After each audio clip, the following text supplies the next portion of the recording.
That's absolutely the worst introduction I have ever had. Assembly something. You can't trust the males these days.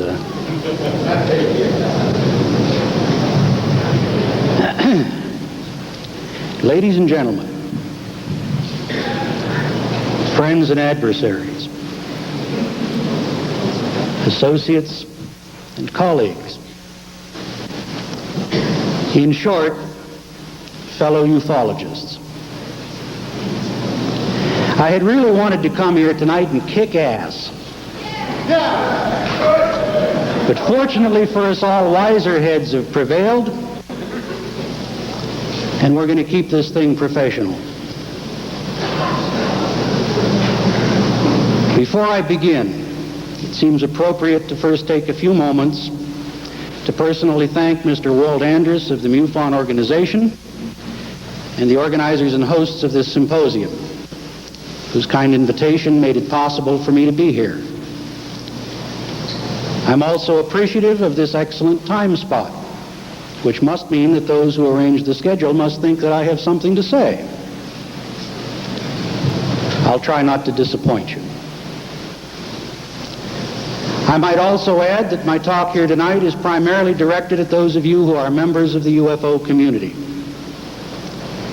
That's not to suggest that those of you who are here as third parties won't find it interesting. It's just that you might not be able to follow some of the in-house comments I'm going to make. And that's opposed to outhouse comments, which I'll try to avoid, even though some cases they may be appropriate. Having anticipated the faltering star, allow me to introduce myself. I'm aware that you already know my name, and I'm equally certain that many of you are wondering just who is Bill Moore and what's he up to. Added to that, I'm sure, many other questions. Is this man a government agent? What about his rumored contacts within the intelligence community? Are the MJ-12 documents real? Or are they counterfeit? And if they're counterfeit, did he forge them? And isn't he really in it for the money, after all? The truth about Bill Moore, I'm afraid, is considerably less sensational. Those of you out there that know me well can vouch for it. Those who don't can verify it easily enough. Bill Moore graduated from college in 1965. Between that time and 1979, I spent 14 years as a high school teacher and a concurrent 10 years as a part-time labor relations expert within the structure of the Minnesota Education Association. In both cases, I had an excellent reputation. In 1979, after having successfully published the Philadelphia Experiment with co-author Charles Berlitz, I resigned my teaching position and moved with my family to Arizona in order to take up writing full-time. In 1980, I co-authored a second bestseller, The Roswell Incident, which was the preliminary account of an investigation into an alleged UFO crash in New Mexico in 1947. At that time, the book was skeptically received by the UFO community and mercilessly panned by the debunkers. I stood my ground, broke with Berlitz, weathered the storm of rocks and mud that was thrown in my direction, and ultimately, with continued high-quality research and a careful, skeptical, journalistic approach, managed to persuade many of the initial doubters that there was indeed something to the case. And in so doing, I earned the respect of many of you in the audience. And I expect that my reputation and credibility with respect to the Roswell case is at least partly responsible for my having been invited to speak here tonight. I urge you to keep that in mind. If you're one of those who respects my work on Roswell, then I ask you to consider that I'm trying to carry on the same sort of quality investigation with respect to my current project. It's just that the circumstances are quite different. And I've not been in a position until now to properly inform others about what I've been doing. This, unfortunately, has given rise to considerable controversy, with a number of falsehoods having been spread by others in the UFO community who saw fit to jump to hasty conclusions inappropriately formed without benefit of all the facts. One of the most persistent rumors about me is that I'm a rich man, or that I'm somehow funded by the government to spread disinformation and dissension within the UFO community. Neither could be further from the truth. The real Bill Moore is as poor as a church mouse. I came away from a divorce in 1983 with virtually nothing. I went through bankruptcy shortly thereafter. I began to rebuild my life. The money I make from writing, royalties, and the sale of mostly UFO-oriented books and publications is all plowed back into living expenses and continuing research. It's a constant scrape to get by, but I believe in what I'm doing. And in order to preserve the freedom necessary to continue, I've had to make sacrifices. I'm definitely not in this business for the money. I live in a rented house. I drive a 1977 car and a 1979 motorcycle. I have no savings accounts, no stocks, no bonds, and I recently dropped my health insurance because I couldn't afford it any longer. I'm not looking for a handout, nor do I expect any sympathy. I simply tell you this because I want it on the record. Those who are spreading rumors that I live in wealth and comfort are invited to come and verify the situation any time they wish. My door is open. Those who allege that I have counterfeited documents and concocted a hoax on the MJ-12 matter had better take the same facts into account. Rest assured, I know myself well enough. If I was trying to perpetrate a hoax, I would have played it for all the cash I could get a long time ago and taken the money and run, as some are doing even now in the UFO community. And as for my being on the government's payroll, I can only say that I wish I was. The government pays well, and it provides excellent benefits. So why should you believe anything Bill Moore has to say? The fact is that I have information that will add to your knowledge of the UFO phenomenon. I will report it to you in as reliable a fashion as I can and in as objective a manner as possible. Those of you who have numbered among my friends and supporters will perhaps find it comforting in light of some of the more outrageous rumors that have been circulating throughout the UFO community recently. Others of you who have chosen to cast aspersions and throw rocks in my directions out of fear that I might uncover something which will upstage your own efforts will undoubtedly take great pains to dissect what I have to say here in an effort to find more reasons to question my integrity. No matter. In the final analysis, I'm not asking you to believe, only to listen. What you do from that point is entirely up to you. 2 years ago at the MUFON symposium in Washington, D.C., I stood before a similar audience and presented preliminary information on the so-called MJ-12 papers. I also alluded at that time to a series of ongoing contacts between myself and a number of well-placed individuals within the government and the intelligence community. American ufology has been in a turmoil over the MJ-12 matter ever since, with charges and countercharges being thrown back and forth so fast that it's almost impossible to keep up with them. Worse, the rumor mill, fueled by speculation, disinformation, and increasingly gross exaggerations on the part of those who ought to know better, has emerged as a major force which it sometimes seems from this vantage point has all but replaced common sense and sound judgment in some circles. What ought to have been a sane and concerted effort to get at the truth has taken on virtually all the trappings of a three-ring circus. And American ufology, as I see it, now stands at the edge of a severe crisis which has already shaken it to its very core.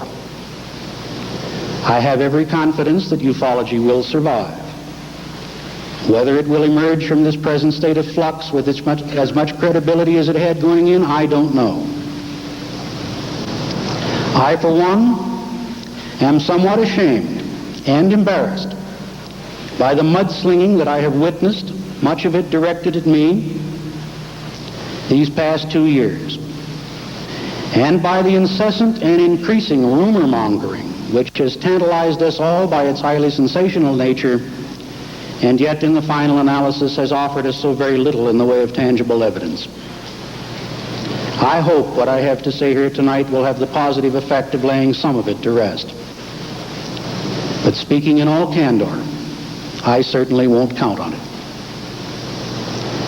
Throughout our history, mankind has witnessed many quests, and in every case, those who study history tell us that there was the inevitable clack of narrow-minded fools who, believing that such quests waste time and energy better spent on useful endeavors, did everything they could to discourage the process and discredit the individuals involved. Pardon my observations, but so it is with our present quest for knowledge about UFOs. Whether UFOs are or are not extraterrestrial is really only a part of the picture. In the final analysis, the process of studying this phenomenon and the people involved with it, of assessing the claims and the counterclaims, and of dealing with the question of how we as earthlings will react to the discovery of a race of extraterrestrial visitors and how they will react to us. All of this and more, when finally looked at in perspective, leads us to the inescapable recognition that in studying the UFO phenomenon, we are at the same time becoming more aware of ourselves as individuals and learning something about the society that we are a part of. The recognition, as noted by my friend Stan Friedman many years ago, that any alien spending 10 minutes looking at planet Earth must come away with the conclusion that we are, in the eyes of that alien, nothing more than a primitive society whose major activity is tribal warfare, is at once both revealing and powerful. It is through the mirror of UFOs as alien visitors that we ultimately come to look at ourselves and to recognize what and who we really are. Such a process can only prove beneficial to mankind in the long term, regardless of what the true nature of UFOs turns out to be. And those who would stand in its way by attempting to heap derision or ridicule upon the subject do us a grave disservice. Had mankind's greatest inventors, scientists, explorers, builders, painters, musicians, composers, physicians, surgeons, the list goes on. The point is, had these people throughout our history heeded the mindless blusterings and ravings of the skeptics, the scoffers, and the debunkers who were present in each and every case, there would have been no progress, and mankind would still be in the Stone Age. Moreover, in every case where a breakthrough was achieved and progress was made, it is the achiever who is remembered and honored by history, and not the debunker and the skeptic who said it could not be done.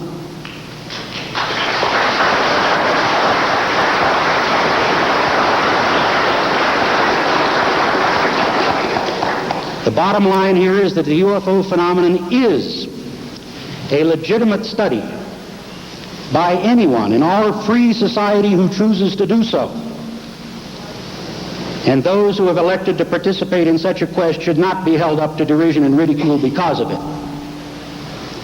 Those debunkers and UFO bashers who have nothing positive to contribute are advised to go and massage their egos somewhere else.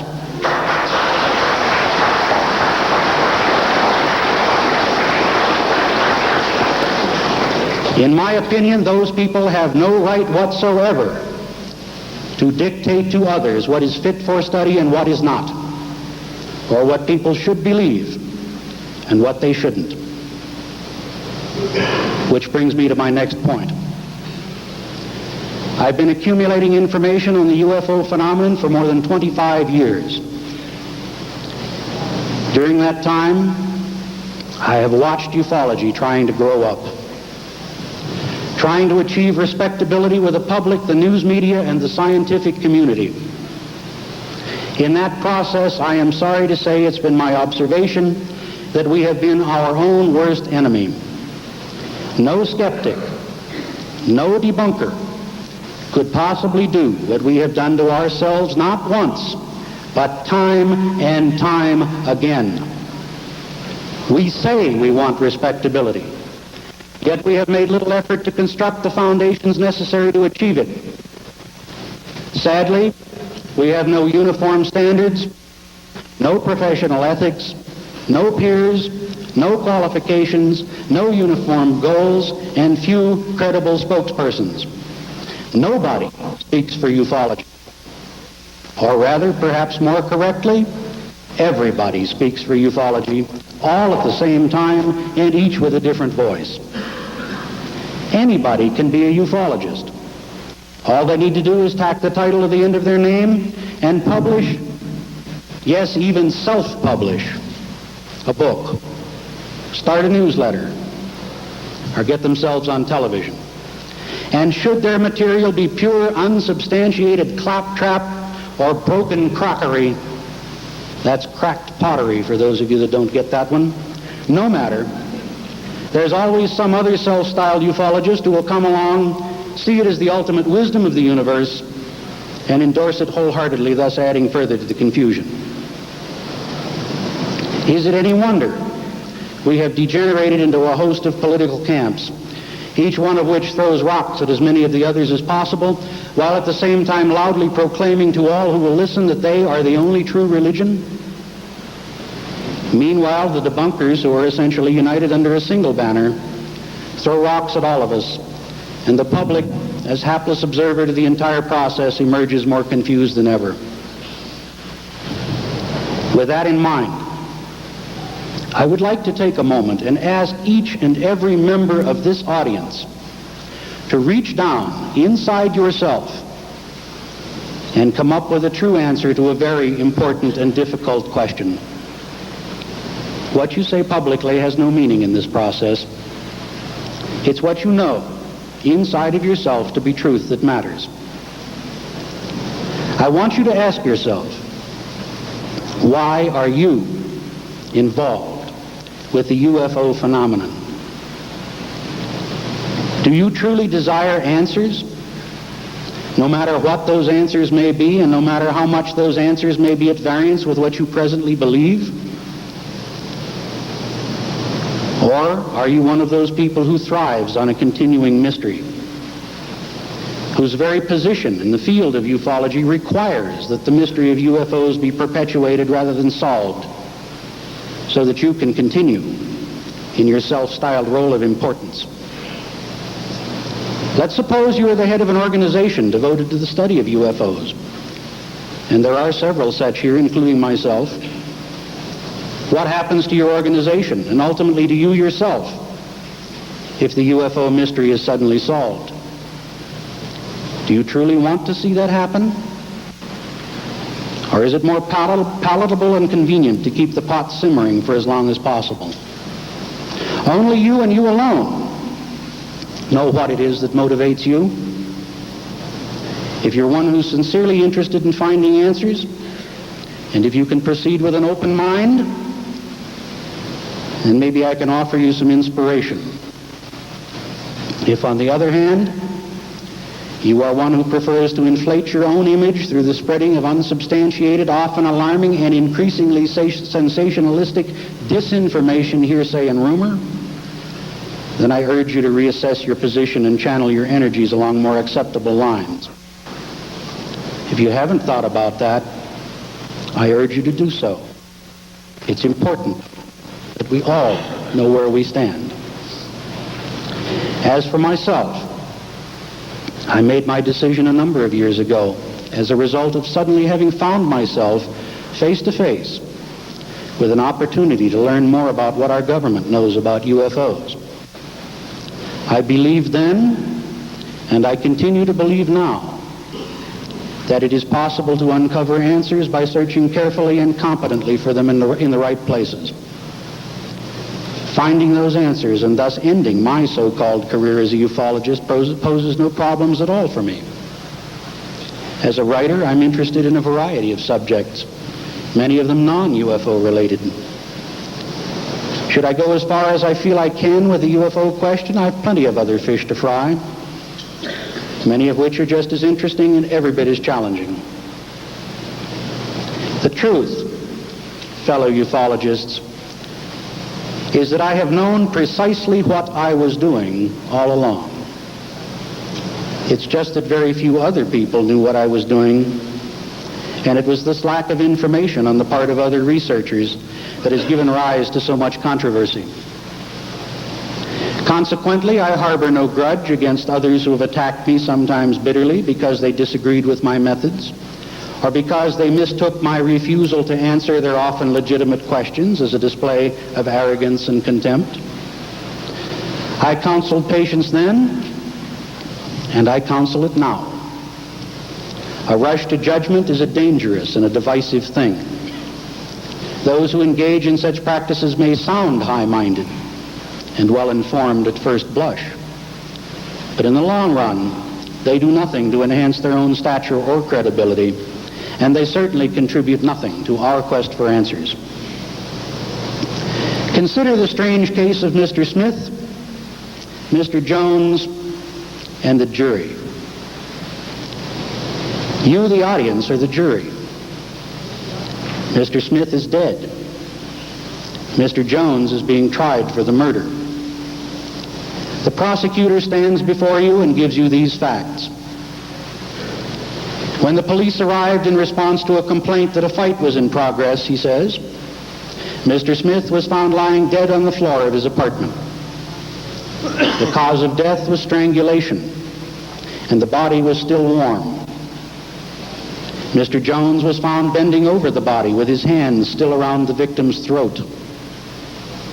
Neighbors and others who knew both men have testified that there was considerable animosity between the two of them, and that on more than one occasion Mr. Jones was heard to threaten Mr. Smith's safety and well-being. Obviously, Jones had gone to see Smith, and a violent argument ensued during which Jones strangled Smith. Unfortunately for Jones, the police arrived before he was able to effect an escape from the scene. You're the jury. Is this sufficient evidence to condemn Mr. Jones for murder? I tried out this scenario during conversations with a number of people over the past few months, and I was amazed at how many people agreed that it is. One of whom was my good friend Walt Andrus, who recently saw fit to publish an outrageously lopsided piece of trash in his newsletter, written by a man I've never met, spoken to, or corresponded with, and who could have easily obtained answers to his questions simply by taking the trouble to ask.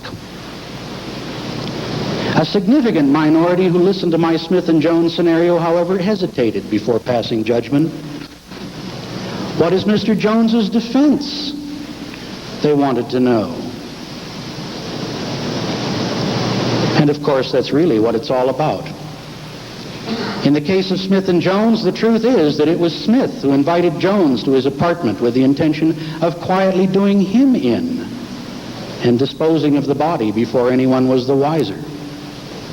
Jones, however, turned the tables on Smith and accidentally killed him in the process of self-defense. And so it is in the case of Moore, the government, and MJ-12. Those who have already decided that I'm one of the bad guys in this controversial case have done so on the basis of only half a story. They have rushed to judgment without hearing the defense. Indeed, some of the most vocal of my critics have never once bothered to contact me and ask me if I had a defense. Hasty pudding, as one recent tract put it quite humorously. a tract which, by the way, I did not write, but which I found to be most appropriate. Unfortunately, I can't provide you with the entire case for the defense this evening. The reason is that the defense is still in process of completing its investigation. But I can provide you with a significant part of it, enough so that at least you can begin to understand what I've been doing and where it's all going. For some of you, it may not be what you want to hear, but it's nonetheless true. And it should provide you with a good sense of perspective concerning a lot of other things that have been going on in ufological circles recently. It all began more than 10 years ago with a man named Paul Bennewitz. Let me preface my remarks by offering the sincere and candid statement that what I'm going to say is, to the best of my knowledge, entirely true. It is offered without malice or prejudice in any way, and is under no circumstances intended to be libelous or defamatory. I genuinely like Mr. Benowitz, continue to regard him as a friend, and have a great deal of sympathy for the difficulties he's been through. It is not my intention to upset him with these revelations, but rather to add a few facts to a record that's been out of balance for a lot of years. I had moved from Minnesota to Arizona during the late summer of 1979, and as a result had become somewhat closer to Jim and Coral Lorenzen of the old Aerial Phenomena Research Organization, or APRO, in Tucson. Ultimately, they invited me to become a member of the APRO Board of Directors, and I accepted.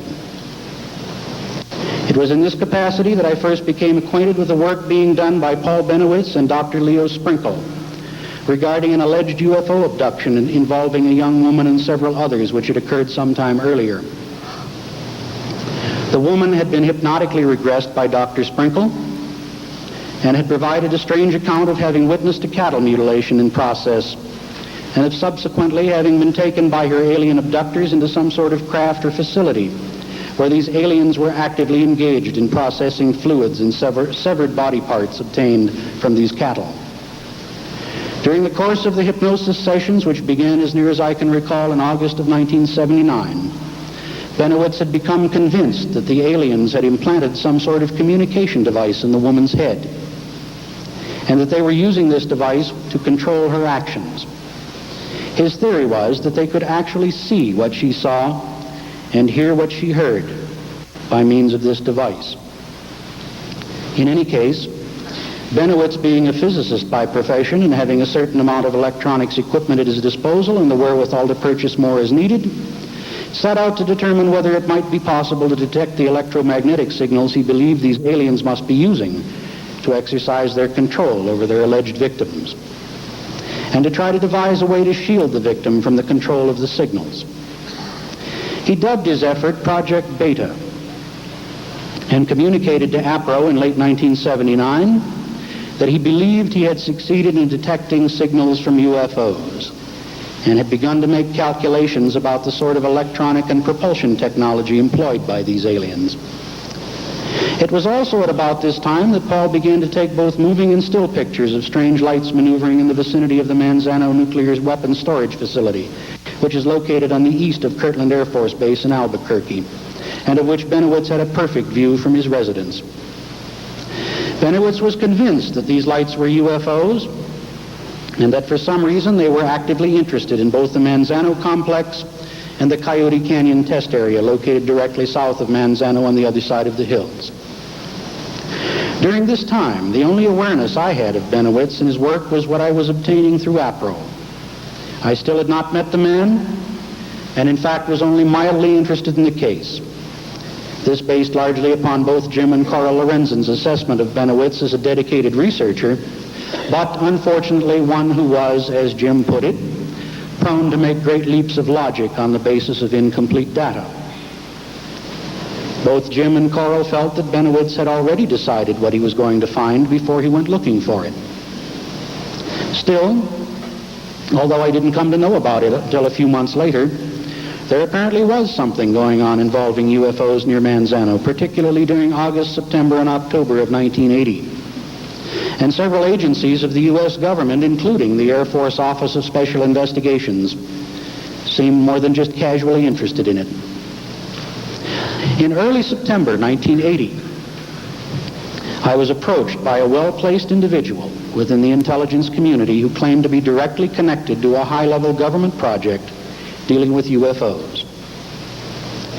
This individual, who subsequently came to be known as the Falcon, told me that he spoke for a small group of similar individuals who were uncomfortable with the government's continuing cover-up of the truth, and indicated that he and his group would like to help me with my research into the subject in the hope that I might be able to help them find a way to change their prevailing policy and get the facts out without breaking any laws in the process. I knew I was being recruited, but at that point, I had no idea for what. In any case, I was told that if I was interested in cooperating with their group, I would further be contacted by a liaison man, and that future meetings between me and the Falcon would be arranged by this person. The liaison person who subsequently made contact with me was AFOSI agent Richard Doty, a man who has since become quite controversial in his own right, and who many people have mistakenly assumed is the Falcon himself. The story of my contacts with the Falcon, Doty, and subsequently a number of others is something I will have considerably more to say about at a later date.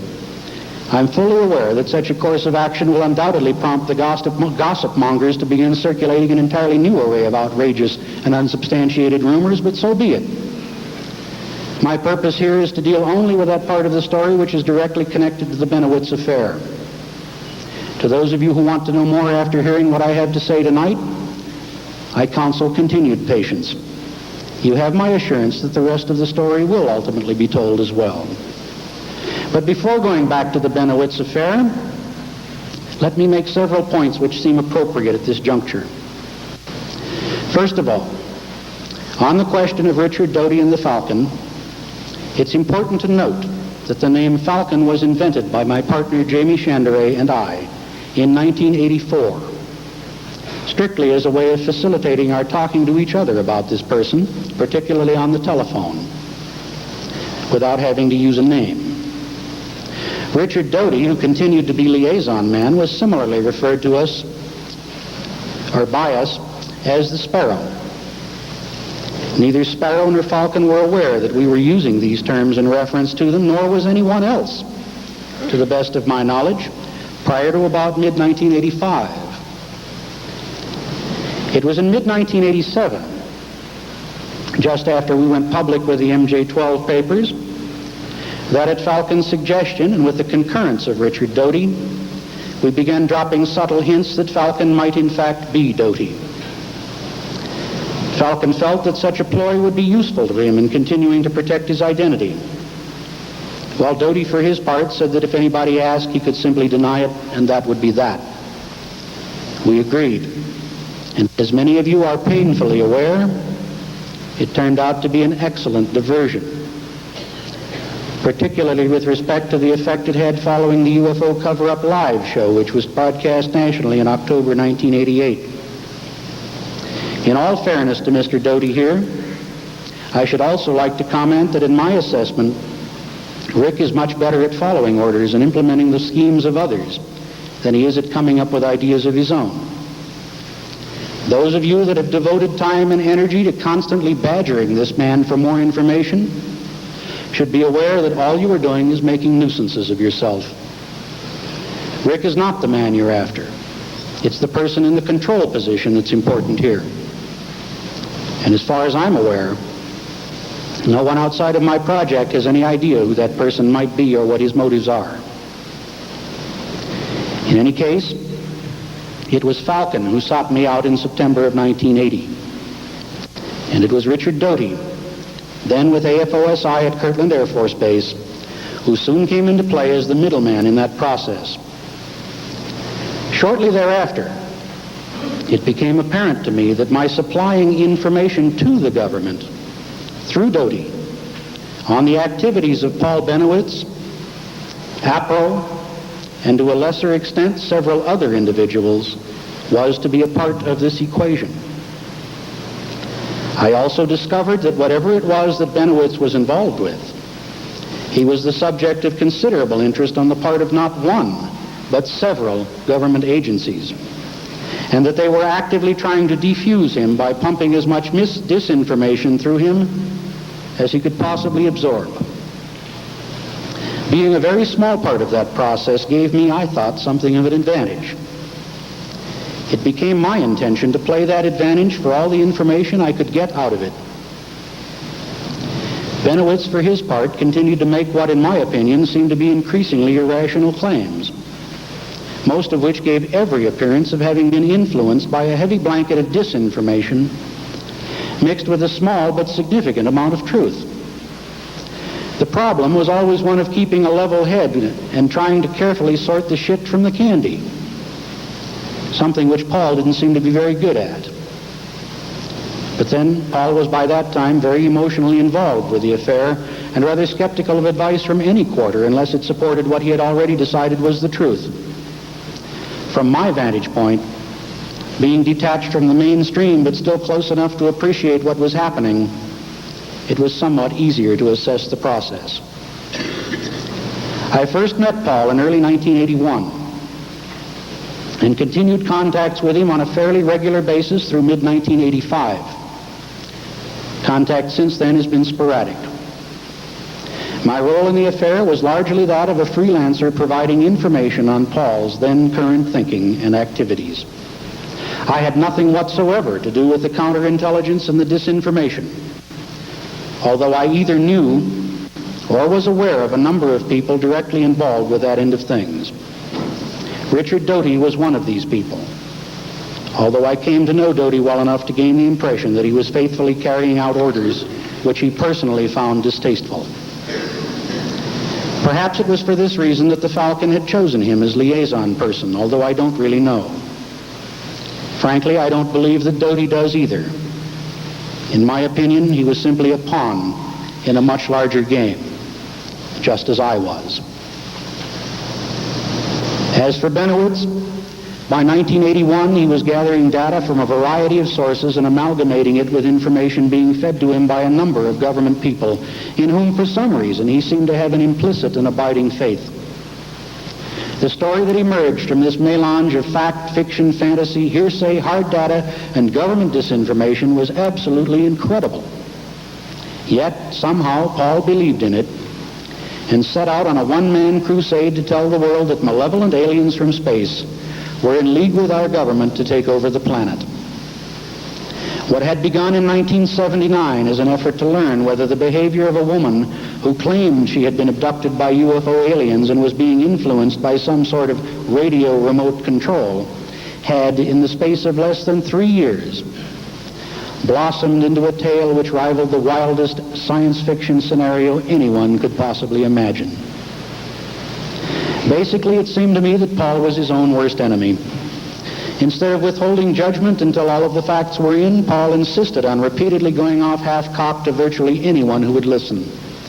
Members of the press, other UFO researchers, U.S. congressmen and senators, people in military command positions, members of the scientific establishment, even the president himself, all were members or subjects of Paul's efforts to reach out and tell the world what he sincerely believed to be happening.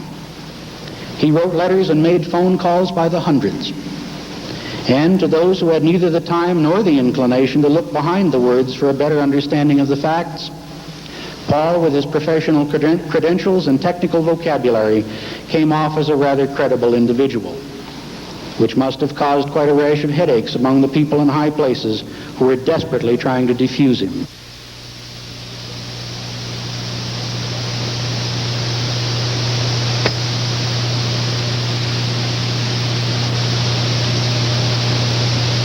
The idea that UFOs had something to do with the phenomenon. Number two, an increasing number of UFO cases wherein the individual or individuals involved claimed to have been abducted by UFO aliens and taken aboard their craft against their will. Public exposure to this phenomenon got a big boost in 1981 with the appearance of Bud Hopkins' bestseller Missing Time, and Paul was particularly interested in these cases.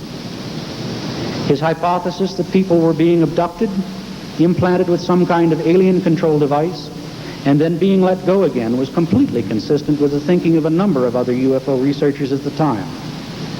Paul's hypothesis, however, had a somewhat more sinister spin than most.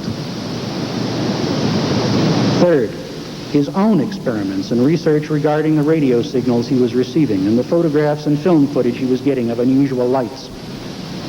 Both of these phenomena seemed largely, though not entirely, connected with goings-on within the Kirtland Air Force Base Sandia National Lab Complex just south of Albuquerque.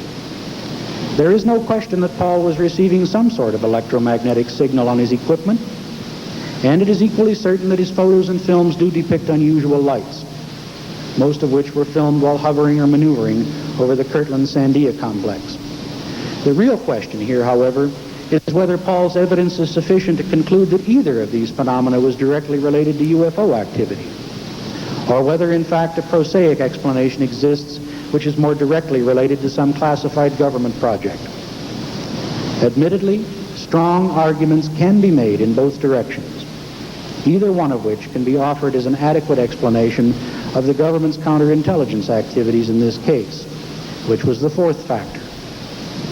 Government surveillance of Paul and his activities, some of which Paul was astute enough to detect and some of which I had learned about but Paul seemed unaware of. Paul took the surveillance activities, which included wiretaps and, according to Paul, even break-ins, as proof positive that he was onto something big. Unfortunately, he seemed largely unaware that the same people who would go to such lengths to spy on him also had the capabilities to mount an effective disinformation campaign. In any case, by mid-1982, Paul's story contained virtually all of the elements found in the current crop of rumors being circulated around the UFO community. There were two groups of aliens, one malevolent, one more friendly. The malevolent ones, which Paul referred to as the Greys, were really in control.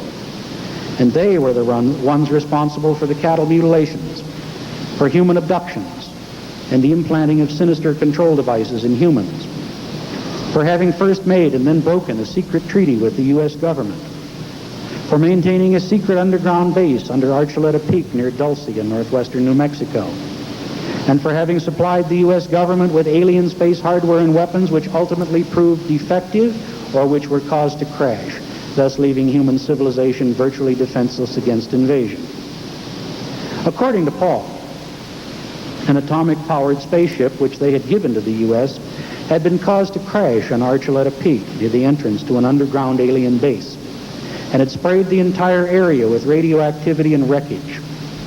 To prove it, he provided drawings which he said he had made from photographs. I and others who examined Paul's photographs as well as independently obtained pictures of the same area were unable to see what Paul claimed was there. Where he saw a crashed ship, burned wreckage, entrances to the alien base, and weapons pointing skyward, others could only see rocks, trees, and shadows.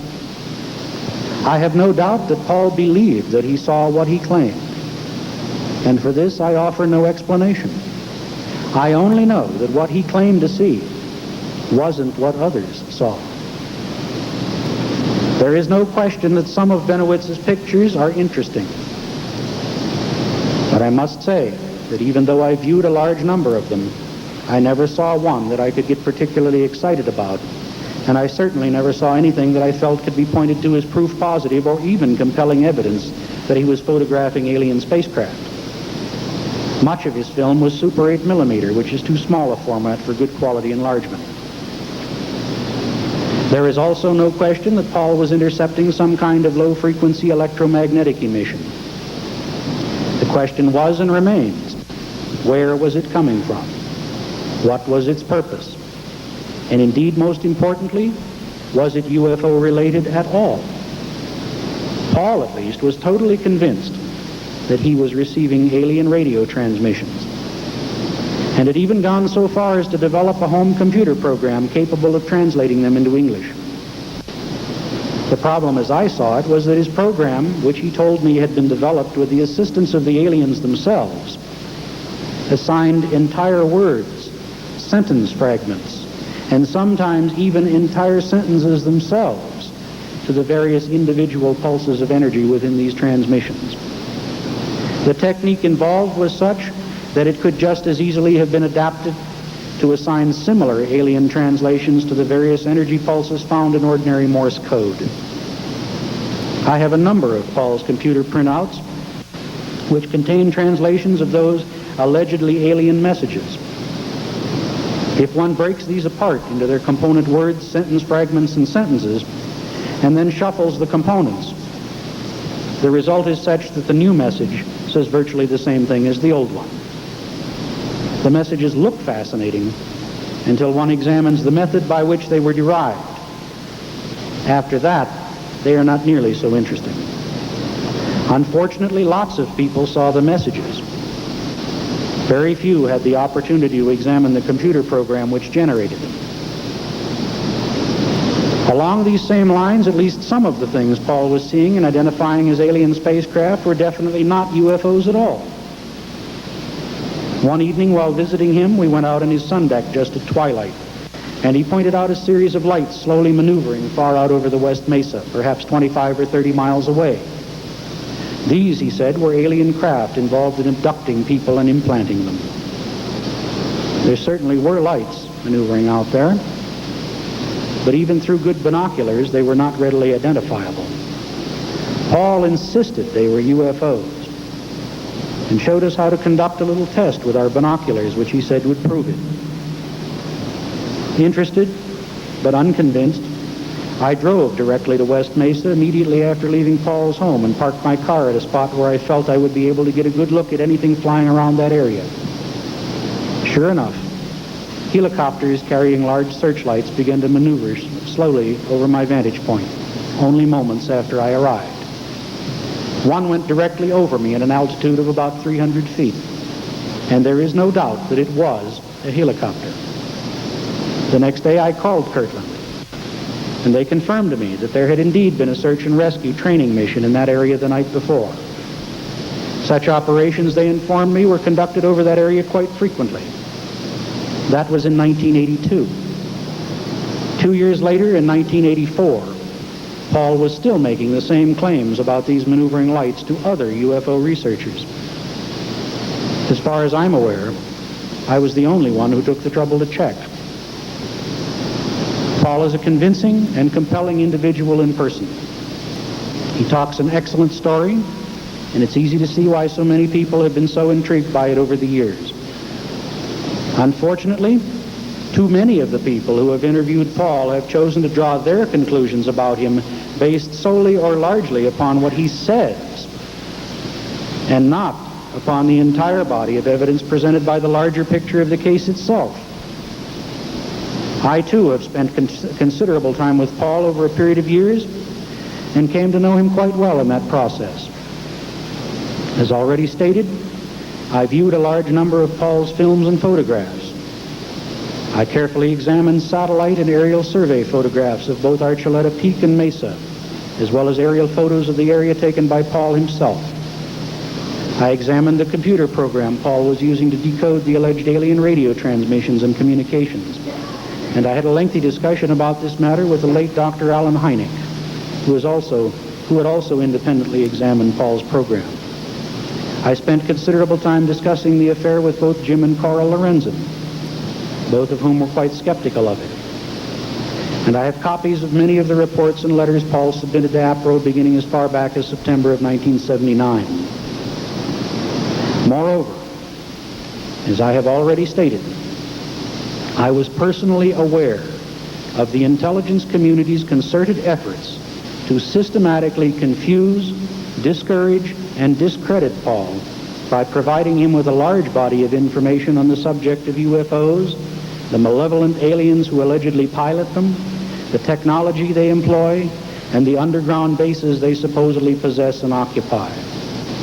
The entire story of a secret treaty between the U.S. government and the aliens, of exchanges of technology between us and the aliens, of battles between aliens and American armed forces, and of aliens allegedly having implanted hundreds of thousands, if not millions, of human beings for for the purpose of taking over the world and using us as cattle or slaves came about as a result of the disinformation process.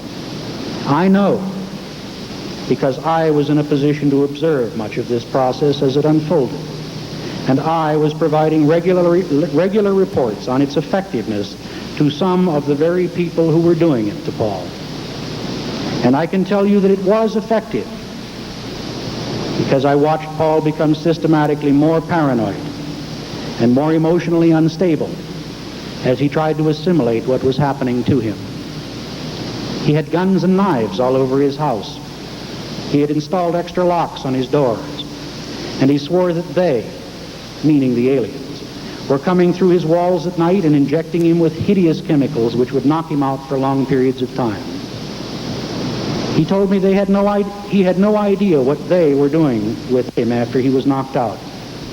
He began to suffer increasing bouts of insomnia. Others took over the day-to-day operation of his business as he went through this. One day, I watched him eat not a bite of his lunch while he chain-smoked 28 cigarettes in 45 minutes. I knew at that time that he was not far from an inevitable nervous collapse. His health had deteriorated. He had lost considerable weight. His hand shook as if from palsy, and he looked terrible. I tried to counsel him to drop the entire UFO thing before his health was completely destroyed. He said he knew things were getting bad and he was trying to cope with it. Not long afterward, I heard he had been hospitalized and was under psychiatric care. Whether UFOs were actually ever involved with all of this and to what extent, I never really knew. Perhaps Paul had merely stumbled upon signals generated from some sophisticated high-level government project whose security people had hit upon UFO-related disinformation as their ultimate cover. Or perhaps he had discovered a real, although somewhat less sensational government UFO project, if that's possible, which elected to disinform him to protect what they were really doing. I do know from first-hand experience that there was a tremendous amount of government disinformation involved, and that a large proportion of what we are hearing today about malevolent aliens, underground bases, secret treaties with the U.S. government has its roots firmly planted in the Benowitz affair. Stories of an alleged UFO crash at Aztec, New Mexico are also a part of this picture, but I'll save comment on that until later in this paper. In any case, from what I knew of all of this, its purpose was strictly to discredit Benowitz and nothing more. What amazes me is that nearly a decade later, these same stories continue to circulate. Recently, one of the most prominent figures in the current disinformation wave, which has been sweeping the UFO community, was quoted as having stated that he found Paul Bennewitz's information to be 100% true. This person spent a couple of days talking to Benowitz back in the summer of 1987, and he has spent considerable time since spreading elaborate and increasingly sensationalistic stories based, he claims, on information gathered from a variety of unnamed sources. Strip away the fluff, and what you have left is essentially the Benowitz story all over again. There is no question in my mind that it's mostly disinformation, pure and simple.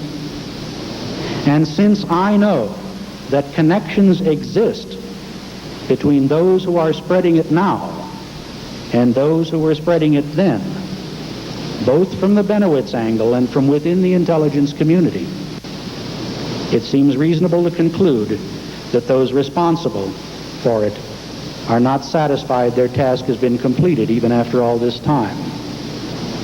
Knowing what is going on, however, is simply not enough.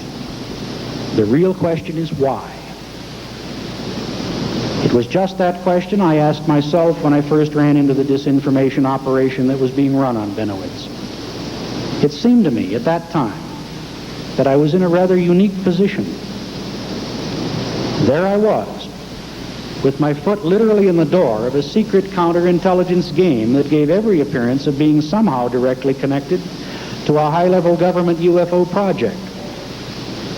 and judging by the positions of the people I knew to be directly involved with it, definitely had something to do with national security. There was no way I was going to allow the opportunity to pass me by without learning at least something about what was going on. Many ufologists have run up against disinformation over the years. Virtually all of them viewed it as a negative process and backed away from it either in anger or disgust as soon as they discovered what they were dealing with. Even today, the UFO community unanimously considers anyone known or suspected of dealing in disinformation to be one of the bad guys, someone to be shunned or avoided at all costs, and certainly never, ever to be believed. I, on the other hand, determined to take quite a different tack.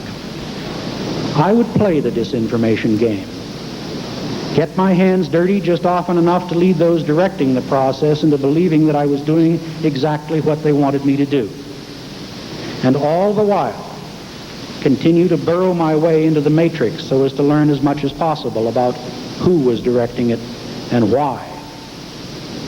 It would be a classic case of turning the tables on the very ones who were most confident that they had the situation well in hand. There was just one thing I needed to do this: secrecy. I couldn't tell anyone about what I was doing. For if I did, and word got back to those in control, I would be immediately cut off and cast adrift before I could learn anything. It was a formidable problem. Some of the contacts I had made during the Benowitz affair seemed friendly and professed a desire to end the UFO cover-up and assist in getting government information on UFOs out to the public in a slow and methodical manner so as not to create panic. Others seemed more interested in obtaining information from me, often on what other members of the UFO community were doing, and sometimes on other completely unrelated subjects. Whatever information I managed to get from these individuals in return usually came as a result of asking just the right questions in just the right ways.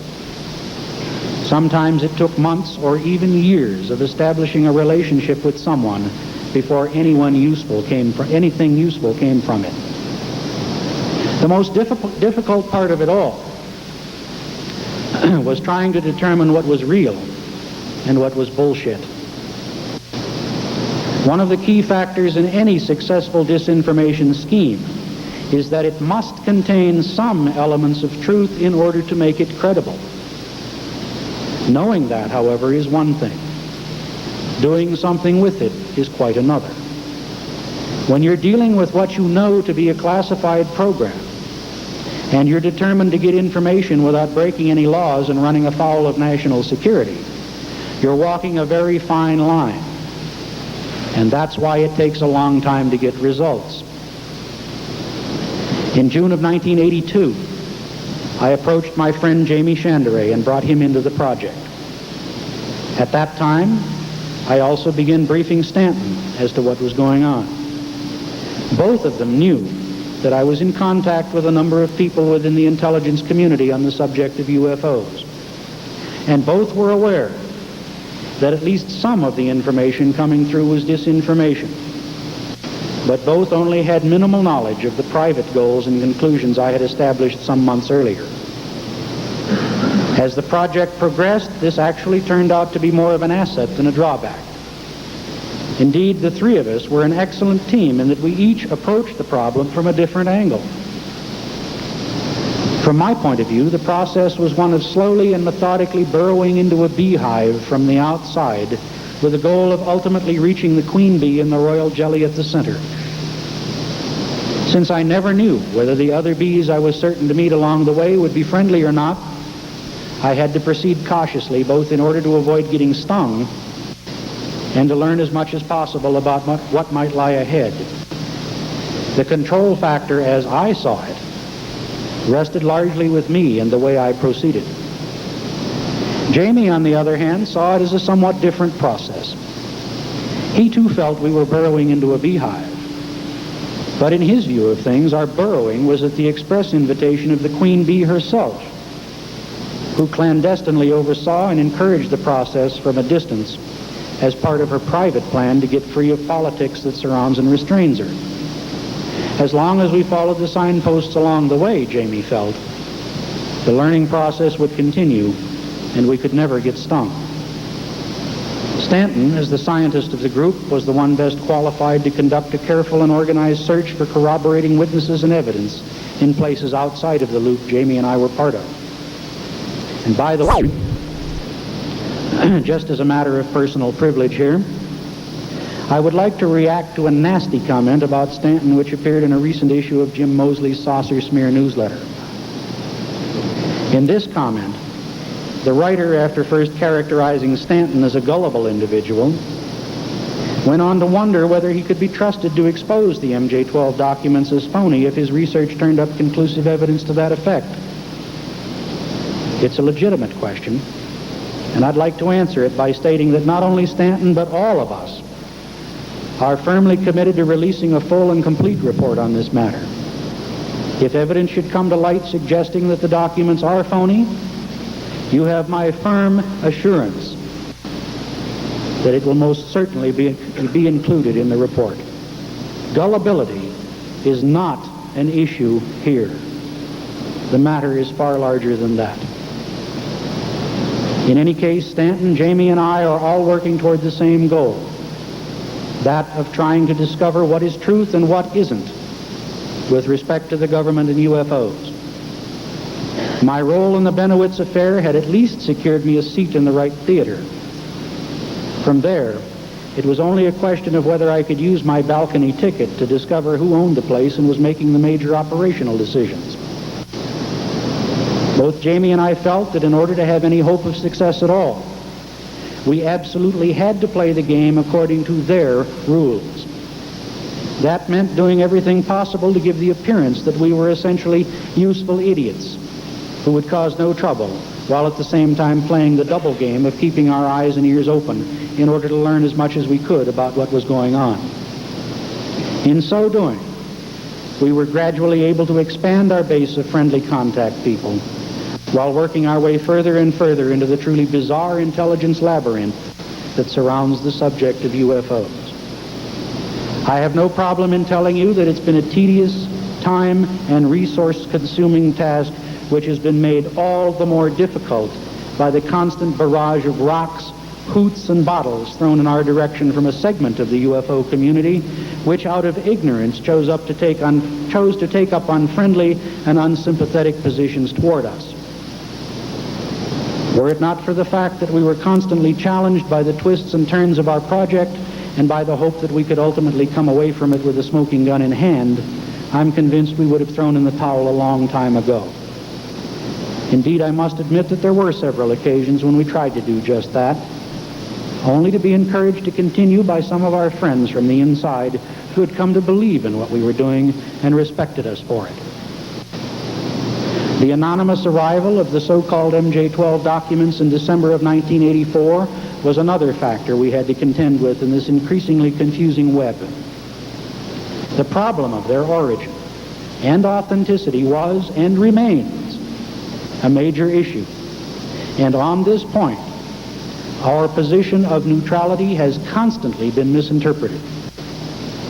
Therefore, for the record, it is important to point out here once again that at no time have either I or any of my associates ever stated that these documents are authentic. Our position has consistently been that we do not know whether they are authentic, but that we as investigators remain unaware of any convincing evidence which would suggest that they are not. That position remains essentially unchanged today, and I'll have more to say about it when I get to the end of this paper. The bottom line, however, is that authentic or not, the story of the documents is a major story, and one which, as I've already assured you, will ultimately be told when the time is ready to tell it. That process has already taken considerably longer than I had thought it would. I cannot predict when it will be complete, but I can say that progress has been made. And I, for one, certainly hope it won't be too much longer. For the many of you who have roundly criticized our methodology throughout the MJ-12 controversy, it seems important to note here that what you were witnessing was the operation of a plan to put out just enough of this bizarre information to attract attention, and then carefully monitor who showed up with questions to ask or information to offer. Once again, I was careful to state that I remained unconvinced of the authenticity of the information involved. In the case of the Falcon and Condor interviews broadcast last October on UFO Cover-Up Live, I'm convinced that at least some of that information falls under the category of disinformation. I'm equally convinced that some of it is true. The important point here is that regardless of whether it is disinformation or truth, it does have to do with UFOs. And the sources who provided it felt that doing so was important enough to risk going before national television in order to accomplish that purpose. Remember also that those sources knew that Falcon and Condor would be identified on the show as confidential government informants. The risk was all theirs, not ours. And still they went ahead, just as they are currently going ahead with the process of arranging a meeting which will enable them to tell their stories before one or more members of Congress. I submit to you that such a process is extraordinary, regardless of the truth or deception involved. And I think it's high time the UFO community stopped throwing rocks at it and began to consider the implications. One thing I can assure you is that rocks or not, our project will continue. You can either become involved, as others in the UFO community have done, or you can sit back and wait for results.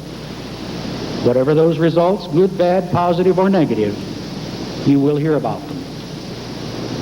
Our trolling of the bait by means of a progressive release of information and ultimately by arranging for Falcon and Condor to appear on the UFO Cover-Up Live show produced a variety of interesting results. Shortly after the show, the FBI showed up and began asking questions about it. They even arranged for a private showing in the office of producer Michael Seligman. Agents on both East and West Coasts interviewed a number of ufologists and other people, including Jamie Chanderay. But although I let it be known that I'd be more than happy to talk to them, they avoided me. This I found to be particularly interesting in light of the FBI's admission in response to a FOIA request that they have nearly 60 pages of material on me that is all classified for reasons of national security. That was in July of 1988. I still have no idea what those pages contain. Another thing that occurred, as we had hoped it would, was that a rather small number of people came out of the woodwork claiming to have inside knowledge of one type or another about MJ-12 or similar government UFO projects. After weeding out the obvious cranks and several others whose claims did not check out, or whose stories changed every time they told them, we were left with a few leads which seemed promising. It's premature to offer you a report on these at this time because we're still checking. Also, seemingly in direct relationship to our partial release of MJ-12 material 2 years ago, the flow of UFO-related disinformation has escalated from a point of near insignificance to what has become almost a flood tide. Indeed, many of you in the audience came here tonight looking for answers to questions related directly to that problem. As I have taken great pains to point out, the current crop of disinformation is really nothing new. It's just that a different crop of people are spreading it this time around. I expect that those responsible, not the rumor mongers themselves, but the ones who are feeding them, thought it would work just as well this time as it did last. The one thing I'm sure they didn't count on is that I would tell my story and thus blow their cover. And speaking of blowing cover,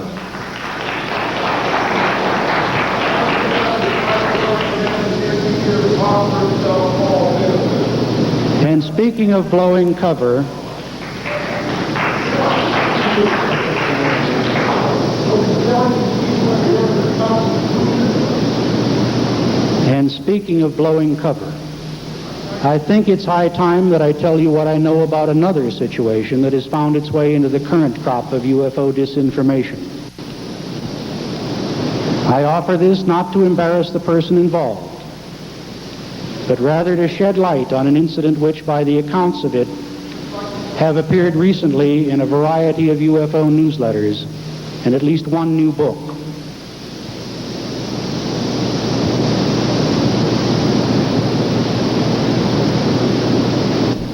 Aztec rumor. Rick indicated he knew nothing about the matter and asked me to tell him everything I could. I did so, and as I recall, he took some notes. We discussed a number of other things as well.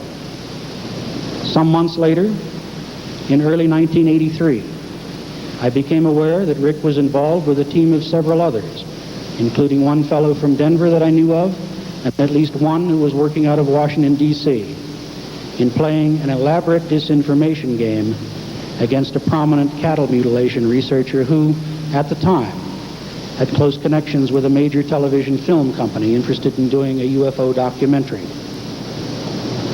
Although I was not in a position to know everything about what was going on, I had access to enough of it to conclude that the government seemed hell-bent on severing the ties that existed between the researcher and the film company. My understanding was that because the researcher was known to have close ties to Benowitz and had exhibited a strong interest in his work, certain elements within the intelligence community were concerned that the story of his having intercepted electromagnetic emissions from the Kirtland-Sandia area would end up as part of the script of a feature film. Since this in turn might influence others, possibly even the Soviets, to attempt similar interceptions, someone in a control position apparently felt it had to be stopped before it got out of hand. In any case, the prime objective of the counterintelligence people who swarmed around Benowitz between 1980 and 84 seemed to be the maintenance of a high-level security net around the radio signals he was intercepting. I was unable to determine why this was a priority at the time, and I still do not know today. What I do know, however, is that since they couldn't physically stop Paul from intercepting these signals, and since they hadn't been successful in enlisting his voluntary silence, they fell back on a wall of disinformation as the best way to confuse the issue, and ultimately to call his credibility into question. When the filmmaker appeared on the scene, and it looked as if Paul's story might become part of the script, the counterintelligence people simply extended their disinformation activities accordingly. Part of this game involved a meeting between the cattle mutilation researcher in question, Agent Richard Doty, and others at the AFOSI office at Kirtland Air Force Base, wherein the researcher subsequently claimed to have been allowed to view certain purportedly sensitive documents about the government's alleged involvement with UFOs. Part of this material included information about an alleged UFO crash retrieval at Aztec. Richard Doty, who's bound by a security oath, cannot, and I am told will not, discuss this matter, except to say that he broke no laws and gave away no secrets that day. That, insofar as I'm aware, is entirely correct. I, on the other hand, was never required to sign a security oath, and am therefore breaking no laws when I tell you quite candidly that the information which changed hands on that day was directly descended from the discussion Doty and I had had only a few months earlier. I can also tell you that it was a very effective deception because the researcher involved continues to believe this information and actively continues to try to convince others of its truth even now, more than 6 years after the fact. Unfortunately, there was no UFO crash at Aztec, nor was there much truth to any of the other material supplied to this particular researcher, either at that meeting or during later encounters. The much-touted alien harvest is really a dismal crop failure. To the best of my knowledge, it was all disinformation, and I was the unfortunate one who had unwittingly supplied the fuel to those who were spreading the fire. I've held my silence on this matter for more than 6 years. Now you know the truth. Disinformation is a strange and bizarre game. Those who play it are completely aware that an operation's success is dependent upon dropping information upon a target or mark in such a way that the person will accept it as truth and will repeat and even defend it to others as if it were true. Once this has been accomplished, we certainly have a number of rude people in this audience. That's too bad.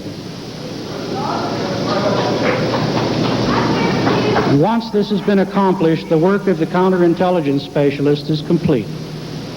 They can simply withdraw in the confidence that the dirty work of spreading their poison seeds will be done by others. Those who want proof of how well the process works need only look around you. Every time one of you repeats an unverified or unsubstantiated bit of information without qualifying it as such, you are contributing to that process. And every time you do it, somebody in a need-to-know position sits back and has a horse laugh at your expense.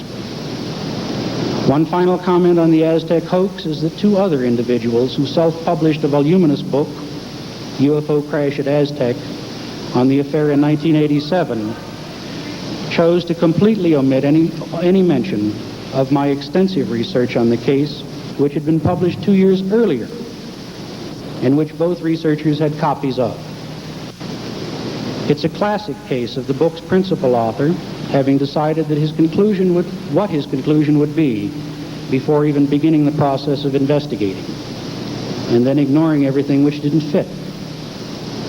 One of the problems the ufology movement has with its image is that there are a significant number of people involved with it who not only support this sort of journalism, but encourage it. The next section of this presentation will deal with questions and answers, but the format will be a bit different, in that I will not take questions from the audience, but have elected to incorporate a number of questions and their answers directly into the body of this paper. Question number 1. Am I currently involved with providing information to any government agency about UFOs or about people involved with the UFO phenomenon? Answer: no. I have not had any such involvement since 1984.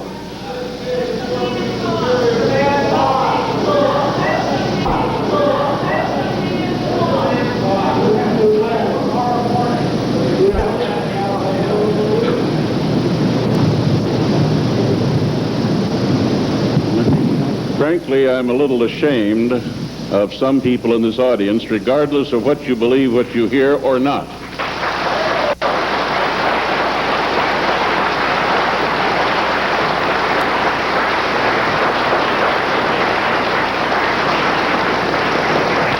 This is not a debate.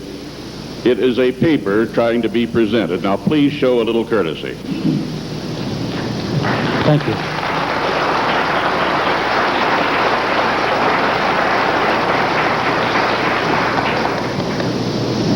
I'll repeat that question. Am I currently involved with providing information to any government agency about UFOs or about people involved with the UFO phenomenon? Answer: no. I have not had any such involvement since 1984.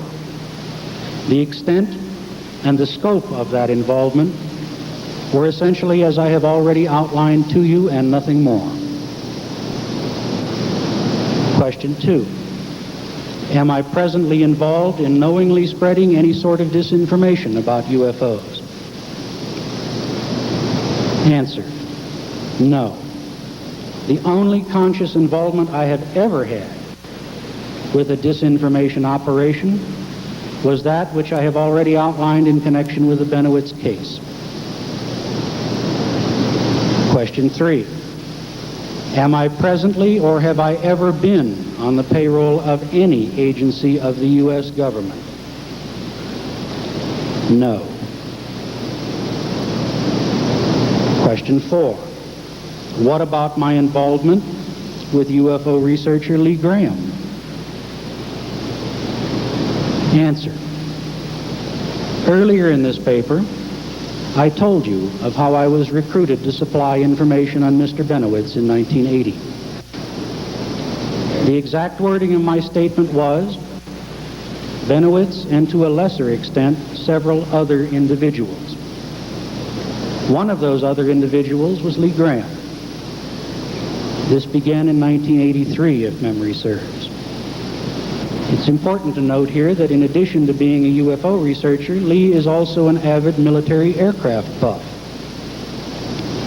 As far as I'm aware, the counterintelligence people were primarily interested in him because at the time, Lee was making a lot of inquiries and collecting a great deal of information on the then very highly classified stealth aircraft program.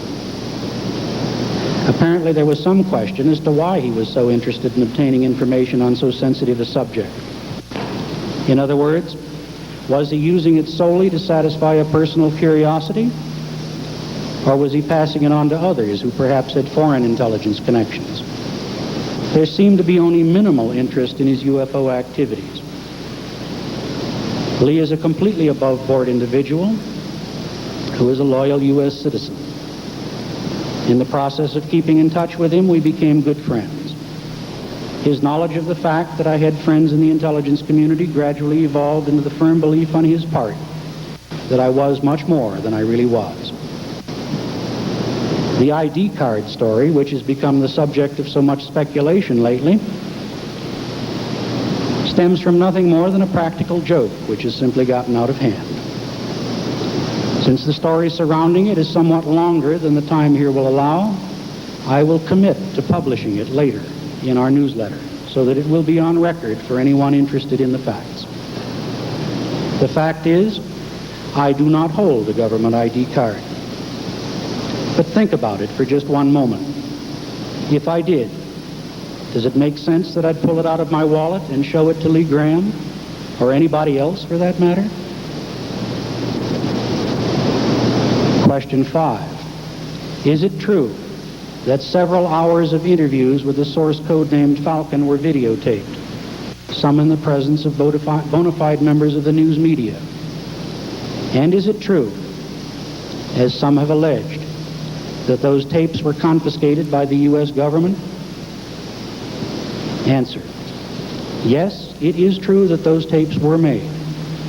And no, it is not true that they were confiscated. They are still in our possession. Question 6. Is it true that I've characterized the cattle mutilation phenomenon as a hoax? Answer. No. Question 7. Do I know anything about the so-called Ellsworth Air Force Base humanoid case of 1977 and the documents associated with it? Answer. Yes. Some people have characterized this case as a hoax, while others have attributed it to official disinformation. It's my position that this was a special counterintelligence training exercise in the creation and dissemination of disinformation. And yes, Richard Doty, who was stationed at Ellsworth at the time, was clearly a part of it, but not in any capacity where he would have been responsible for creating the documents involved.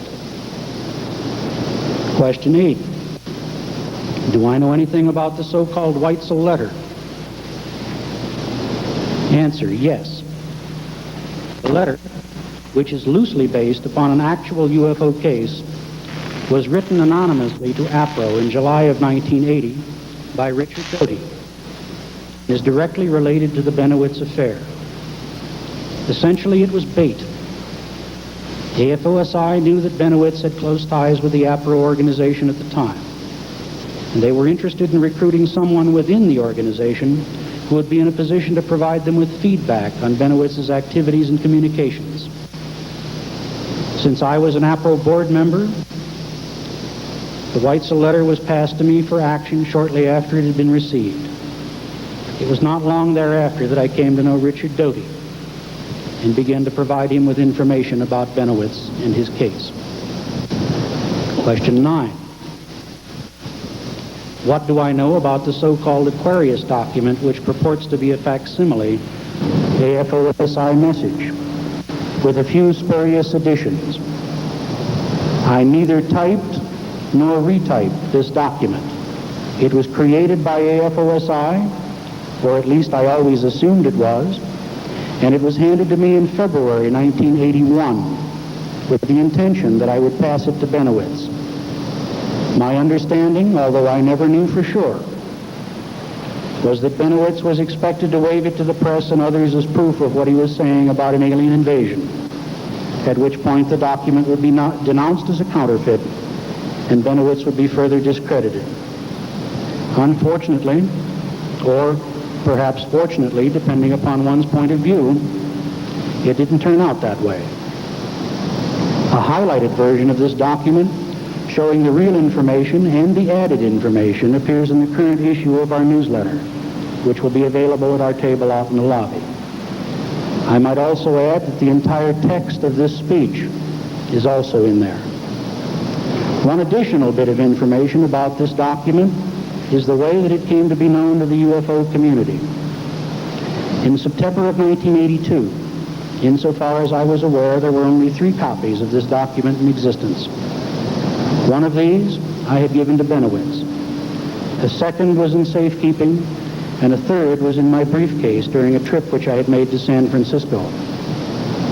While there, I had a morning meeting with a man who turned out later to be an associate of ufologist Peter Gersten. That same afternoon, my car was broken into, and the briefcase was stolen. There is a police report, by the way, on file in San Francisco. 4 months later, a copy of that same document, complete with annotations I had penciled on it, turned up in the hands of none other than Gersten himself. To this day, I have never received a satisfactory explanation of how he obtained it. Question 10. What about the AFOSI documents which speak of a 1980 UFO landing near a nuclear storage facility within the Kirtland Air Force Base complex? Are these documents more disinformation, or are they authentic? Answer: to the best of my knowledge, they are authentic. Question 11. What about other documents which I've either alluded to having or have published portions of without providing further details? Answer: there are a number of these, and they came to us in several different ways. None of them, however, seem to have any direct connection to the Benowitz case, nor, as far as I can tell, was Richard Doty directly involved in supplying them to us. Whether they are legitimate or disinformation, or more likely a combination of both, is still a matter of question. Once we have completed our study of these materials, we will make them available as well. Our publication of expurgated copies of some of this material also served a definite purpose, but that's another story. Question number 12. UFO basher Phil Klass has been the topic of a number of rumors lately to the effect that he's an active government disinformation agent.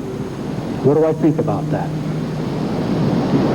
Answer: Mr. Klass is a very astute individual who has long been a close follower of my activities.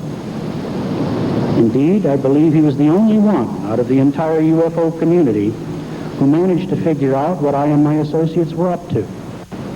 And it horrified him. In my opinion, the very idea that someone might actually be capable of getting far enough into the UFO problem to unmask his debunking claims constituted a personal threat to him that had to be dealt with. He has been obsessed with doing everything possible to try to either stop or discredit us ever since. The handout he passed around today to many of you is just another example of it. As to his motives, I think it's best left to Mr. Klass to explain why he behaves as he does. Perhaps Phil bashes UFOs and the people who see them for the same reason that other people tear the wings off of flies. Or perhaps he gets well paid to do what he does. If there's nothing to UFOs, as he's consistently claimed, then I can't imagine why he gets so emotional about them. Unless, of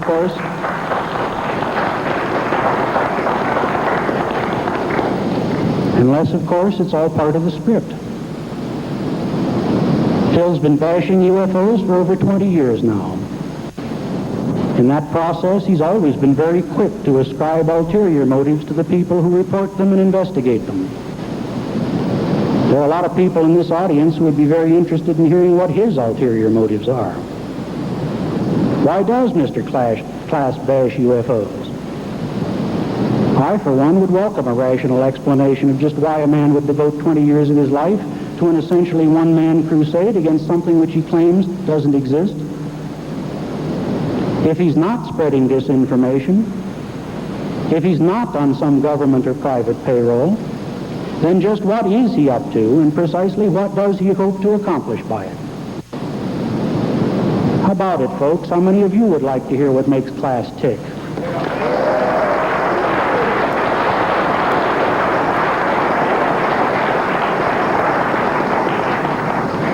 I think he owes us all an explanation of what, in my opinion, and I'm sure in that of many others here, has been 20 long years of unprofessional attitude.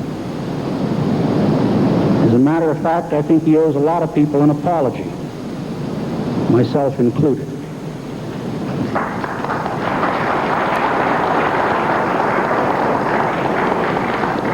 Pages of my newsletter are open to you, Phil. Whenever you're ready to explain yourself, we'll be more than happy to print it. And now, having gotten that out of the way, it seems to be an appropriate place to tell you the story of man's first contact with the Martians. During a worldwide telecast of the Martian ambassador's press conference, the following dialogue transpired. Reporter: "Tell me, Mr. Martian, what sort of social structure do you have on Mars?" Martian: "Well, we're all devout communists. There are no cares or worries in our society, and we are all extremely happy." Reporter: "Well, what's the one thing about living on Mars that makes your people the happiest?" Martian: "Well, that's a very easy question. You see, unlike the people on Earth, we on Mars enjoy the distinct advantage of living in a completely classless society."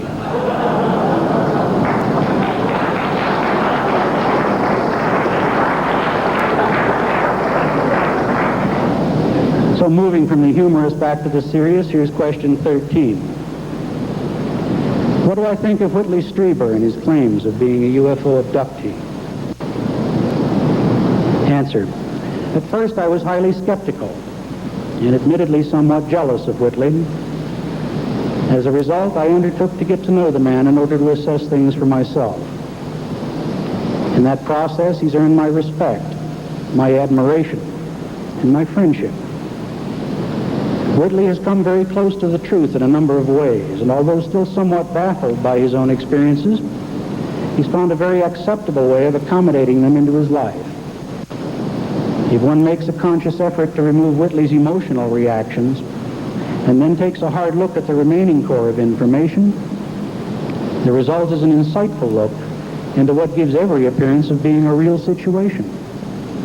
In any event, I certainly wouldn't dismiss this man too lightly. We're going to hear a lot more from him before it's all over. Question 14. Jerome Clark reported in Fate magazine that I and Jamie Chanderet made a trip to Washington, D.C. in anticipation of meeting a live alien, and were stood up in the process. Doesn't this imply that we were highly gullible individuals, and that the experience was probably just a practical joke on the part of the disinformation crowd? Answer: not at all. If you stop to think about it, considering what you now know of our project and its goals, we had a story no matter what happened. We made the trip because we simply couldn't lose. But then there's more to that experience than you know about. Once again, let me caution the hasty pudding crowd not to jump to conclusions until all the facts are in. Question 15. What are my plans for the future? Answer. I and my associates will continue our work and will continue to keep you informed of our results as circumstances warrant. What you've heard today is only part of a larger body of information. Question 16. Assuming they're interested, what can fellow ufologists do to support our continuing efforts? Answer. First of all, what we're doing takes a lot of time and a lot of money. We have the time. Money's not always available. The easiest thing you can do is to make some contribution to the effort. If not in cash, which by no means do we request, you might want to offer time, research services. You might have information which you feel we might be interested in. In any case, feel free to contact us at any time. 2 years ago in Washington, D.C., I stated we were looking for help. The response was damn few offers and a lot of rocks thrown in our direction. I can say to you now that at last inventory we had plenty of rocks. We still need the help. Those of you that still have rocks to throw, allow me to suggest that they might be put to better use by tossing them at the rumor mongers, or the disinformers, or the incompetents that are presently running rampant. Those people are the ones that are giving us a bad image. Question 17. What about the so-called Blue Book 13 report? Answer. I think it's best left up to those who are circulating this material to provide the proof of its authenticity. I remain unconvinced of it, but open-minded.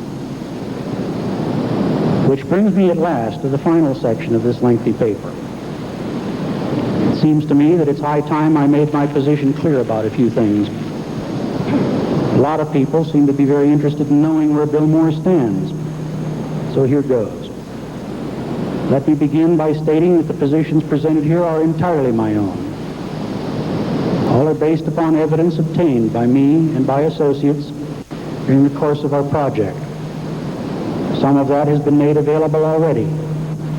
Some is provided for the first time in this paper, and some remains to be released at a later, more appropriate time. As to the existence and depth of that which is yet to be released, you'll just have to take my word for the time being. To the best of my knowledge, everything here is true. Indeed, although I confess to having practiced an occasional deception now and again over the years in order to protect the integrity of what I was doing, our goal from the very beginning was to keep things as above board as possible. After all, ours is a search for answers, not an effort to create more mysteries. Position number one is that a highly advanced extraterrestrial civilization is visiting planet Earth and is actively manipulating our awareness of their presence here. Position number two.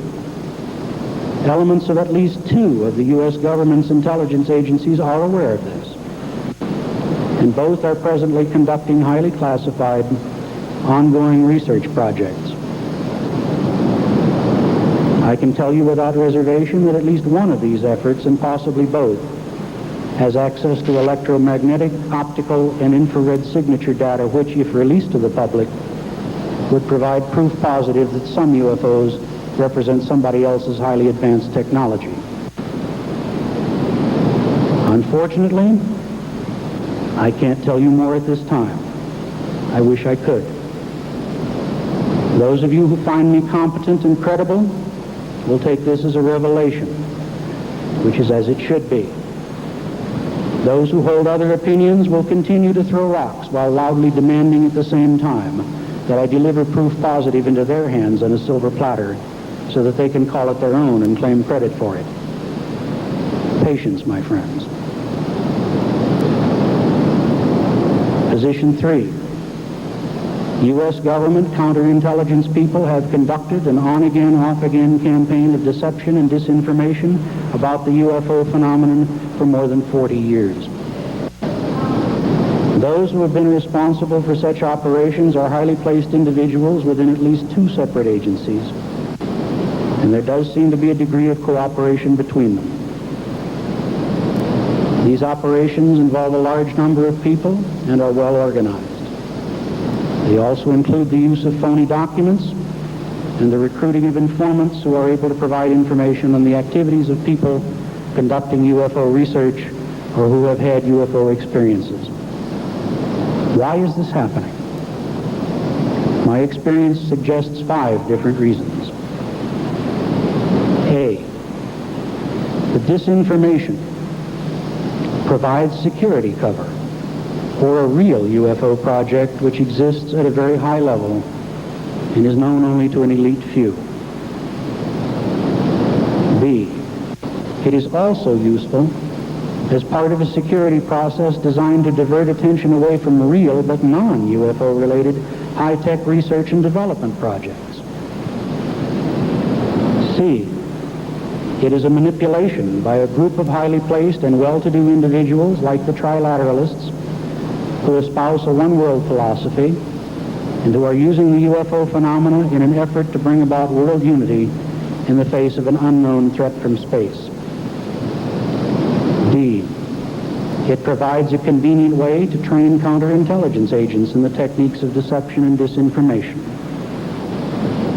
E, it is a manipulation by UFO aliens themselves as part of their plan to gradually make human society aware of their presence. My position is that the truth is better.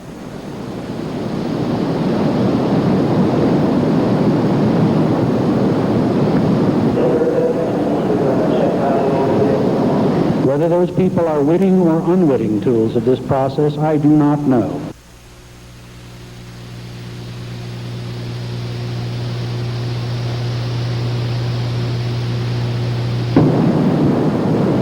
The last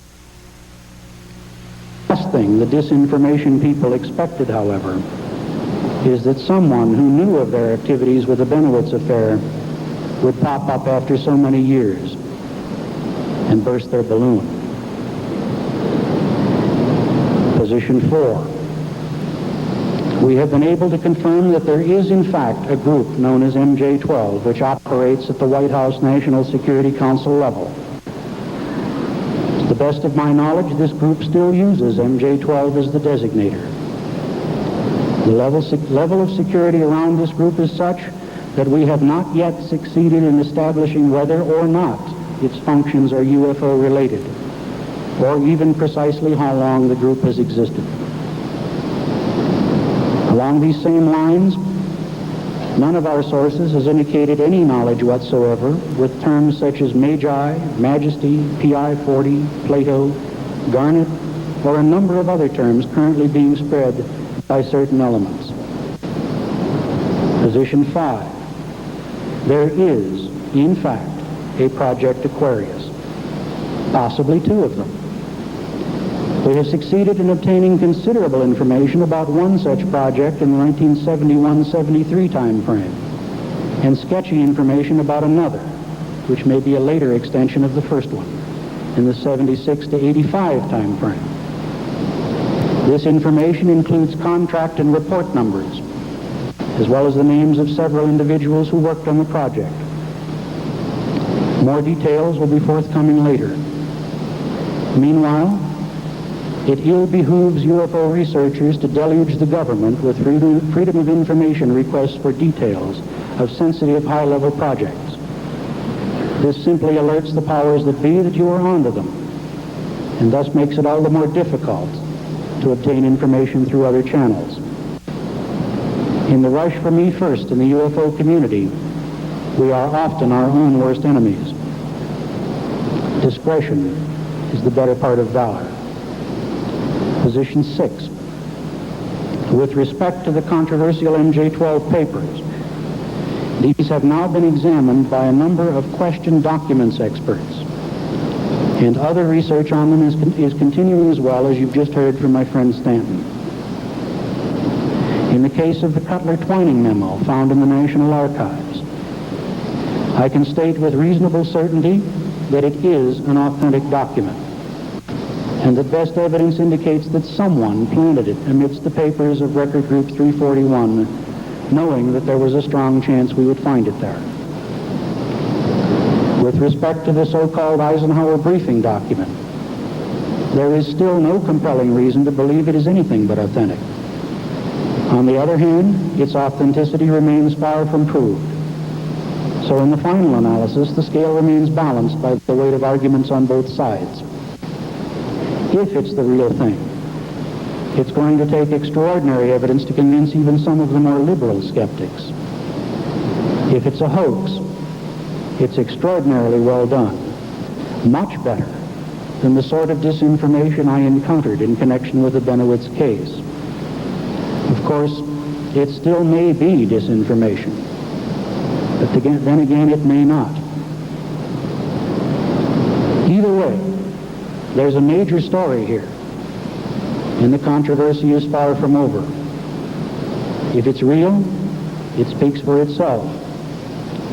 If it's disinformation, the equally important story of why needs to be told. As for the so-called Truman Executive Order of September 24th, 1947, which is actually the final page of the portion of the Eisenhower document which we have, the analysts have come up with mixed results. Though not yet disproved, this document presents the weakest case of the three. We are working on a final report on this matter, which will include the results of typeface analysis and other processes. It's going to be a lengthy affair. Before leaving it, however, I would like to at least comment on what has emerged as the most controversial aspect of the MJ-12 document affair, that of the date format. There are a couple of points I would like to make. One, if the similarities between stylistic characteristics of the documents and my own writings are important, as some have claimed, then are not dissimilarities equally important? There are some, you know, even in the way the dates are written. Why do those who go to such pains to point out similarities not go to equal pains to point out dissimilarities, especially when they claim to be using the scientific method? Could it, I wonder, be prejudiced? Or does the word incompetence better describe it? 2, we are by no means convinced that the date format is as critical an issue as others would make it out to be. While the style is admittedly unusual, it is not without precedent. And that, of course, is the bottom line, isn't it? 3, to those of you who still harbor suspicions that I created the documents and am perpetrating a hoax, I say thank you for the compliment. To those of you who think it more likely that I am the innocent victim of an elaborate hoax, I concede that this remains a possibility which has not yet been entirely ruled out. Position 7. The matter of alien abductions of humans is apparently regarded as serious by those within the government who are aware of the extraterrestrial nature of UFOs. This is evidenced by the fact that the government has gone so far as to disinform its own counterintelligence people on that very subject.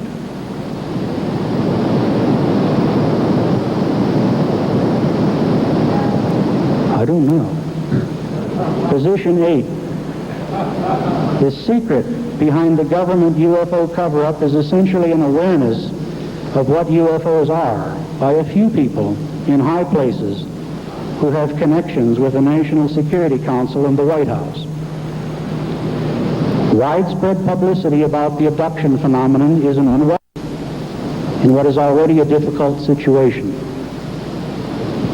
Within the in-group, there are strong differences of opinion as to whether information should be released to the public and how fast. There seems to be some consternation about exactly who is in control of the situation. Position 9. Ufology has been stumbling around for 30 years looking for answers. Unless something is done to reduce the petty bickering, the rumor mongering, the name calling, the ego massaging, the power politics, and the personal vendettas which have been taking up our time, sapping our strength, and disgracing our image lately, I expect mainstream ufology will go right on stumbling for a long time to come. What is needed, I submit, is a society of professional ufologists which adheres to established research procedures and techniques, which maintains a rigorous set of ethics and standards, and which limits its membership to a few whose competence has been appropriately demonstrated. No matter what happens, however, I am committed to completing the process I have begun. I am presently working with a network of more than a dozen individuals, some of whom hold some very impressive credentials. We have been actively exploring the labyrinth of government UFO involvement, and we will continue to do so until we feel the task is complete or that we can go no further. Our group is euphemistically called the Aviary, and each individual uses a code name of a bird as an identifier. We will continue to provide the UFO community with data, and we will continue to proceed in a way which we feel best suits our purposes. A number of people have suggested to me recently that I should defend myself against various allegations and rumors which have been circulating lately. Well, folks, you've just heard the case for the defense. Now reach down inside of yourselves and wrench forth a judgment. I and my group of associates are going to find some answers, no matter what it takes, and no matter how long it takes. We are out there digging, and we are going to continue to dig, either with the support of the UFO community or without it. Armchair researchers and hasty-pudding potshot plagiarist ufologists whose only goal is to make themselves look important at others' expense take note. Those of you who think we're doing a good job and want to be part of that process, please know that we welcome any support you feel you can offer, even if we've had personal differences between us in the past. Those who feel it's all a con game, or that it's all disinformation, can continue to throw all the rocks you want. We're going to go right on without you, just as we always have. In closing, I wish to state that the text you've just heard me read is copyrighted. As such, any use of printed, video, or audio reproductions of this material without permission is prohibited. And finally, this paper marks a radical change of position for me. In the past, I've always been very careful to qualify my statements about the possible extraterrestrial nature of UFOs so as to leave room for other explanations. All the evidence that my associates and I have accumulated to date, however, boils down to two inescapable conclusions. First, there is an extraterrestrial presence here on planet Earth. And second, a small number of individuals within our government know it, but remain undecided as to what to do about it. These two things represent the bottom line. From there, it's only a question of uncovering just how much of the rest of the UFO story is for real and how much of it is bullshit. That is precisely what we intend to do. So either climb aboard and hang on, or get off the tracks. I apologize for having taken so long. If I've offended, that's unfortunate, but I have tried to be truthful with you. I had a lot to say, and it needed to be said. Thank you, good night, and farewell. Some of the information is based upon research derived from the information that I saw. For instance, in the documents that I saw, it was stated that President Eisenhower had commissioned a group called the Jason Scholars, which was stated to have been a secret society of scholars, to research the deception, lies, facts, truth, and get at the root and the real truth of the alien question. It also stated that there was a group of 12 men formed by NSC Memo 5410, and that the study group was formed by NSC Memo 5411, and that there was another NSC memo issued to cover the actions of these men and explain the reasons why such prominent men were meeting on a regular basis, and that NSC memo was 5412/1 and 5412/2. 5412/1 was implemented in March of 1955, 5412/2 in November of 1955. Anyone who knows how correspondence, executive orders, and executive memos are written knows that you do not write a memo 5412 in March and then in November tack a second part onto it. The memo was originally really written in 1954. I'm going to go through the whole history. I'm going to have to leave a few things out simply because it's going to be impossible to cover everything in the hour and a half that I have. Before I begin, I would like to read two quotes to you. The first is attributed to Mr. Alistair Cook, who said, quote, "I'll be astounded if this planet is still going 50 years from now. I don't think we will reach 2000. It would be miraculous," unquote. Winston Churchill said, and I quote, "We seem to be moving, drifting, steadily against our will, against the will of every race and every people and every class, towards some hideous catastrophe. Everyone wishes to stop it, but they do not know how." What do you think he was referring to? Ronald Reagan stated on October 18, 1983, in a meeting with Thomas Dine, who is the executive director of the American Israel Public Affairs Committee. And I quote Ronald Reagan, "You know, I turn back to your ancient prophets in the Old Testament and the signs foretelling Armageddon. And I find myself wondering if we're the generation that is going to see that come about. I don't know if you've noted any of those prophecies lately, but believe me, they certainly describe the times we're going through." Now, ladies and gentlemen, during this talk that I'm going to give you, I'm going to explain to you the history of this phenomenon, who the secret government really is, and I will name them by name, beginning group, the study group. I will tell you who they are today. I'm going to tell you what this is all about. I'm going to tell you who's selling drugs to your children, and I'm going to tell you why the United States government is afraid for you to find out what the truth is regarding UFOs.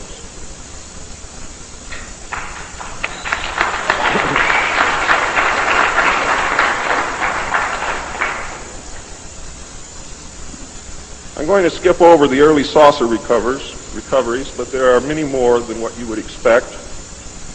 The early saucers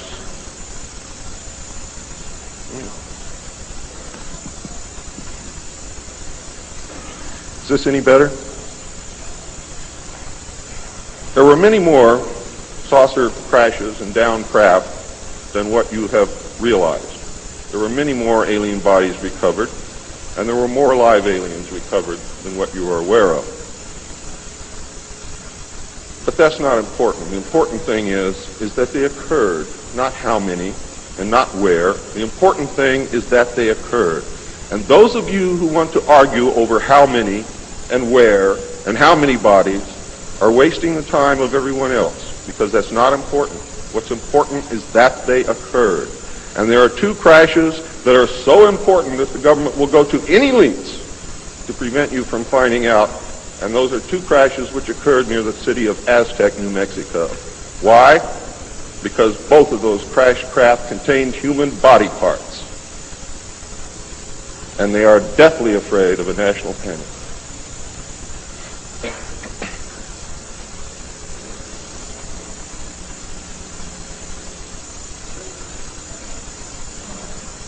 Because of this, there was a very, very tight security blanket screwed down tight over all of the alien question.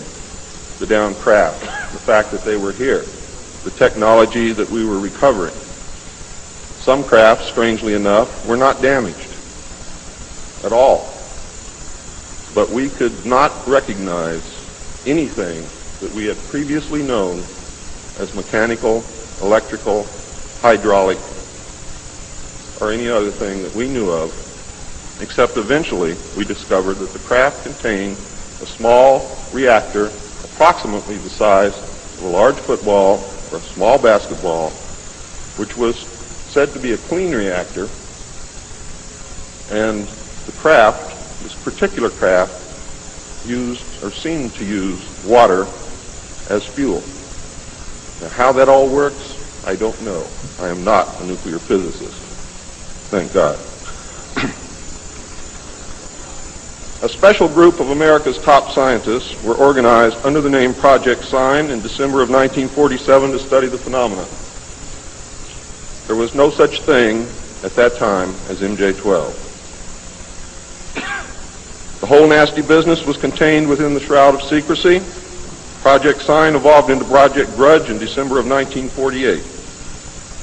A very low-level collection and disinformation project named Blue Book was formed under Grudge. 16 volumes were to come out of Grudge, including the controversial Grudge 13, which I and Bill English saw, read, and revealed to the public. Blue teams were put together to recover the crashed discs and dead or alive aliens. The blue teams were later to evolve into alpha teams under Project Pounce and Project Pluto. During these early years, the United States Air Force and the Central Intelligence Agency exercised complete control over the alien secret. The Air Force was later to be dropped because it was a young service and had no political power and could not overcome the power of the Army and the Navy. In fact, the CIA was formed by presidential executive order, first as a Central Intelligence Group for the express purpose of dealing with the alien presence. Later, the National Security Act was passed, establishing it as the Central Intelligence Agency. The National Security Council was established to oversee the intelligence community and especially the alien endeavor. It was not created specifically to form national policy. In fact, you can say that the National Security Council was the forerunner of MJ-12, and there was another group between MJ-12 and the National Security Council, which is to come later. A series of National Security Council memos and executive orders removed the CIA from the sole task of gathering foreign intelligence and slowly but thoroughly legalized direct action in the form of covert activities at home and abroad. On December 9, 1947, Truman approved issuance of NSC-4, entitled Coordination of Foreign Intelligence Information Measures, at the urging of Secretaries Marshall, Forrestal, Patterson, and the Director of the State Department's Policy Planning Staff, Kennan, who, by the way, were all members of the Council on Foreign Relations.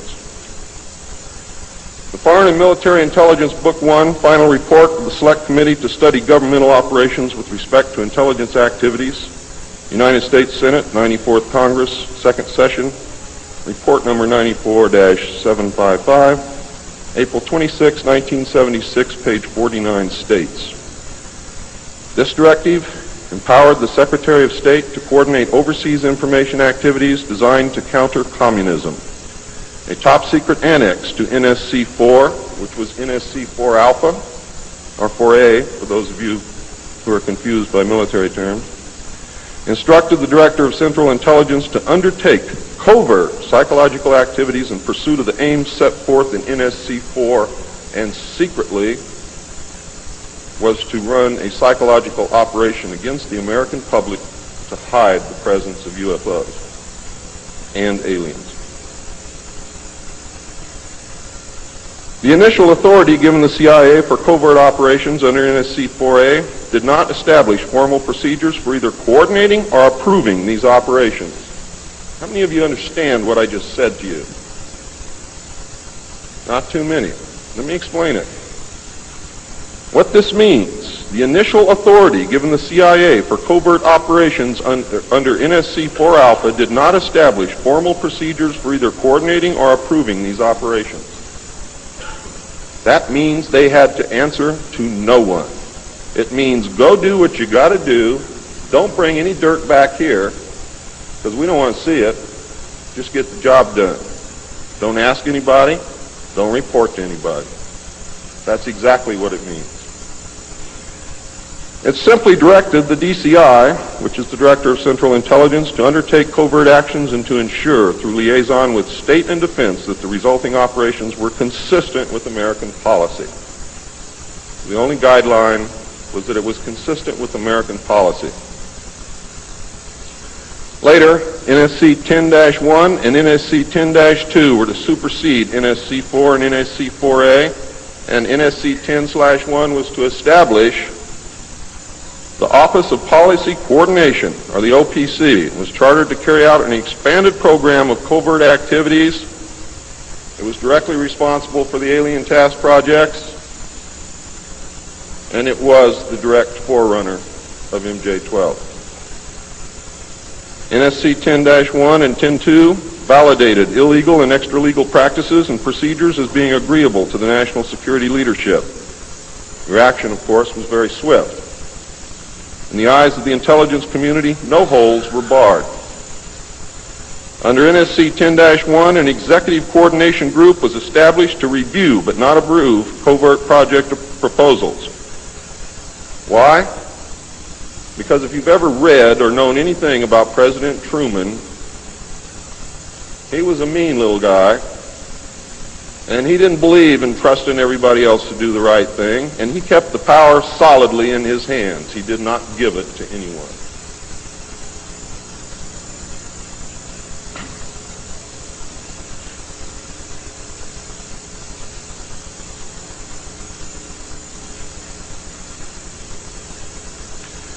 The ECG was secretly tasked to coordinate the alien projects. NSC 10/1 and 2 were interpreted to mean that no one at the top wanted to know about anything until it was over and successful.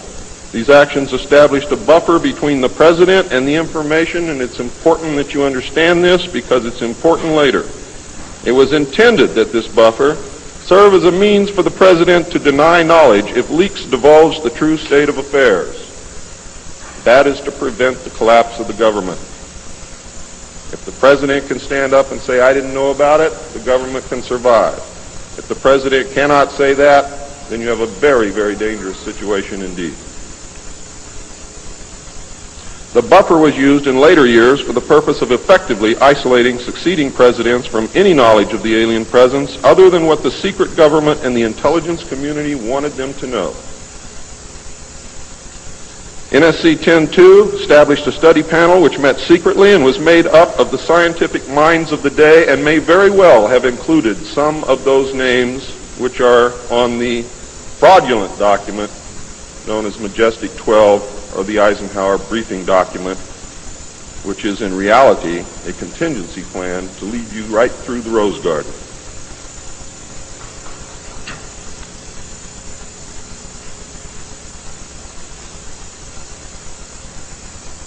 The study panel was not called MJ-12. In fact, the study panel was never called MJ-12. Another NSC memo, NSC 10/5, further outlined the duties of the study panel. These NSC memos and secret executive orders set the stage for the creation of MJ-12 only 4 years later. Now it gets nasty. Secretary of Defense James Forrestal began to object to the secrecy. He was a very idealistic and religious man who believed that the public should be told. When he began to talk to leaders of the opposition party and leaders of the Congress about the alien problem, he was asked, which is a polite way of saying you're fired, to resign by Truman. He expressed his fears to many people and rightfully believed that he was being watched and that his life was threatened.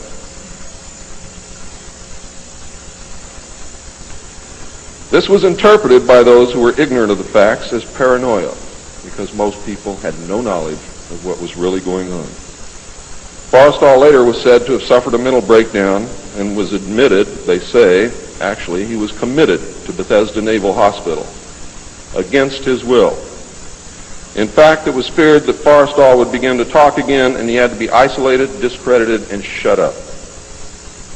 Sometime in the early morning of May 22nd, 1949, agents of the CIA tied a sheet around his neck, fastened the other end to a fixture in his room, and threw James Forrestal out the window.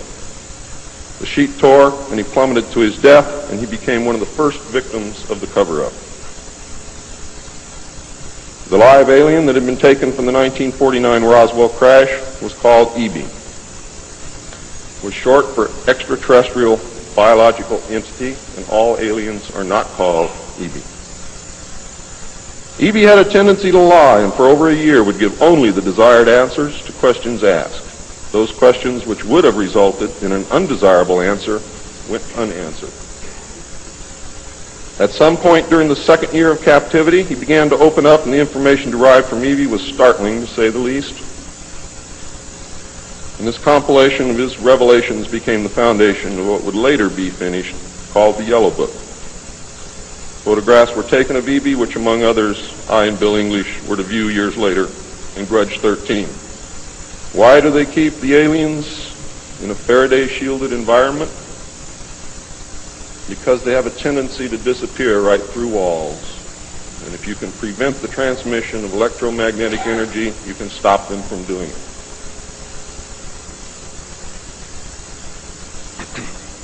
In late 1951, EB became ill. Medical personnel had been unable to determine the cause of EB's illness and had no background from which to draw. EB's system was chlorophyll-based, and he processed food into energy much the same as plants. Waste material was excreted almost exactly the same as plants. It was decided that an expert in botany was called for. A botanist, Dr. Guillermo Mendoza, was brought in to try and help him recover. Those of you who have been looking for him on medical lists will not find him there. He was a PhD in botany. Dr. Mendoza worked to save EB until mid-1952 when EB died. Dr. Mendoza eventually, according to the information that I read, became the expert on at least this type alien biology.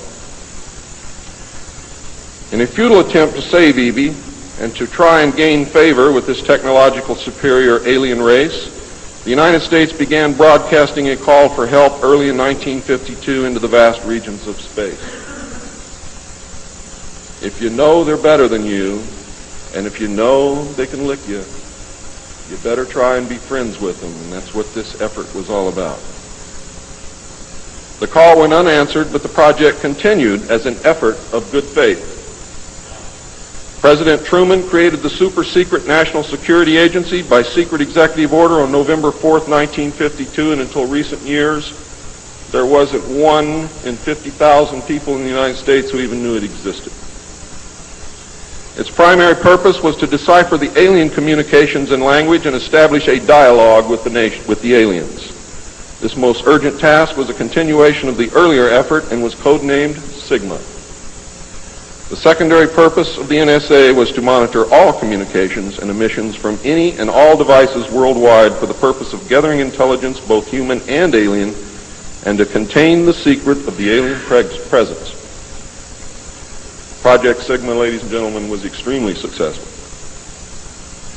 The NSA also maintains communications with the Luna base and other secret space programs. By executive order, the NSA is exempt from all laws which do not specifically name the NSA in the text of the law as being subject to that law. How many of you know what that means? That means we have a completely lawless organization running around the country doing whatever they want to do, answering to no one, and under no law which does not name the National Security Agency in the text of that law as specifically being subject to that law by executive order of the President of the United States. That means that if the agency is not spelled out in the text of any and every law passed by the Congress, it is not subject to that or those laws. The NSA now performs many other duties and in fact is the premier agency within the intelligence community. Today, the NSA receives 75% of the monies allotted to the intelligence community. And the old sayings, ladies and gentlemen, where the money goes, therein the power resides, is absolutely true.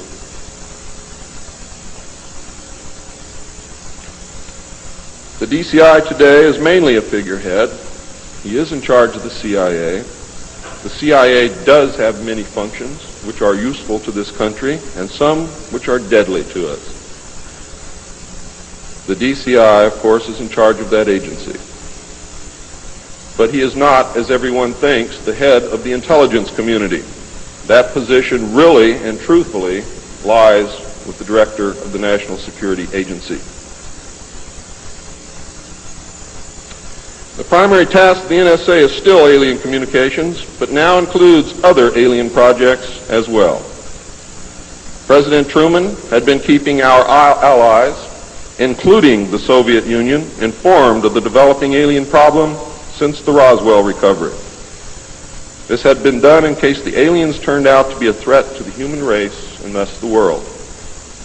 Plans were formulated to defend the Earth in case of invasion. These were international plans, which included most of the countries of the world. Great difficulty, however, was encountered in maintaining international secrecy. It was decided that an outside group was necessary to coordinate and control international efforts in order to hide the secret from the normal scrutiny of governments by the press. The result was the formation of a secret society which became known as the Bilderbergers. The headquarters of this group is in Geneva, Switzerland. The Bilderbergers evolved into a secret world government that now controls everything. The United Nations was then, and is now, an international joke.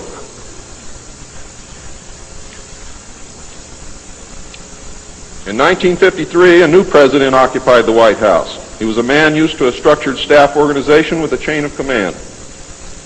His method was to delegate authority and rule by committee. He made major decisions, but only when his advisors were unable to come to consensus, and when he was in the Army, he was known as the diplomat. He was very good at what he did. He was very good at bringing people together, reaching consensus, and getting people to work for him. His normal method was to read through or listen to several alternatives and then approve one. Those who worked closely with him have stated that his favorite comment was, "Just do whatever it takes." Now here's a man very different from President Truman. He spent a lot of time on the golf course. This was not all unusual for a man who had been career Army with the ultimate position of Supreme Allied Commander during the war, a post which carried 5 stars along with it. In fact, he deserved it. This president was General of the Army Dwight David Eisenhower.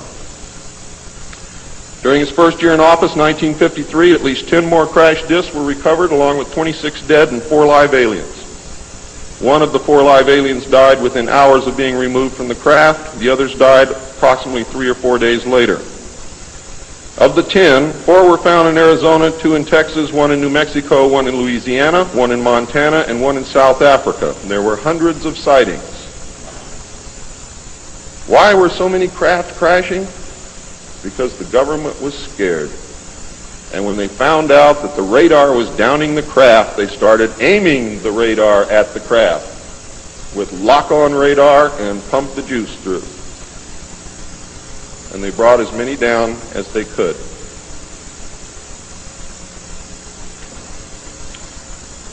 Eisenhower knew that he had to wrestle and beat the alien problem. He knew that he could not do it by revealing the secret to the Congress, because, in fact, isn't that the same as telling the public? Early in 1953, the new president turned to his friend and fellow member of the Council on Foreign Relations, Nelson Rockefeller, for help with the alien problem. Eisenhower and Rockefeller began planning the secret structure of alien task supervision, which was to become a reality within 1 year. The idea for MJ-12 was thus born. It was Nelson's uncle Winthrop Aldrich who had been crucial in convincing Eisenhower to even run for president. The whole Rockefeller family, and with them the Rockefeller empire, had solidly backed Eisenhower. Asking Rockefeller for help with the alien problem was to be the biggest mistake Eisenhower ever made for the future of the United States and most probably all of humanity, as you will soon see. What he literally did with this act, ladies and gentlemen, is abdicate the presidency to a secret group. Within 1 week of Eisenhower's election, he had appointed Nelson Rockefeller chairman of a presidential advisory committee on government organization. Rockefeller was responsible for planning the reorganization of the government. New Deal programs went into one single cabinet position called the Department of Health, Education, and Welfare. When the Congress approved the new cabinet position in April of 1953, Nelson was named to the post of Undersecretary to Ovida Culpa Hobby. In 1953, also, astronomers discovered large objects in space which were moving toward the Earth, and it was first believed that they were asteroids. However, if you know much about astronomy, you know that you can predict or project backward orbital paths of bodies in space and determine where they come from, what they're doing, where they're going, and what their orbital path really is. Well, this failed to pan out, and the evidence proved that the objects could only be spaceships intelligently guided. Project Sigma intercepted alien communications, and when the objects reached the Earth, they took up a very high orbit around the equator. There were several huge ships, and their actual intent was unknown. Project Sigma and a new Project Plato, through radio communications using the computer binary language, which the aliens understand very well, they're very mathematical minded, was able to arrange a landing that eventually resulted in face-to-face contact with alien beings from another planet. Project Plato was tasked with establishing diplomatic relations with this race of space aliens. But in the meantime, something else happened. In the meantime, a race of human-looking aliens contacted the United States government. Where this happened, I do not know. I wish that I did. This alien group warned us against the aliens that were orbiting the equator and offered to help us with our spiritual development. They demanded that we dismantle and destroy our nuclear weapons as the major condition. They refused to exchange technology, citing that we were spiritually unable to handle the technology which we then possessed, and has not that been true throughout our history? They believed that we would use any new technology to destroy each other, as we always have. This race stated that we were on a path of self-destruction, and we must stop killing each other, stop polluting the earth, stop raping the earth's natural resources, and learn to live in harmony with each other and with nature. These terms were met with extreme suspicion, especially the major condition of nuclear armament, disarmament, and I have to say that I could not blame them in the face of so many uncertainties and so many alien surprises staring them directly in the face. It was believed that meeting that condition would leave us helpless in the face of an obvious alien threat. We also had nothing in history to help with the decision. Nuclear disarmament was not considered to be within the best interests of the United States, and the overtures were rejected. Later in 1954, the race of large-nosed gray aliens which had been orbiting the Earth landed at Holloman Air Force Base. It happened in 1954, ladies and gentlemen. If you take everything that Bob Ebenegger has ever said and subtract 10 years from it, you will be right on the money. A basic agreement was reached. An alien named Krill was left as a pledge that they would return and formalize the agreement. In effect, he was a hostage. This race identified themselves as originating from a planet around a red star in the constellation of Orion, which we call Betelgeuse. I believe that that's a lie. They lie a lot, and they deceive a lot, and it is evident through every action that they've ever done with us The truth is, ladies and gentlemen, these creatures might be from Mars, really. They claim that they are from a planet which revolves around the red star, which we call Betelgeuse. They stated that their planet was dying and that at some unknown future time they would no longer be able to survive there. This led to a second landing at Edwards Air Force Base. The historical event had been planned in advance and details of the treaty had already been agreed upon.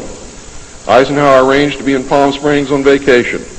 On the appointed day, the president was spirited away to the base, and the excuse was given to the press that he was visiting the dentist for a toothache.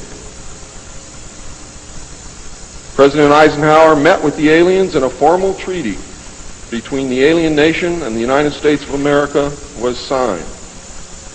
We then received our first alien ambassador from outer space. His name and title, and I know it sounds ridiculous, but it's absolutely true. His name and title was His Omnipotent Highness Krill, pronounced Krill, spelled K-R-L-L-L or C-R-L-L-L. In the American tradition of disdain for royal titles, he was secretly called Original Hostage Krill, or O-H Krill, so that Americans would not have to say, Your Omnipotent Highness.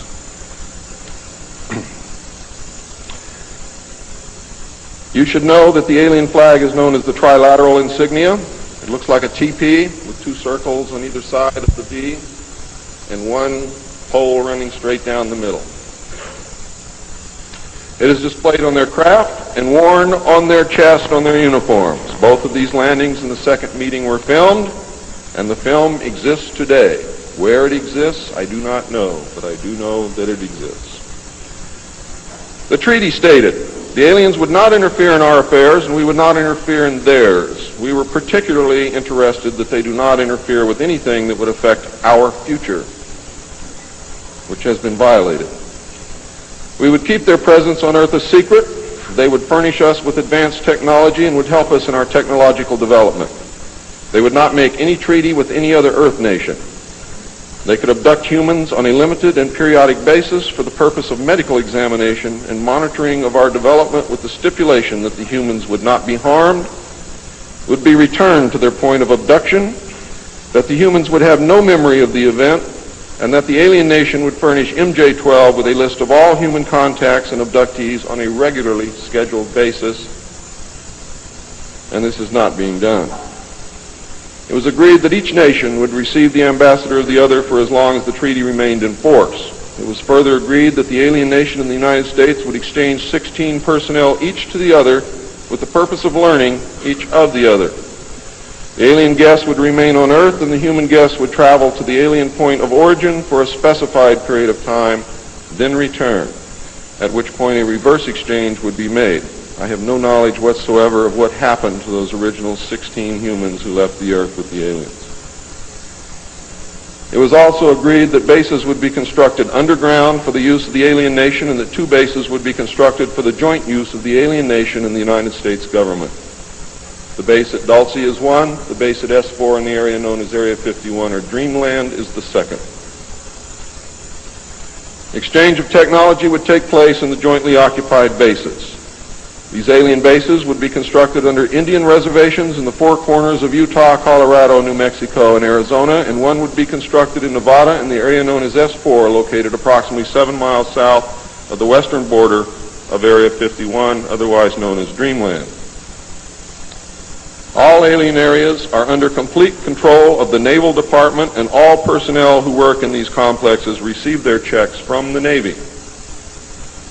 Construction of the bases began immediately, but progress was slow until large amounts of money were made available in 1957, and in the meantime work continued on the Yellow Book with the information derived from the guests.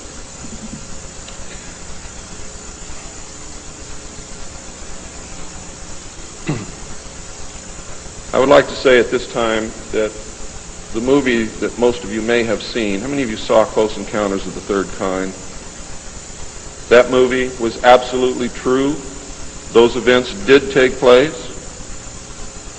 Not exactly as you saw them, not in the place where you saw them take place, but there was a landing, there was an agreement, There was conversation. There was an exchange of personnel made.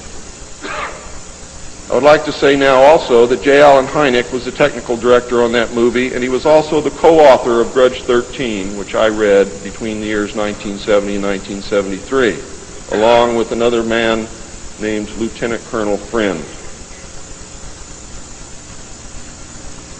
As you learned last night, it's the real nice guys that get you. Right, Phil?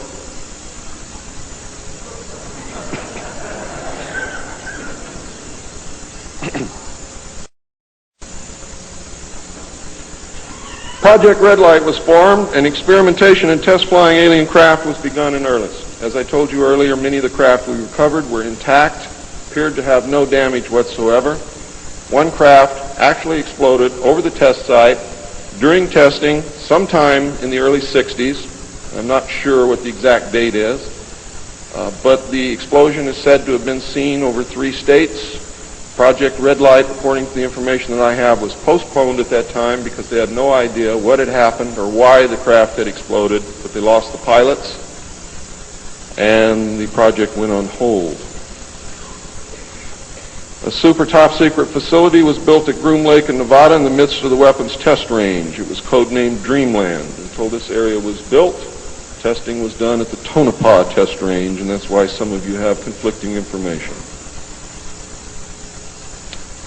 The installation was placed under the Department of the Navy, and clearance of all personnel required a Q clearance as well as executive, which means presidential or majestic approval.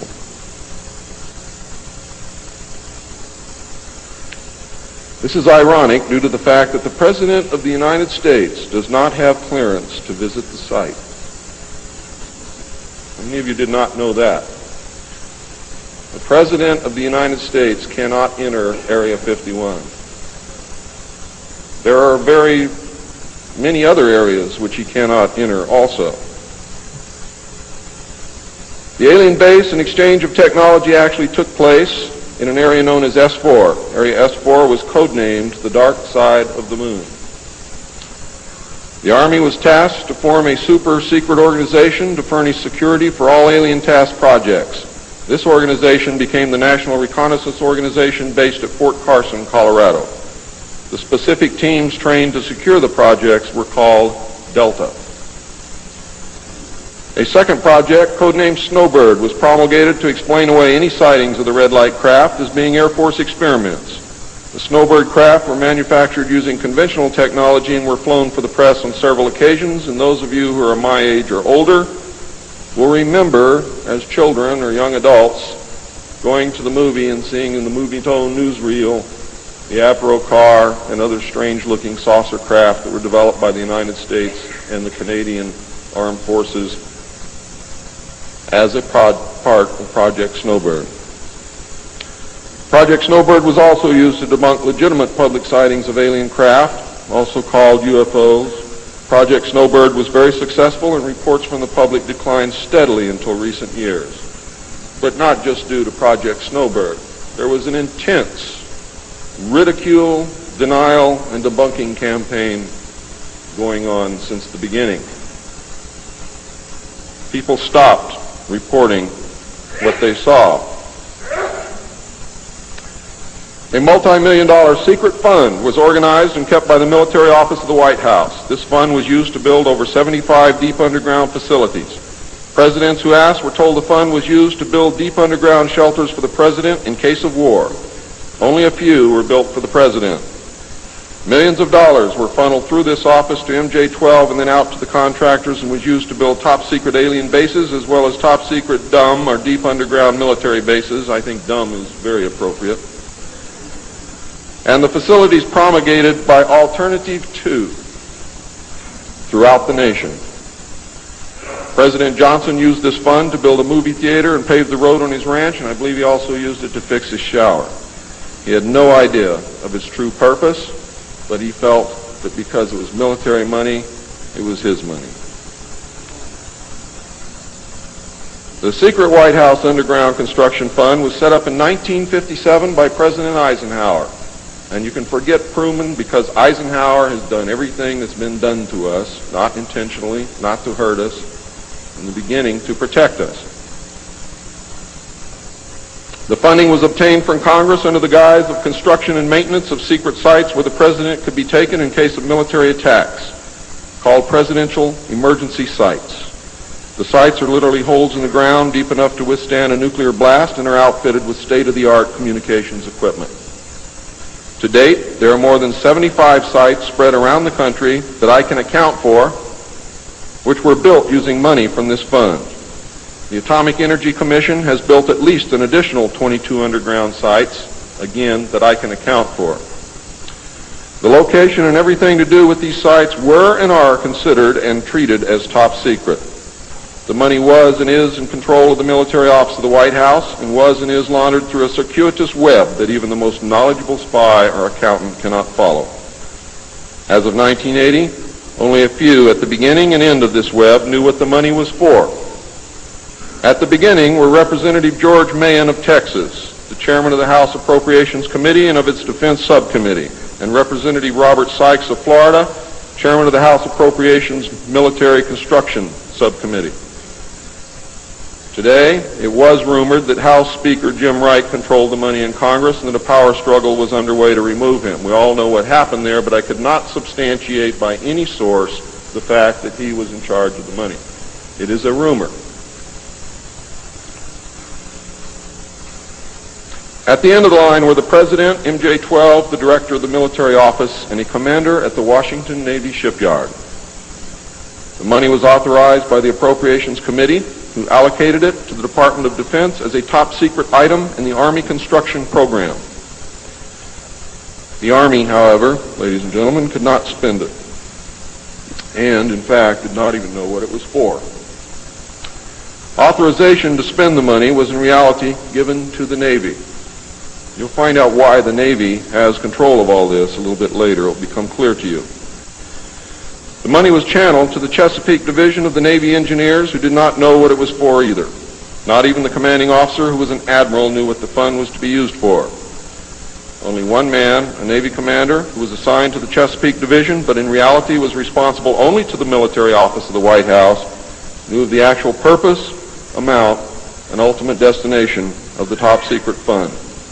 The total secrecy surrounding the fund that meant that almost every trace of it could be made to disappear by the very few people who controlled it.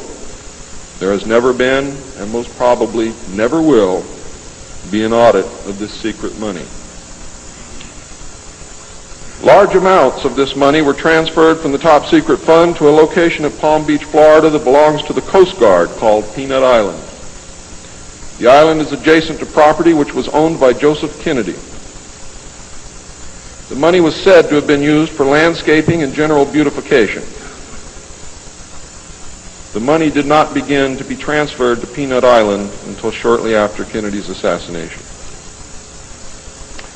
Some time ago, a TV news special on the Kennedy assassination told of a Coast Guard officer transferring money in a briefcase to a Kennedy employee across this property line. It was on television. Could this have been a secret payment to the Kennedy family for the loss of their son, John F. Kennedy? I think it was, but I can't prove it. The payments continued through the year 1967 and then stopped.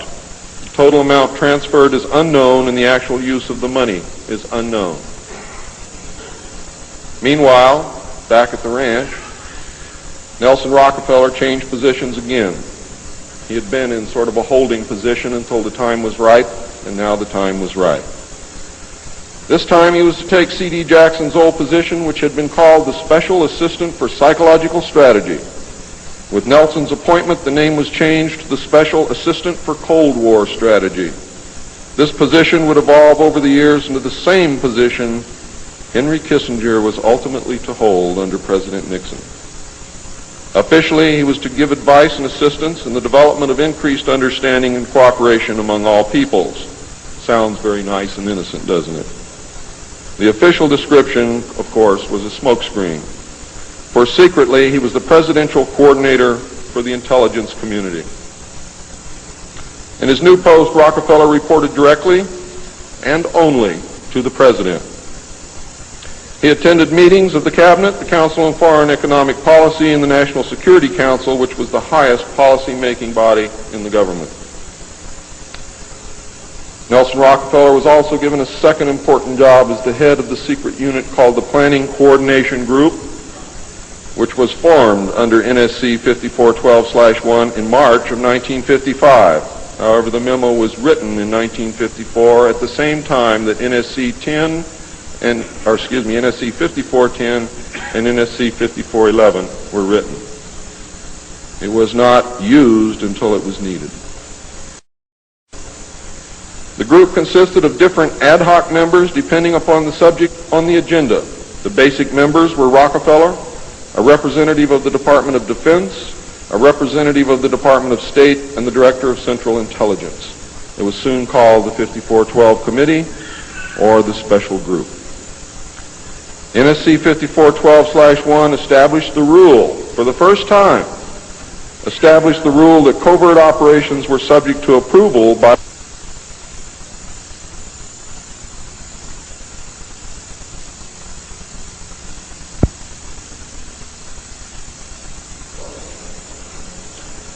secret executive memorandum, NSC 5410. Eisenhower had preceded NSC 5412/1 in 1954 to establish a permanent committee, not ad hoc, to be known as Majority 12, MJ12,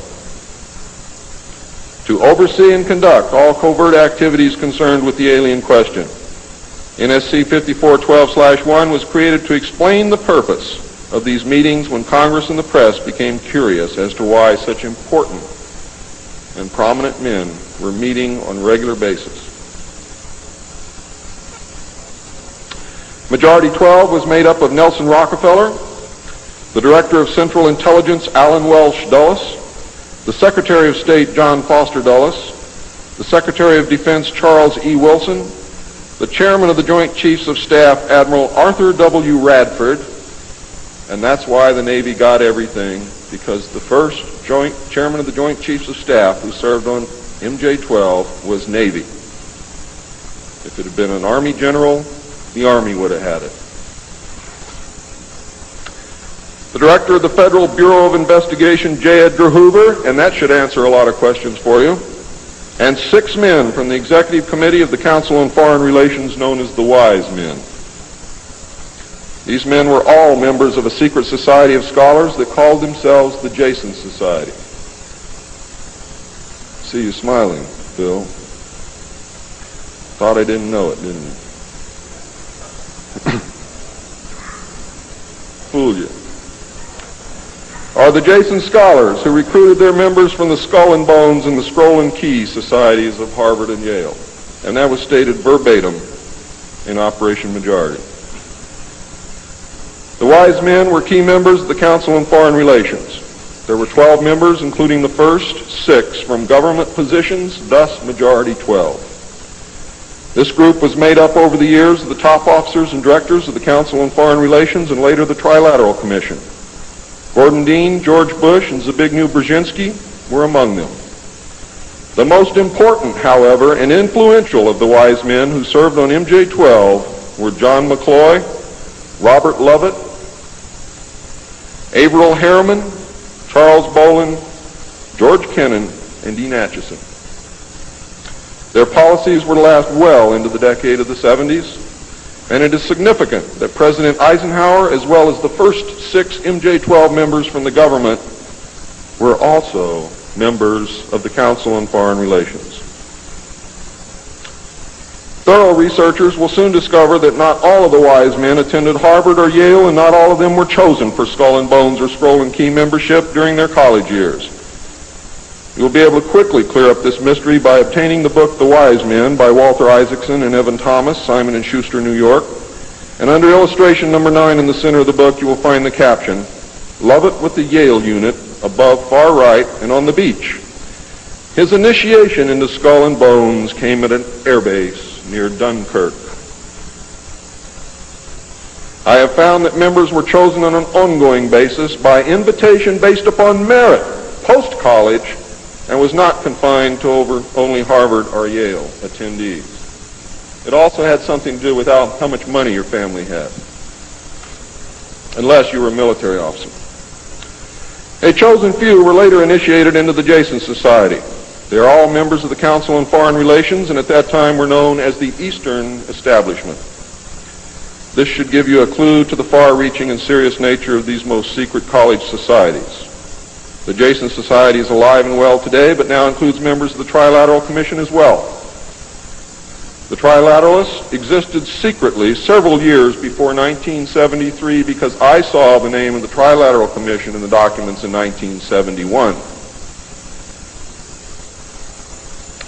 The name of the Trilateral Commission was taken from the alien flag known as the Trilateral Insignia. And that should give you some clue as to how much trouble you're in. Majority 12 was to survive right up to the present day. Under Eisenhower and Kennedy, it was erroneously called the 5412 Committee, or more correctly, the Special Group. In the Johnson administration, it became the 303 Committee, named after the room that they met in at the White House when they met at the White House. Because the name 5412 had been compromised in the book The Secret Government. Actually, it was not compromised. It was intentionally leaked to explain the purpose of the meeting of these men so that no one would go looking for NSC 5410 and NSC 5411. And I wish you all luck. I hope that you're able to dig it out.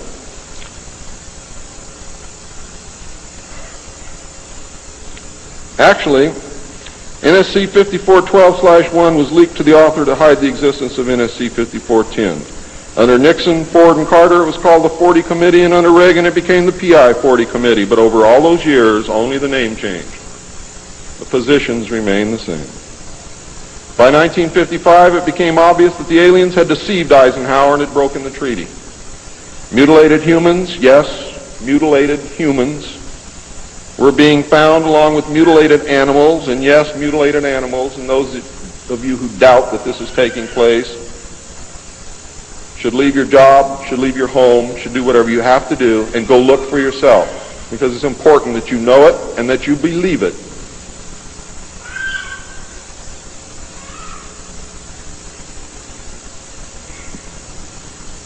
These things were being found all across the United States. It was suspected that the aliens were not submitting a complete list of human contacts and abductees to MJ-12, and it was suspected that not all abductees had been returned, and this has been verified. The Soviet Union was suspected of interacting with them, and this proved also to be true. It was learned that the aliens had been and were then manipulating masses of people through secret societies, witchcraft, magic, the occult, and religion. After several Air Force combat air engagements with alien craft, it also became apparent that our weapons were no match against theirs.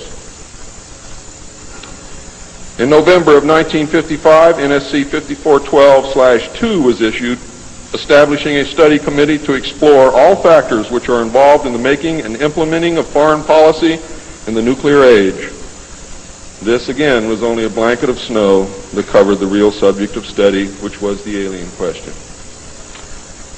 For, in fact, 5412/2 had, as I told you earlier, been written in 1954, when NSC 5410 and 5411 was written, and 5411, by secret executive memorandum in 1954, the study group was commissioned to examine all the facts, evidence, lies, and deception and discover the truth of the alien question.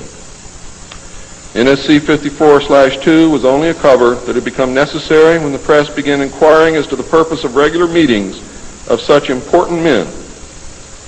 When the press asked Gordon Dean, somewhere near the end of 1954, why they were meeting and what they were studying, Gordon Dean says, "As of yet, we have no direction, but we're working on it." It then became necessary to find a direction and find a reason for these meetings, and that's exactly what they did. The first meetings began in 1954 and were called the Quantico meetings because they met at the Quantico Marine Base. See, one thing I knew, ladies and gentlemen, I know who they are. I know what they were called. All I had to do was find out who belonged to those names. And it's impossible to hold meetings of 36 prominent men secret over such a long period of time. The study actually lasted 3 years, not forever. It was a 3-year study, period.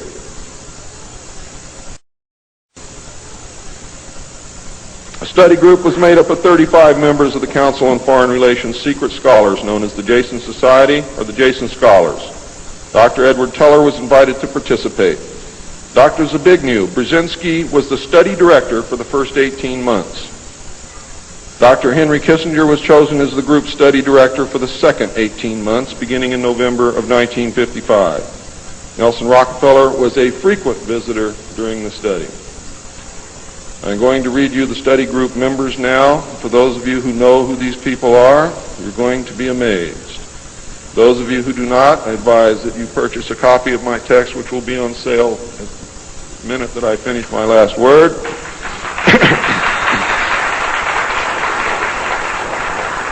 And research everything that I'm telling you, and your own research will tell you that I am telling you the truth, and I don't have to do that.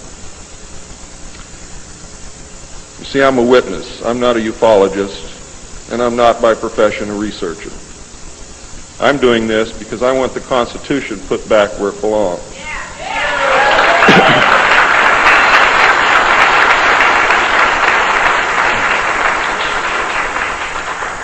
The study group members were Gordon Dean, chairman, one of the most powerful men in the United States at that time.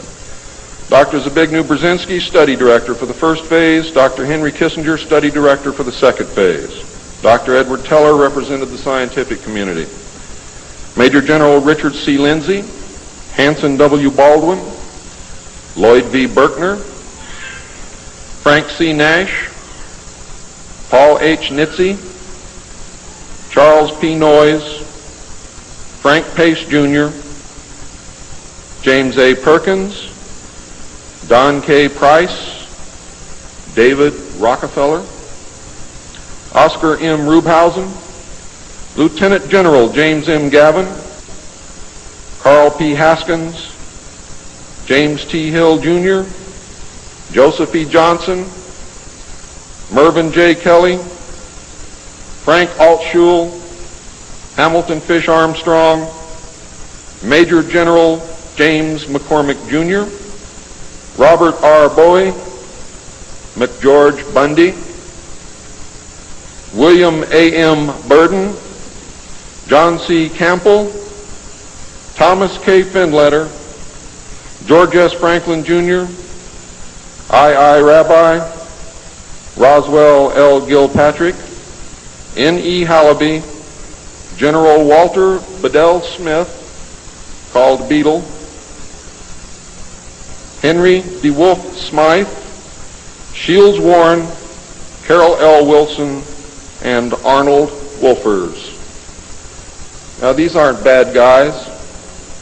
They were a study group. And the first MJ-12 was not made up of bad guys. They were made up of concerned Americans. What happened later became bad. The yanking of power away from the president, the formation of a secret government, the sale of drugs to the American people, etc., etc., etc. And I'm going to cover most of those things before I'm finished. It's about time. The second phase meetings were also held at the Marine base at Quantico, Virginia, and the group became known as Quantico 2. Nelson Rockefeller built a retreat somewhere in Maryland which could only be reached by air for MJ-12 and the study committee so that they could meet away from public scrutiny. He donated the land, he built the facilities. Say hello for me, Phil.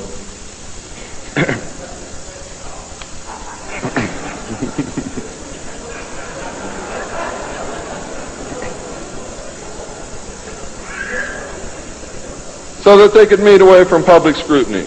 The secret meeting place is known by the code name, the Country Club. Complete living, eating, recreation, library, and meeting facilities exist at the location.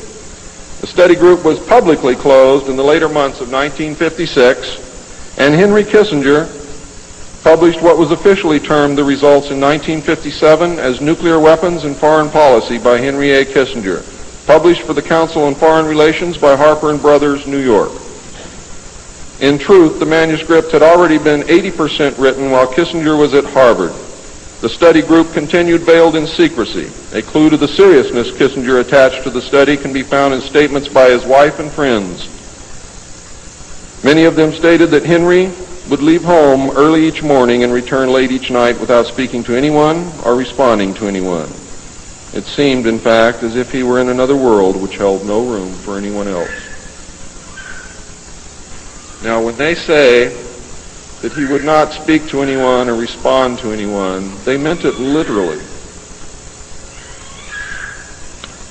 I find these statements very revealing. The revelations of the alien presence and actions during the study must have been a great shock. I know I would have been shocked. Henry Kissinger was definitely out of character during the time surrounding these meetings, as he is normally described as being a gentleman, very charming, and most people who meet him like him very much. Henry Kissinger would never again be affected in this manner, no matter the seriousness of any subsequent event. On many occasions, he would work very late into the night after having already put in a full day. Coupled with his not speaking, this behavior eventually led to his divorce. A major finding of the alien study was that the public could not be told, as it was believed that this would most certainly lead to economic collapse of the religious structure, and national panic, which would lead into anarchy.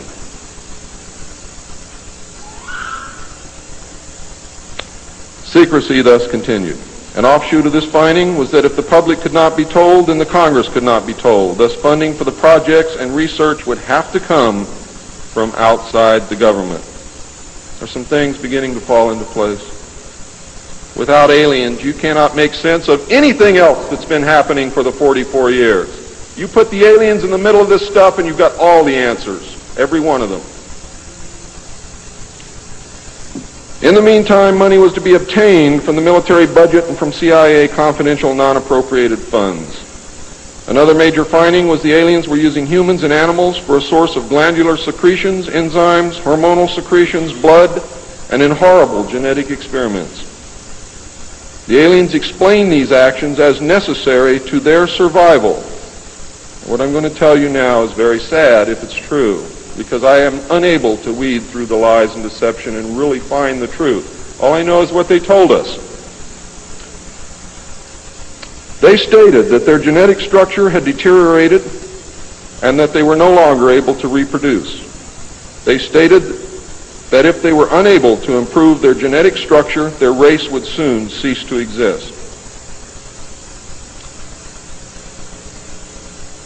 We looked upon their explanations with extreme suspicion. Since our weapons were literally useless against the aliens, MJ-12 decided to continue friendly diplomatic relations with them until such time as we were able to develop a technology which would then enable us to challenge them on a military basis.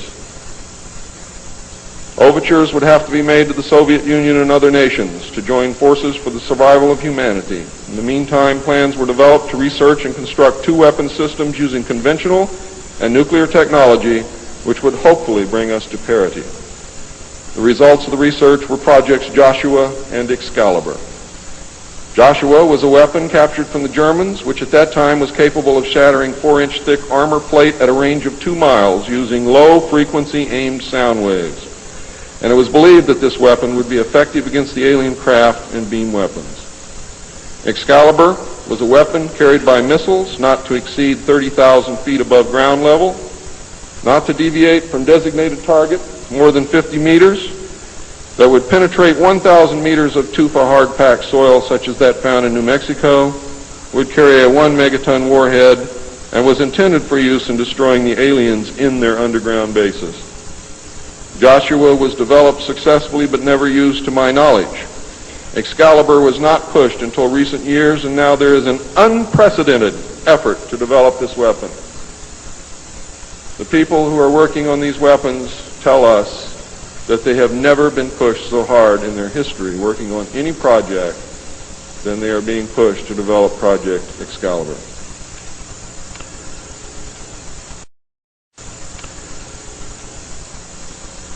Now, what I'm going to read you next may upset some of you, but it's absolutely true. The events at Fatima in the early part of the century were scrutinized. On suspicion that it was alien manipulation, an intelligence operation was put into motion to penetrate the secrecy surrounding the event. The United States utilized its Vatican moles that had been recruited and nurtured during World War II and soon obtained the entire Vatican study, which included the prophecy. And I don't care what you've ever read before, you have not read the true prophecy. This prophecy stated that if man did not turn from evil and place himself at the feet of Christ, the planet would self-destruct and the events described in the book of Revelations would indeed come to pass. It stated that a child would be born who would unite the world with a plan for world peace and a false religion beginning in 1992.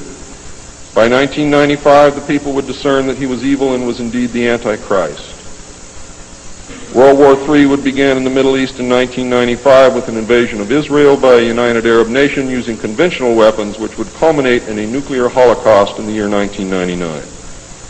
Between 1999 and 2003, most of the life on this planet would suffer horribly and die as a result. The return of Christ would occur in the year 2011. Is this true? I don't know. I know that it was decided by the United States government that this was indeed an alien event, and I believe that this is more deception which is being heaped upon us. So don't go out of here thinking that the world is going to end tomorrow because of this. It might because of something else, and I'm going to talk about that, but not because of this.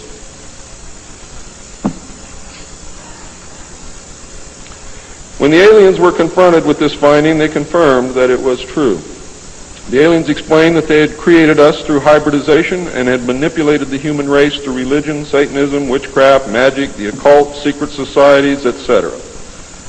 They further explained that they were capable of time travel and the events would indeed come to pass. Later exploitation of alien technology by the United States and the Soviet Union utilizing time travel confirmed that indeed something bad was going to happen. The aliens showed a hologram which they claimed was the actual crucifixion of Christ, which the government filmed. We did not know whether to believe them or not. Were they using our genuine religions to manipulate us? Or were they indeed the source of our religions with which they had been manipulating us all along? Or was this the beginning scenario of the genuine end times and the return of Christ which had been predicted in the Bible? No one knew the answer, and I don't know the answer either. A symposium was held in 1957, which was attended by some of the great scientific minds then living. It was held in Huntsville, Alabama. They reached the conclusion that by or shortly after the year 2000, the planet would self-destruct due to increased population and man's exploitation of the environment without any help from God or the aliens. By secret executive order of President Eisenhower, the Jason scholars were ordered to study this scenario and make recommendations from their findings. This was done. The Jason Society confirmed the finding of the scientists and made 3 recommendations called Alternatives 1, 2, and 3. Alternative 1 was to use nuclear devices to blast holes in the stratosphere from which the heat and pollution could escape into space. I'll buy heat, but I'll never buy pollution. Change the human cultures from that of exploitation into cultures of environmental protection. Of the 3, this was decided to be the least likely to succeed due to the inherent nature of man and the additional damage the nuclear explosions would themselves create. Alternative 2 was to build a vast network of underground cities and tunnels in which a select representation of all cultures and occupations would survive and carry on the human race. The rest of humanity would be left to fend for themselves on the surface of the planet. Alternative 3 was to exploit the alien and conventional technology in order for a select few to leave the Earth and establish colonies in outer space. I am not able to either confirm or deny the existence of batch consignments of human slaves which would be used for the manual labor in the effort as a part of the plan. The moon, codenamed Adam, would be the object of primary interest, followed by the planet Mars, codenamed Eve. As a delaying action, all 3 alternatives included birth control, sterilization, forced if necessary, and the introduction of deadly microbes to control or slow the growth of the Earth's population. AIDS is only one result of these plans. There are others. It was decided, since the population must be reduced and controlled, that it would be in the best interest of the human race to rid ourselves of the undesirable elements of our society. The joint U.S. and Soviet leadership dismissed Alternative 1, but ordered work to begin on Alternative 2 and 3 virtually at the same time. Those of you in the state of Washington who report hearing machinery underground are probably correct. In 1959, the RAND Corporation hosted a deep underground construction symposium. I have a copy of this symposium report, which I'm not supposed to have. Nevertheless, I have it, approximately this thick. In the symposium report, machines are pictured and described which could bore a tunnel 45 feet in diameter at the rate of 5 feet per hour in 1959. Just think what they can do now. It also displays pictures of huge tunnels and underground vaults containing what appear to be complex facilities and possibly even cities. It appears that the previous 5 years of all-out underground construction had made very significant progress by that time. The ruling powers decided that one means of funding the alien-connected and other black projects was to corner the illegal drug market.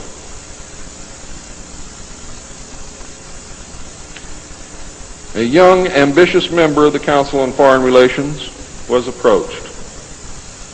His name is George Bush, who at the time was the president and CEO of Zapata Oil based in Texas. Zapata Oil was experimenting with the new technology of offshore drilling. It was correctly thought that the drugs could be shipped from South America to the offshore platforms by fishing boat, where it would then be taken to shore by the normal transportation used for supplies and personnel. By this method, no customs or law enforcement agency would subject the cargo to search. George Bush agreed to help and organize the operation in conjunction with the CIA. The plan worked better than anyone had thought and has since expanded worldwide, and there are now many other methods of bringing the illegal drugs into the country. But it must always be remembered that George Bush began the sale of drugs to our children. Now, if you think I'm crazy, get off your butt and start digging, because you will find out that it's absolutely true. The CIA now controls all the world's illegal drug markets. The official space program was boosted by President Kennedy in his inaugural address when he mandated that the United States put a man on the moon before the end of the decade. Although innocent in its conception, this mandate enabled those in charge to funnel vast amounts of money into black projects and conceal the real space program from the American people. A similar program in the Soviet Union served the same purpose. In fact, a joint alien United States and Soviet Union base already existed on the moon at the very moment Kennedy spoke the words. On May 22, 1962, a space probe landed on Mars and confirmed the existence of an environment which could support life. Not long afterward, the construction of a colony on the planet Mars began in earnest. Today, there is a colony which exists on the planet Mars. It is a United States-Russian alien facility.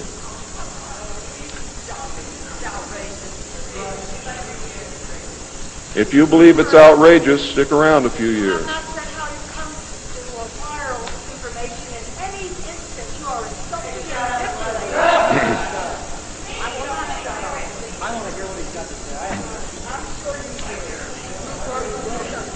This is very disturbing information, and I don't expect anyone to believe it.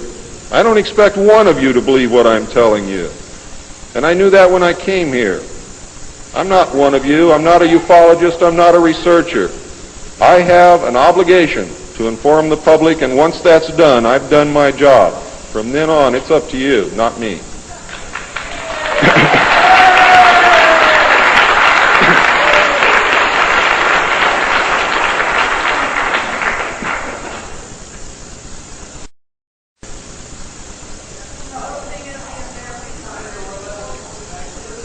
This colony exists on Mars, populated by specially select people from different cultures and occupations taken from all over the earth. A public charade of antagonism between the Soviet Union and the United States has been maintained over all these years in order to fund projects in the name of national defense when in fact we are the closest allies. At some point, President Kennedy discovered portions of the truth concerning the drugs and the aliens. He issued an ultimatum in 1963 to MJ-12. President Kennedy assured them that if they did not clean up the drug problem, he would. He informed MJ-12 that he intended to reveal the presence of aliens to the American people within the following year and ordered a plan developed to implement his decision. President Kennedy was not a member of the Council on Foreign Relations and knew nothing of Alternative 2 or Alternative 3 that I can find out. Internationally, the operations were supervised by an executive committee known as the Policy Committee. In the United States, they were supervised by MJ-12 and in the Soviet Union by its sister organization. President Kennedy's decision, of course, struck fear into these people. His assassination was ordered by the Policy Committee, and the order was carried out by agents of MJ-12 in Dallas. President John F. Kennedy was murdered by the Secret Service agent who drove his car in the motorcade, and the act is plainly visible in the film. It was stated in the documents that I saw. The assassin's name is William Greer. Watch the driver and not Kennedy when you view the film, when you can find a film that even shows it. All of the witnesses who were close enough to the car to see William Greer shoot Kennedy were themselves all murdered within 2 years of the event. That's fact. The Warren Commission was a farce, and Council on Foreign Relations members made up the majority of its panel. They succeeded in snowing the American people, and they hid the truth. And many other patriots who have attempted to reveal the alien secret have also been murdered throughout the intervening years. And that is why I've been so careful about the information that I released, because it was so important that I get here today to be able to tell you the truth, and what happens after me, after today, is of no consequence whatsoever. But what you do is. During the era of the United States' initial space exploration and the moon landings, every launch was accompanied by alien craft. A moon base dubbed Luna was sighted and filmed by the Apollo astronauts. Domes, spires, tall round structures which look like silos, huge T-shaped mining vehicles which left stitch-like tracks in the lunar surface, and extremely large as well as small alien craft appear in the photographs. It is, in fact, a joint United States-Russian and alien base. The space program is a farce and an unbelievable waste of money. Alternative 3 is a reality, and it is not at all science fiction. Most of the Apollo astronauts were severely shaken by this experience, and their lives and subsequent statements reflect the depths of the revelation and the effect of the muzzle order which followed. They were ordered to remain silent or suffer the extreme penalty, death, which was termed an expediency. One astronaut actually did talk to the British producers of the TV expose Alternative 3, confirming many of the allegations. However, I do not know who it was. In the book, Alternative 3, the pseudonym Bob Groden was used in place of the astronaut's identity. It was also stated that he committed suicide in 1978. This cannot be validated by any source, and I believe that several so-called facts in the book are really disinformation. However, I can assure you that Alternative 3 is real. I firmly believe that this disinformation is a result of pressure put upon the authors and is meant to nullify the effect upon the populace of the British TV expose entitled Alternative 3. The headquarters of the international conspiracy is in Geneva, Switzerland. The ruling body is made up of representatives of the governments involved as well as the executive members of the group known as the Bilderbergers. Meetings are held by the Policy Committee when necessary on a nuclear submarine beneath the polar ice cap. The secrecy is such that this was the only method which could ensure that the meetings could not be bugged and is the only place where they discuss their most secret matters. I can say that the book is at least 70% true from my own knowledge and the knowledge of my sources. I believe that the disinformation was an attempt to compromise the British TV expose with information which could be proven false, just as the Eisenhower briefing document was released here in the United States under the contingency plan Majestic 12, and which can also be proven false. Since our interaction with the aliens began, we have come into possession of technology beyond our wildest dreams. A craft named Aurora exists at Area 51, which makes regular trips into space. It is a one-stage ship called a TAV, or Trans-Atmospheric Vehicle. And it can take off from the ground using a 7-mile runway, go into high orbit, return on its own power, and land on the same runway. We currently have and fly atomic-powered alien craft at Area S4 in Nevada. Our pilots have made interplanetary voyages in these craft and have been to the Moon, Mars, and other planets aboard these craft. There is a group of pilots at the base who wear a patch, which has a little alien peeking over the bottom.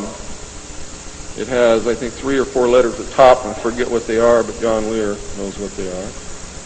There is a picture of Saturn and a picture of Mars in the photograph, and in the background there are 7 stars which are strangely shaped just like the stars in the Pleiades group. What that means, I don't know.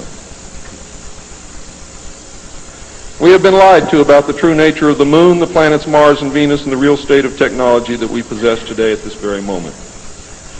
There are areas in the Moon where plant life grows and even changes color with the seasons. And this seasonal effect is because the Moon does not, as claimed, always present the exact same side to the Earth or the Sun.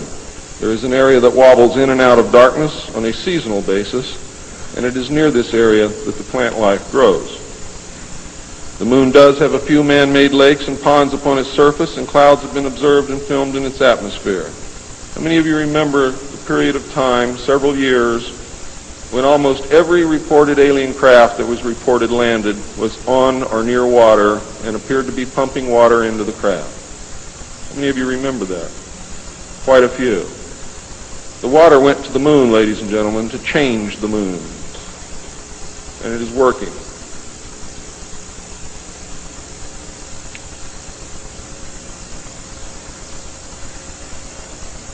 It possesses a gravitational field, and man can walk upon its surface without a spacesuit, breathing from an oxygen bottle after undergoing decompression the same as any deep-sea diver.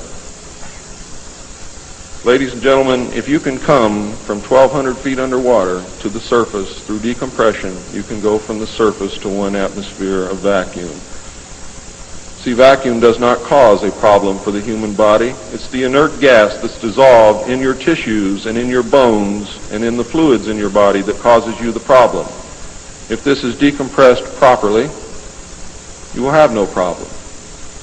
All you need is a very small amount of oxygen, a very small pressure to breathe. You will suffer no harm, except for one thing, that oxygen becomes toxic after breathing it over a long period of time. Therefore, excursions would have to be of a minimal time length. Other than that, there is no reason why you or anyone else cannot walk on the surface of the Moon or in space in a vacuum without a spacesuit. How do I know? I used to be one of the world's experts on deep-sea mixed gas breathing mixtures for divers and on deep saturation diving. When I was the head of the department of the Mixed Gas Deep Saturation Diving Division of the College of Oceaneering. And I can tell you now, it's much easier to decompress to a vacuum and walk on the surface of the Moon than it is to bring a man up from 600 feet.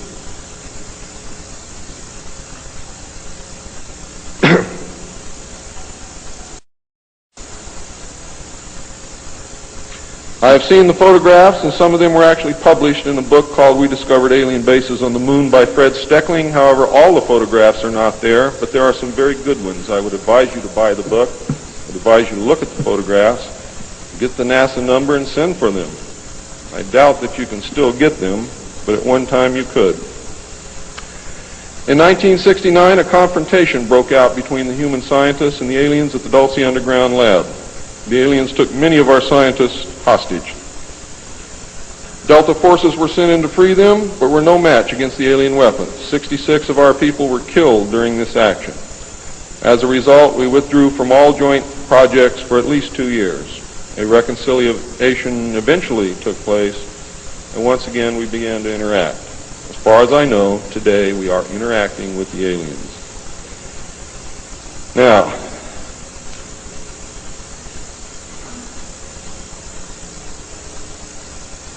I'm gone past my limit. I'm not going to infringe upon the other speakers. The text of my speech will be on sale outside. I only have one message to give you. I don't care what you think of me. I don't care what you call me. I do care what you do with this information because it is important to our survival as a species. It's important to our planet.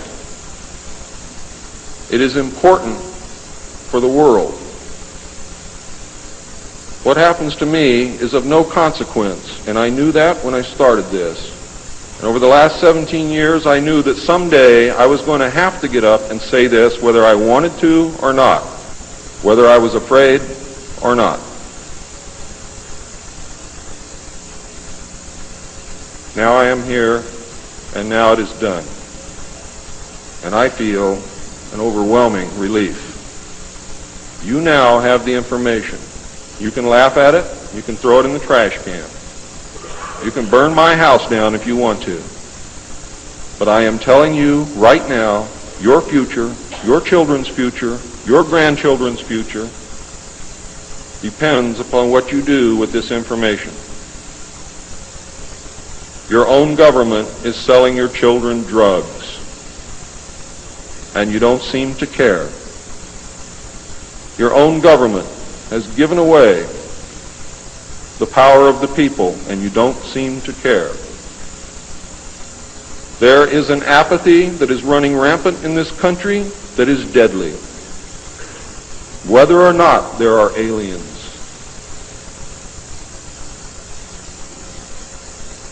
We are truly now, at this moment, a nation of sheep.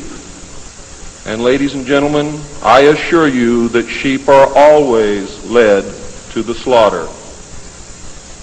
But it does not have to be that way. There is tremendous power in knowledge. There is also tremendous power in secrecy. Take away that secrecy, you make sure that you're informed, and you can change things and stop fighting with each other. Thank you.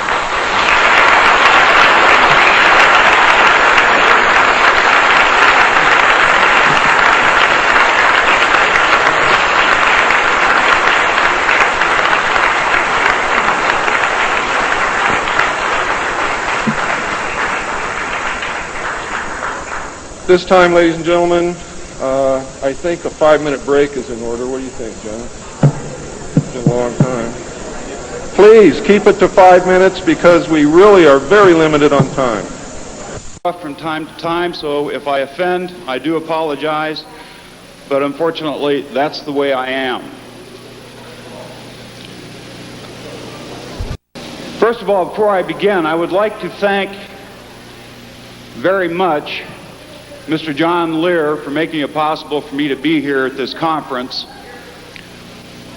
I did not know whether or not I would be able to make it, and John made that possible, and he has my deepest gratitude because I've been looking forward for an opportunity like this for almost 10 years now.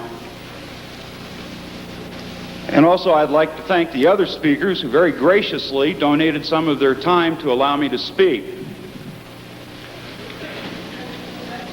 I have 45 minutes, and in 45 minutes I have to condense 12 years of information and happenings. What I would like to do is speak for 30 minutes and then for 15 minutes accept questions from the floor. And I'd like to make a promise to you at this point that unlike certain people, I will not try to treat you like mushrooms by keeping you in the dark and feeding you bullshit. And that during the question and answer period, I will not ask myself questions and answer them for you. Give you a little background about myself. In 1976, while working for the United States government at RAF Chicksands, U.S. Air Force Base Security Services Command, in Bedford, England, as a data analyst, I had the occasion to view a document entitled Grudge Blue Book Report Number 13. Those of you who are aware of the history of Blue Book know that Grudge Blue Book, or Blue Book Report Number 13, is a document that the government has sworn for years does not exist. Well, I'm here to tell you, ladies and gentlemen, that's crap. It does exist. While employed by the government and fulfilling my duties, I analyzed that document. I read it very carefully.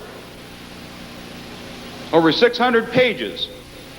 Over half of that was photographs. The content of that document consisted largely of technical reports, autopsy reports, and photographs of alien beings, alien technology, and sundry other things, which I will get into. And at this point, I would like to make mention that I find myself in a very, very poor position, which I am not entirely happy with, because I'm being forced to do something I swore up and down I would never do. And that is respond to last night's speaker, Mr. Bill Moore. And I will do that after I give you a brief rundown of the Blue Book 13 report. The version of the document that I saw was an annotated version. Mr. Cooper saw his version of the document in the early 70s. I saw my version of the same document in the mid-70s. My version of the document had been expanded considerably. A large portion of the document consisted largely of photographs. Photographs which showed alien beings, alive and dead.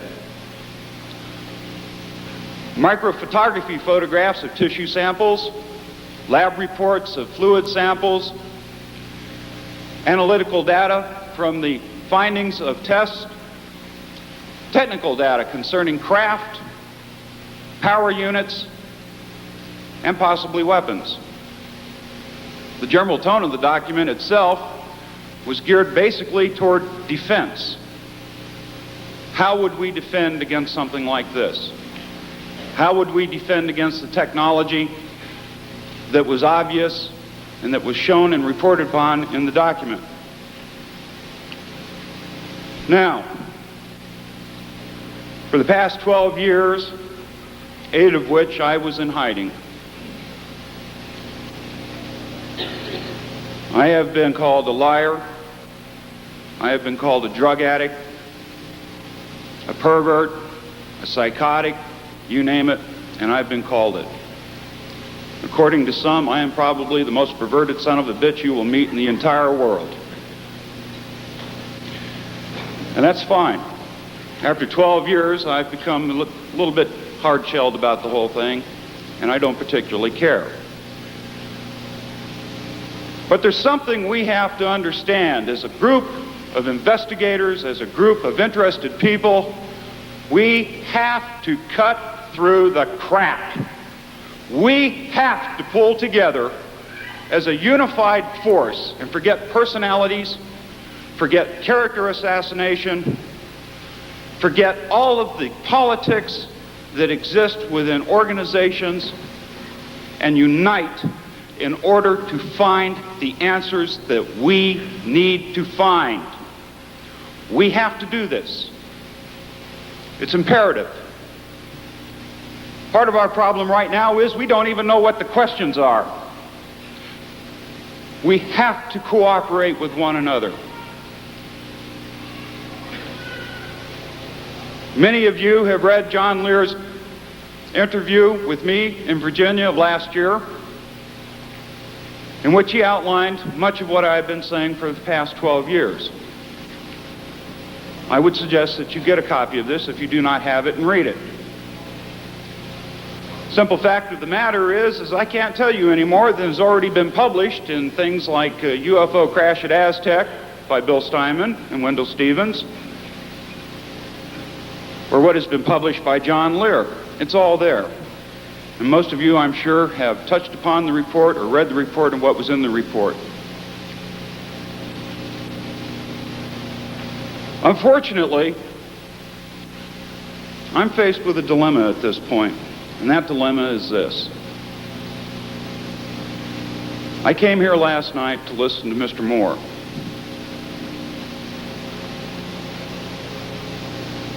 And I came here with the idea of being open-minded as I possibly could, understanding that people are entitled to their own opinion, their own feeling, for whatever reason. But there's a part of me that objects very strongly to being lied to. And that's exactly what happened last night. You were lied to. We sat up here in the audience and listened to a man expound on stuff that was absolute utter hogwash. Now, some of you are sitting out there saying, how can this be true? Why is it hogwash? He's a respected investigator. He's been in the business for a long time. He's published a book. He's published a couple of books. Yes, he has. His Roswell incident set new precedents for investigation in the UFO field, and he's to be commended for it. I admire him for it. It's an excellent book. He broke new ground for UFO investigators. What happened after that, I don't know. You heard Mr. Moore stand up here and say in 1980 or 1981, he was approached and given information by Falcon or Condor or whatever the buzzard's name was. That was a lie.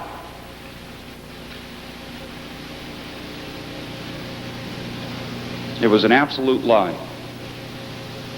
And I know it was a lie, because in 1979, 1 month after Mr. Moore arrived in the state of Arizona, thanks to Mr. Alan Benz, formerly of APRO, now for the Foundation of UFO Research, Mr. Moore and I met. At which point I related my information to Mr. Moore. We met not once, but twice. Several months later, Mr. Moore came to me, my place of business, in a little place called Trail Dust Town off Tanque Verde Road in Tucson, Arizona. We went across the street to a little place called the Parfait Palace. I had a bowl of chili, he had a cup of coffee. I had heartburn, and he had brain burn. Mr. Moore sat there for 2 hours, and we conversed. We discussed what I had related to him to begin with in the Blue Book documents. And I think ostensibly what he was trying to do was to see if he could catch me at a lie. See if I would tell him the same thing I told him before, which is fine. Any good investigator would do that. But somewhere along the line, Mr. Moore twisted it around. At that time, I had been discussing with Mr. Jerry Schultz, who had been passing through APRO, and apparently had been passing through APRO for several years at that point, with his bicycle and his little pup tent, some of the implications of what had been going on. Quite literally, whenever I was in the APRO office, Mr. Schultz was in the APRO office, and he grilled me extensively.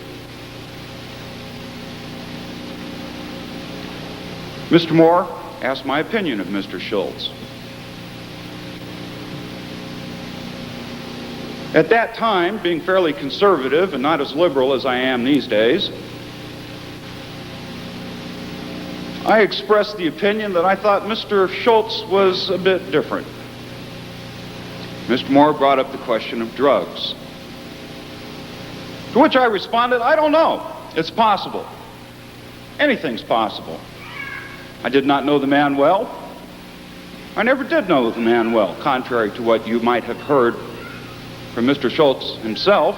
We were never close, never have been close.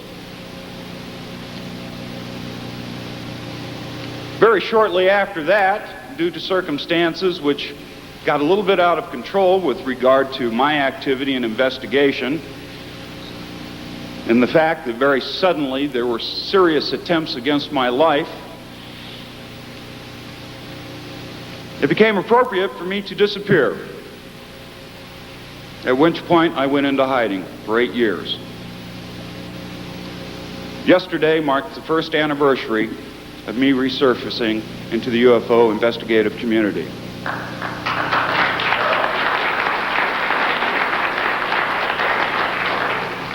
Today marks the 13th anniversary of my viewing of the Grudge Blue Book report number 13. 13 years ago today, in 1976, I viewed that document, and my life went to hell in a handcart. As a result of viewing that document, as I digress a little bit, I lost a wife and 2 kids. I reported to work as I normally do at Security Services Command at RAF Chick Sands. Was immediately told to report to the base commander's office on base, which I did, where I met Colonel Robert Black, then base commander at RAF Chick Sands. Colonel Black called me into his office and informed me that I was being discharged from my job and that I was being deported from the country as undesirable element. No explanation, no reason. That was it. It took me several months after my return to the United States to finally determine what had happened. I was not allowed to say goodbye to my wife or children, who remained in England, who remained at RAF Chick Sands for another 5 years, where she taught school at the RAF Chick Sands Dependent School. I have not seen my wife and sons in 12 years. I have not heard from them in 2 years.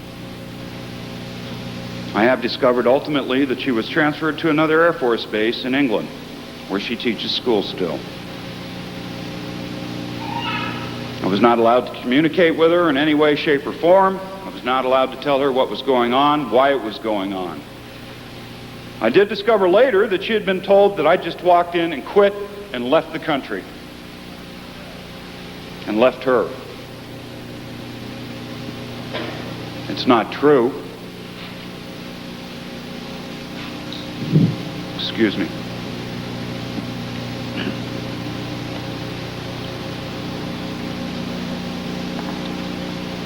It's not true, but that's what she was told.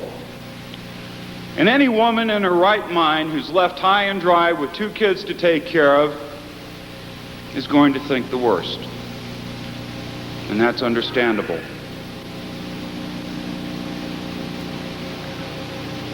Ultimately, after about 10 years, I divorced my wife, feeling that there was no way I could possibly salvage a marriage, and that after such a long separation, she had changed and I had changed, and I decided it was time to get on with my life. Ultimately, 2 years ago, I married a very wonderful lady with 2 kids of her own. I'm quite happy, and it looks like this marriage will last a long time. I hope it will, because she's about the only person I know that can put up with my shenanigans. She deserves a lot of credit, and I'd like you to know that she supports me, and I wouldn't be able to do what I'm doing today without her support.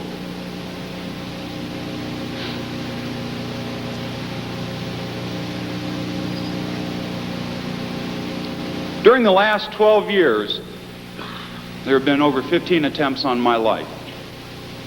I have been shot at, I've been stabbed, I've been blown up, I've contracted food poisoning, all the little things that are geared to look like nice little accidents.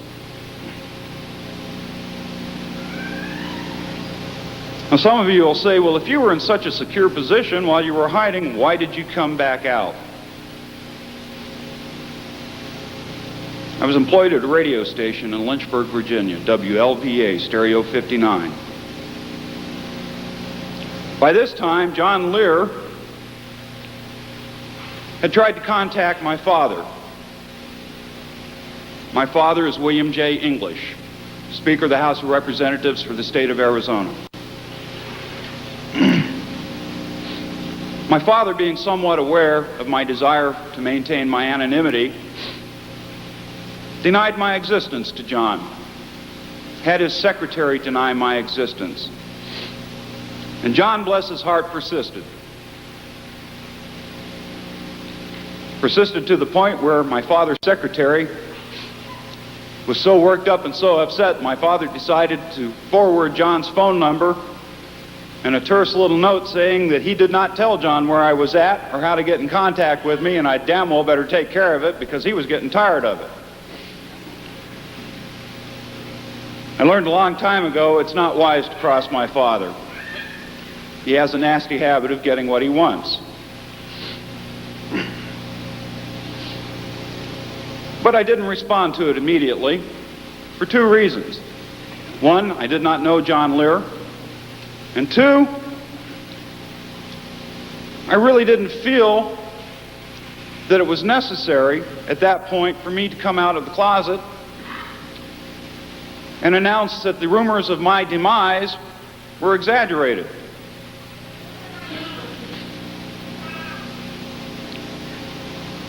At this point, I would like to take the opportunity, I don't know if Mr. Andrus is here, but I would like to take the opportunity to thank Mr. Andrus.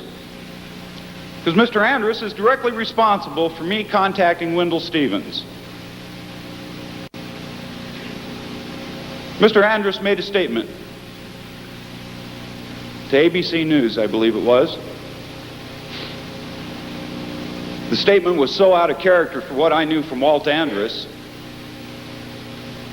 that I had to consider it very carefully. While working at the radio station, I had the opportunity to view the pre-feeds that network sends down to radio stations so that you'll have an idea of what is going to come down the network news. In that statement, Mr. Andrus said that there are aliens on Earth, that we have been invaded, and that they are here. I found this extremely out of character for what I knew of Mr. Andrus. It was not the conservative person that I had known, certainly wasn't the person that had been described to me by Coral Lorenzen, which I might add at that time was not complimentary at all. But shortly thereafter, I was on Coral's list also, so it didn't matter much. And I knew that I had made it, wherever made it was, because I was at the top of her list of people to avoid and to hate. I might add at this point, I have the dubious honor of being the only person that Coral has tried to sue. When Coral did that, I knew then and there that I had reached the top. But I will say this of Coral and Jim Lorenzen, they have my honor. They have my admiration. Whatever my personal feelings about Jim and Coral Lorenzen might be, they had the courage to do something that nobody else did, and they were the very first. Their work made it possible for all of you to be here today. And for that, I am eternally grateful.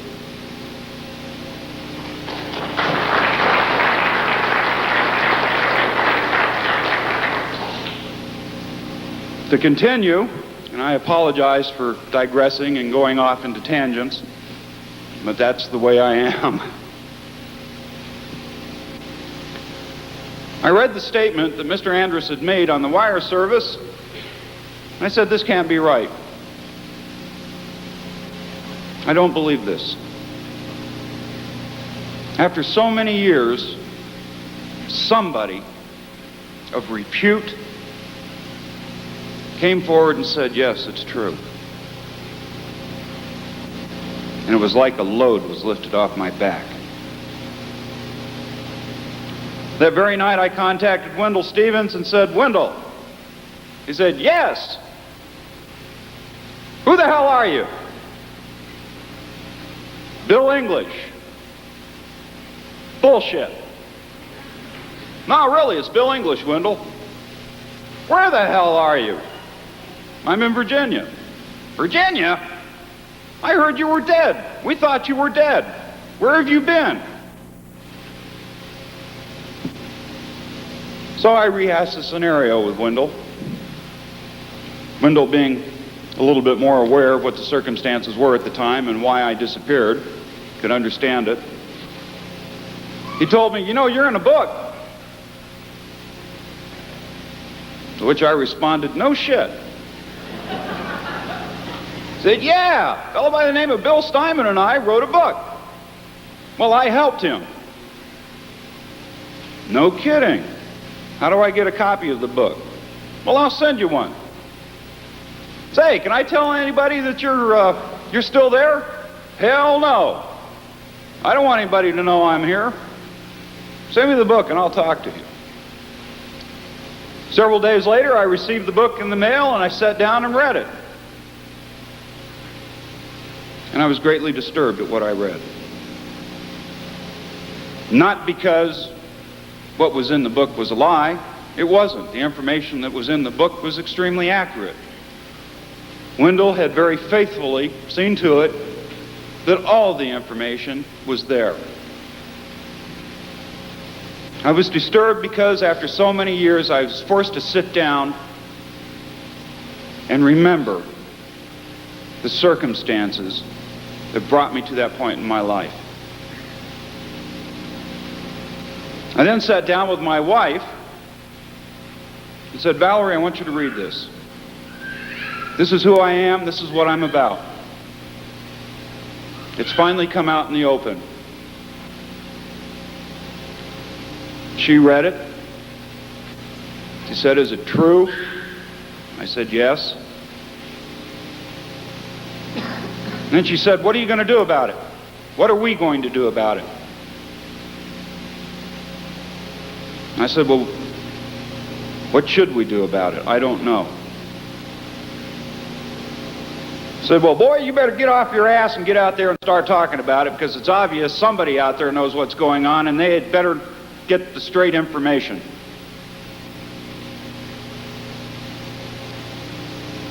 And when she said that, I fell in love with that lady all over again. She had more courage than I did. Either that or she was extremely naive. But I like to think she was courageous. So, after reading the book and going through all that, I finally contacted John Lear. First time I contacted him, I posed as Bill English's lawyer. Called him up and said, "I'm Mr. English's lawyer, legal attorney. He told me to contact you and find out what the hell you want." John told the lawyer what he wanted. He was very honest, very straightforward about it. I thanked him, hung up. And then I didn't call him back for about 2 weeks. Well, I considered everything. Finally, at the end of 2 weeks, I called him back. We talked for a few minutes. He asked if he could meet me in Virginia, and I said, "Yes, please do." And at a great inconvenience to him and at much expense, he flew to Virginia to meet me, where I met him at the Lynchburg airport. Immediately upon his arrival, for the first time in 8 years, we were followed. The government knew where I was at.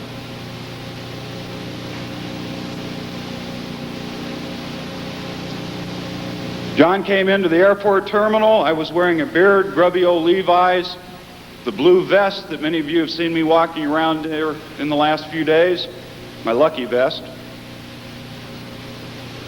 He sat down. He had no idea what I looked like.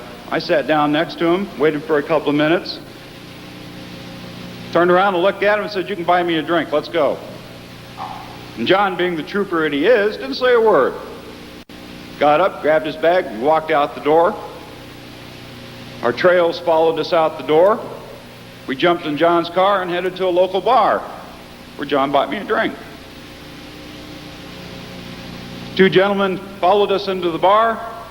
John and I scooted out of the bar and headed for my home. The next few days, John very graciously but very thoroughly grilled me. Reminded me of things that I had not remembered for many years. My chief concern when I spoke to Mr. Lear was I did not know him and I did not want to come off as an idiot. I did not want him to think that I was another nutcase.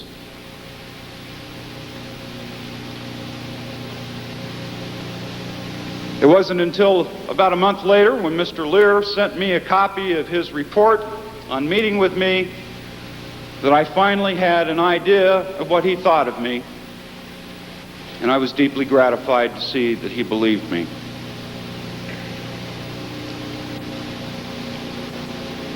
Mr. Lear is officially retiring from active UFO investigations,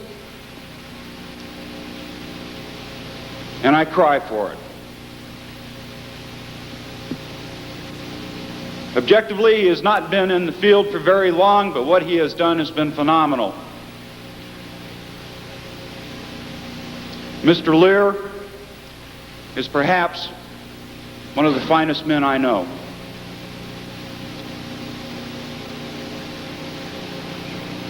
Whatever else you might think of him as an investigator, as a controversial figure, as a human being, the man has heart. And there's damn few of us anymore that can say that about anybody.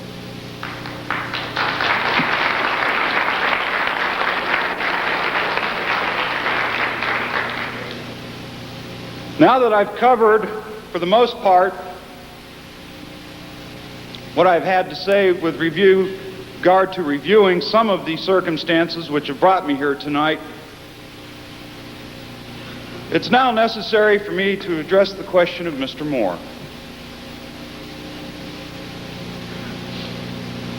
Last night, Mr. Moore stood up here and said, "We must stop the character assassination. We must stop the infighting. We must stop the disinformation." And as he was saying that, I was walking around the back of this auditorium about ready to pop a cork because the man was standing there telling you a bald-faced lie. Yeah.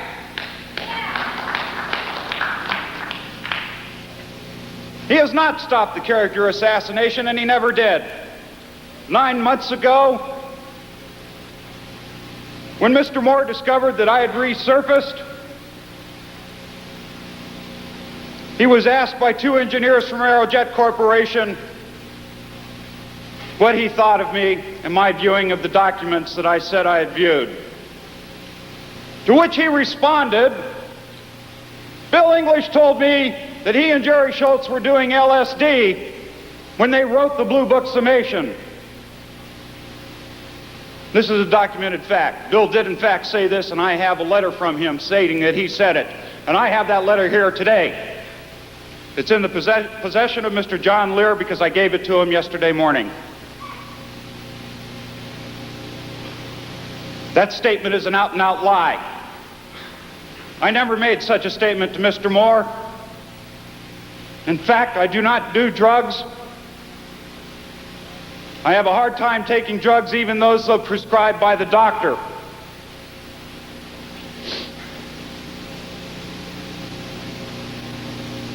I said nothing at that point because I wanted to wait and see what else was going to happen. Then Mr. Moore came out with that Bukaka UFO television show of his, which in my estimation was designed to do nothing more than to discredit the science of ufology. And that's exactly what it did. It was poorly produced, poorly written, and it made UFO investigators look like absolute, utter idiots. And it was the cruelest blow that anybody could have hit UFO investigators with. To add insult to injury, Mr. Moore had his two buzzards pronounce the stuff that he said I'd been lying about for 13 years.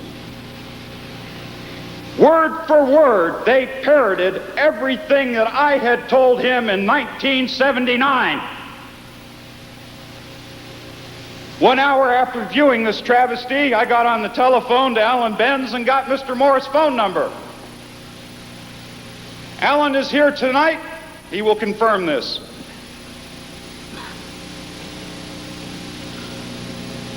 Bill was in Washington, D.C. I spoke with Mr. Chandra.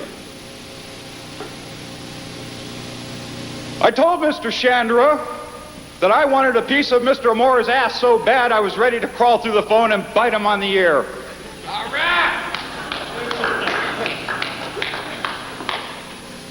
I told Mr. Chandra that that show was bullshit. That a man who for 12 years had said that Bill English is a liar and a drug addict and a paranoid schizophrenic and every kind of perverse son of a bitch that you can imagine, produced a television show that parroted everything that I had been saying for 12 years. My question at that time was, if I'm such a liar, why would you produce a piece of crap like this and have someone say that?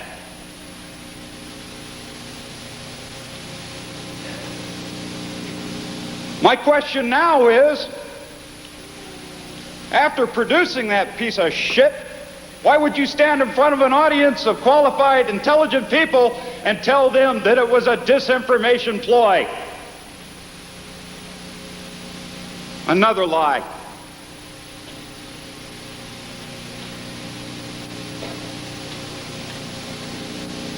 Quite frankly, if Mr. Moore is not in this for the money, then what the hell is he in it for? He's not done any good for UFO investigation that I can determine, except hurt it.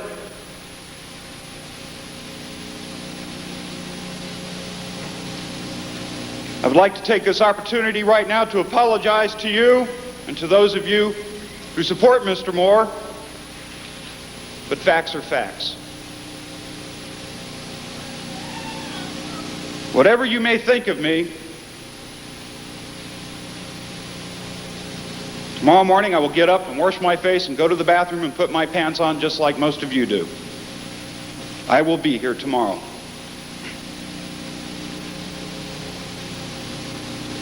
Many of you came to this meeting today saying, we are going to get some answers.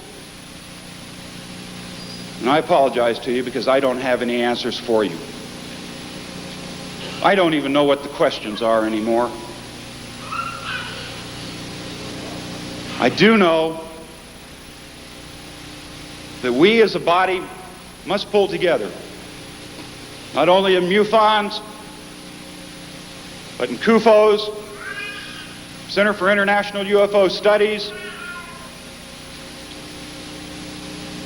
all of the UFO organizations that are in existence today must put aside their political aspirations, must put aside the politics of their organization, must put aside their personal feelings. We must. It's imperative if we are going to accomplish anything. It has long been my central repository of records and information. Do it in such a manner that all organizations can access the information Thanks to a gentleman by the name of Mr. Richard Scheffler out of Alamogordo, New Mexico, that dream has come true. In the last 2 months, we have established a computerized news and information service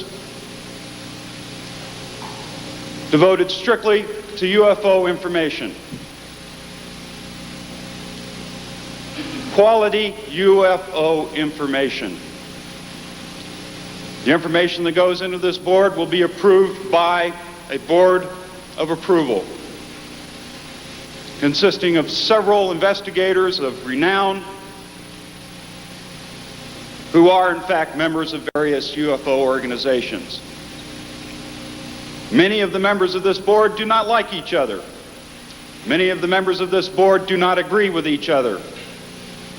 Many of the members of this board hate each other's guts.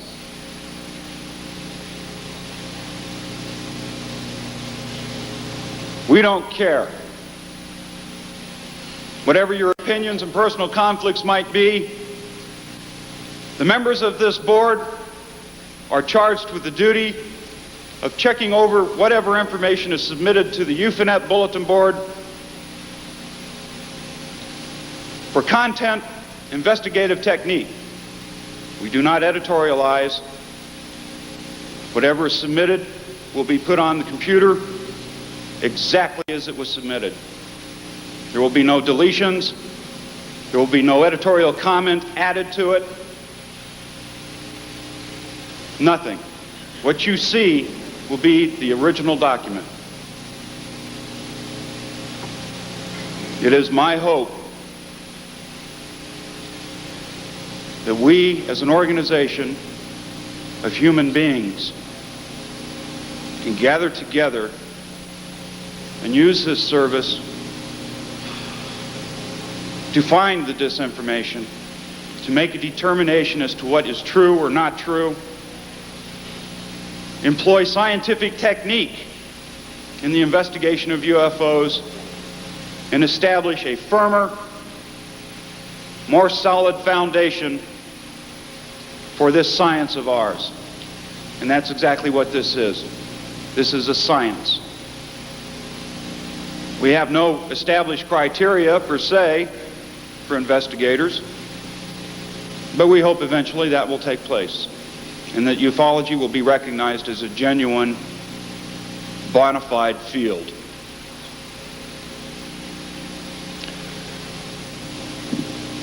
For those of you who are not aware of my particular situation, it's time for the commercial. I have on sale in front a situation and update report. If you would like, please come. They're there. Right now, I'd like to open up the floor to questions. If there's anybody who has a question, please feel free to ask it. I will answer it to the best of my ability. If I cannot answer it, I will be honest and tell you I don't know. Yes, dear. Yes.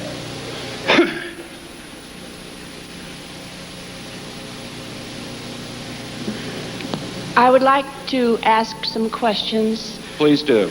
Would you comment about the Philadelphia experiment, Einstein and Marilyn Monroe? A little joke there for levity. To be perfectly honest with you, the only thing I know about the Philadelphia experiment is what I saw in the movie. I cannot give you a qualified opinion about the book. And what was the rest of your question? Well, I was wondering, in connection with that, about the mystery connected with Einstein's involvement with the Philadelphia experiment and the rumors about Marilyn Monroe being not only beautiful but intelligent, and her connection with the Kennedys, and why Jackie Kennedy kept quiet about everything. Was she also perhaps in fear for her life? My dear lady, you are asking me questions that I have absolutely no knowledge at all on. I see. I'm sorry, I can't answer them for you.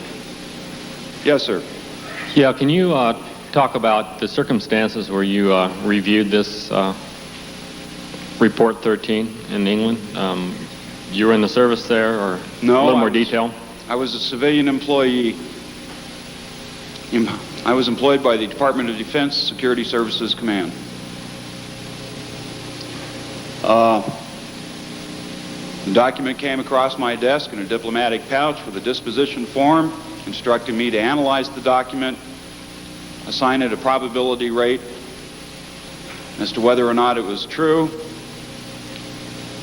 whatever.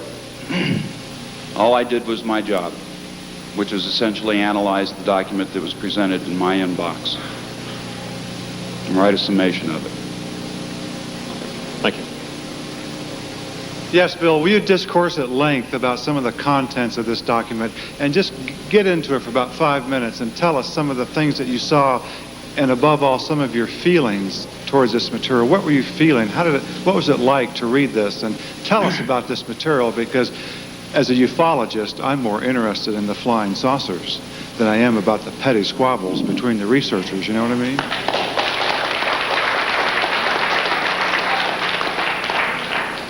At the time when I read the document, it was reported in the document that the United States had in its possession several UFOs. Technological reports showed that on a few of them they had been dismantled. There was a photograph of what was labeled as an atomic generator or a nuclear power unit, which was no bigger than a basketball. The inside of the craft showed what were control boards with strange writing on them. I'm not a linguist, so I couldn't begin to tell you what it said. There was a great deal of stuff, a lot of things that just I was more interested, to be honest with you, in the autopsy pictures. Several of the autopsy pictures showed alien cadavers on autopsy tables that had been vivisectioned. Several photographs showed an alien head which had been removed from the body, cut in half, which showed brain casings. Some of these photographs were in color, some of them were in black and white. One particular photograph that I remember distinctly was that of three aliens shoved up against what appeared to be a white tile wall, in which they looked very confused, and a photograph of them was taken. I'm sorry? Live aliens. Does that answer your question? Yes, sir, May. Isn't it true, Bill, that our government believed for quite some time that these Greys boasted that they created Jesus Christ? I know it's kind of heavy, and I just figured I'd drop it on you. It is rumored that this is in fact what has taken place. It's rumored that because of biogenetic engineering, Jesus Christ was engineered by the aliens. Quite honestly, I have no knowledge of this. I'm not a theologian. And to be perfectly honest with you, that is a topic that I am afraid to even approach, for the simple fact that it is so hot I would get burned. I appreciate that, and thank you. Yes, sir. Yes, as a civilian employee and privileged to that kind of information, I wonder what it was that led to them flopping that on your desk, and what your direct reaction to information about UFOs. Did you have any previous orientation toward UFOs, or? Perfectly frank with you, I had no interest in UFOs whatsoever. I had no knowledge of them.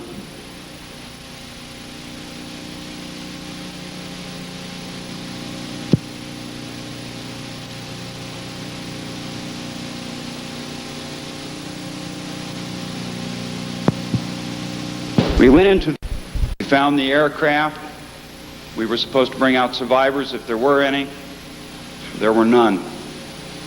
At that time, I had no concept of UFOs, ufology, mutilations whatsoever.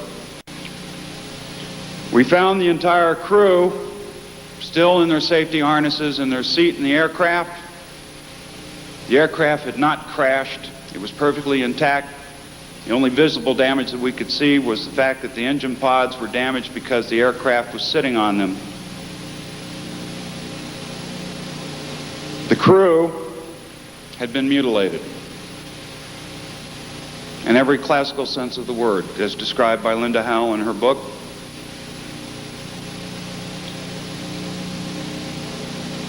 Of cattle mutilations. We photographed the bodies. We grabbed dog tags. We destroyed the aircraft with the bodies in it. We returned to our assigned base. The photographs were forwarded to MACV headquarters in Saigon. This was the last I ever saw of them until 1976, when they appeared in the Grudge Blue Book 13 report. And I recognized them as being the photographs that I took. So I had no doubt whatsoever as to the authenticity of the document.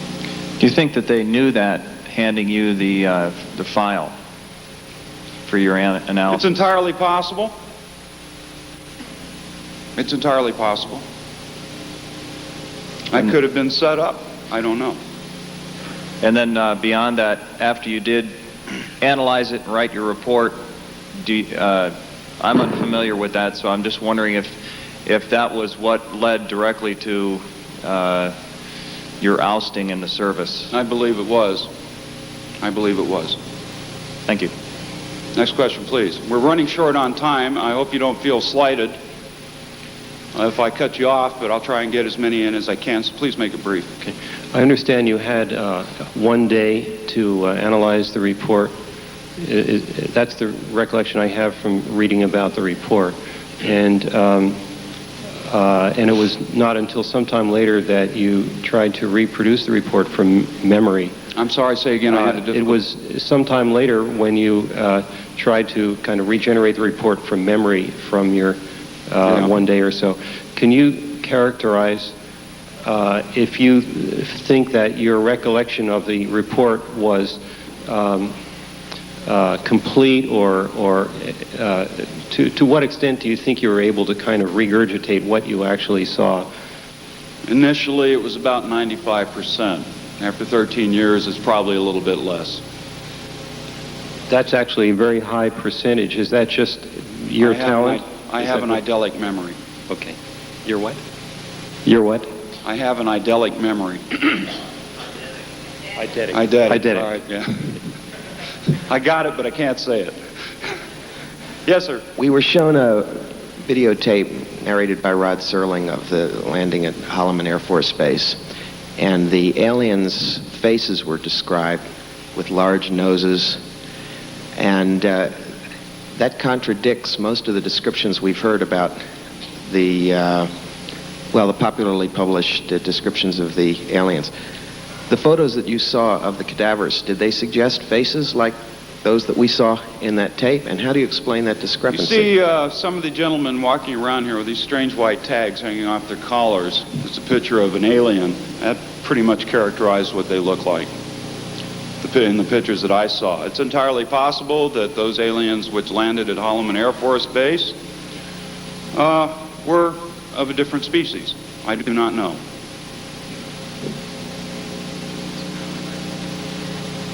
I have a question about a book that I discovered being mentioned in the Flying Saucer Review. In fact, being debunked and ridiculed there, and actually found a bookstore in Los Angeles, the book called Rancher. And when I opened it, the thing that grabbed my attention was mentioning of universes, super universes, central universes, local universes, and so on. And having some background in physics, in engineering, and being interested in different dimensions, I said, well, gee, interesting. Got the book, and I've been reading it carefully all these months. It was written in 34, 35, translated into English in the subsequent years, probably distributed through Your point, sir, please. We're running short on time. My question is, did you find any mentioning of this book in the documents that you came in contact with?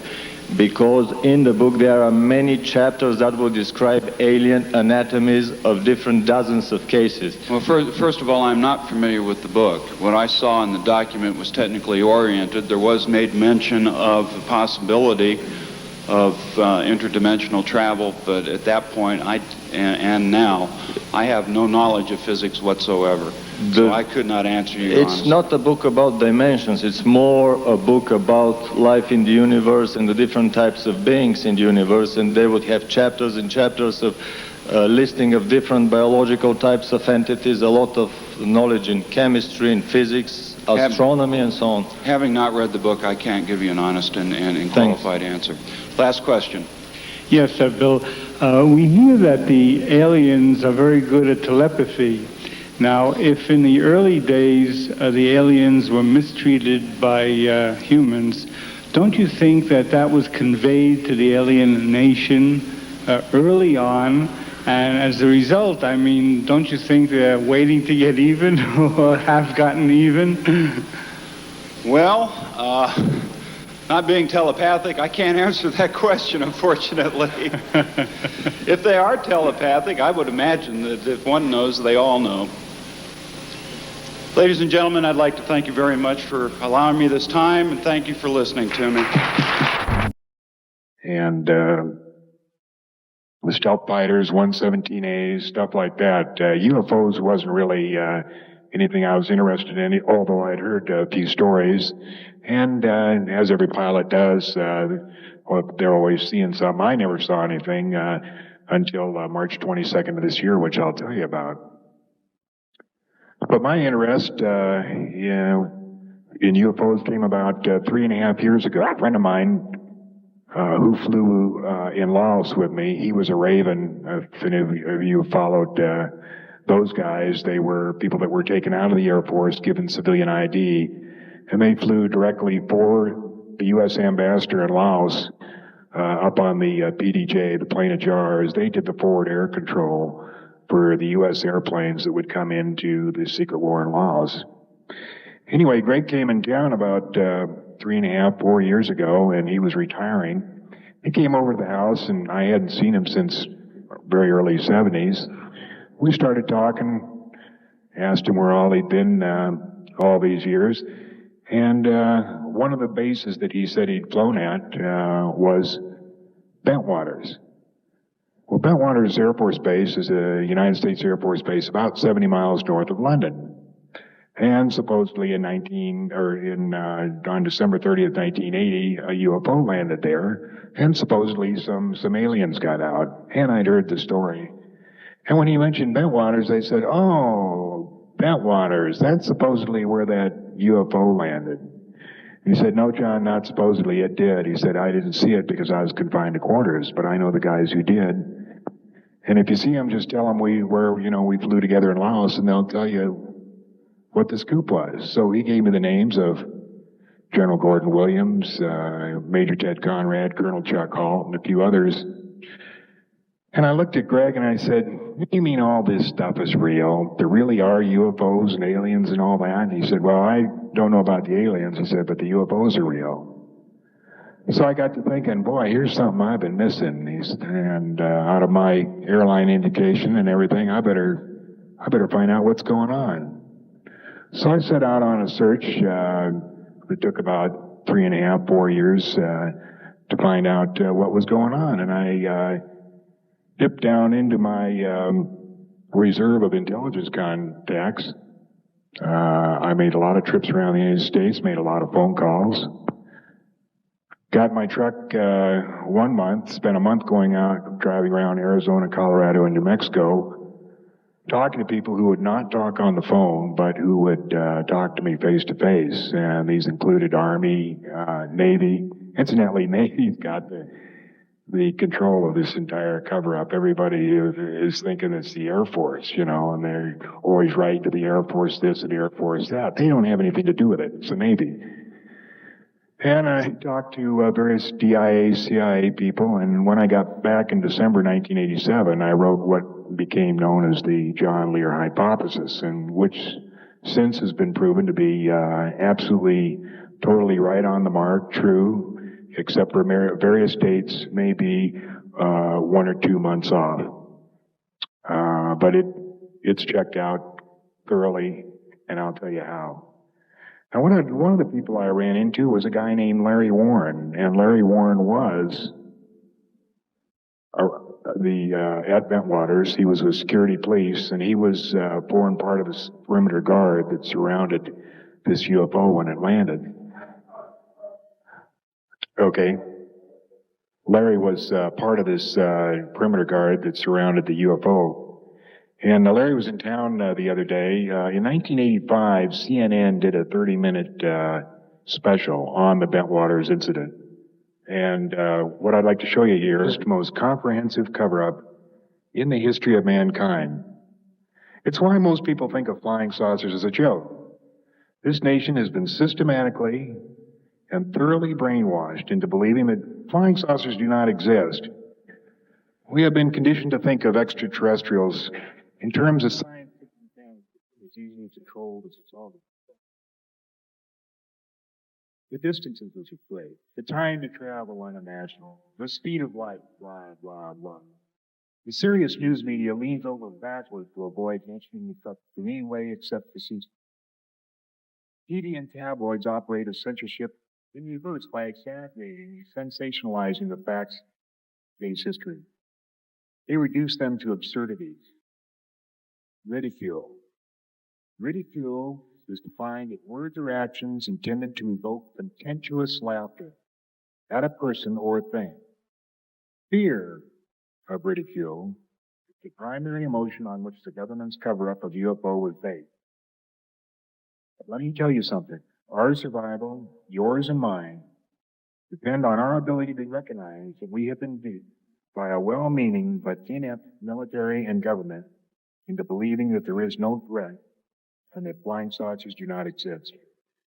For those who believe they exist and entertain the simplistic belief that they are all our benevolent space brothers here to guide us into a battle-free utopian society, fails to correlate with the known facts of numerous case histories.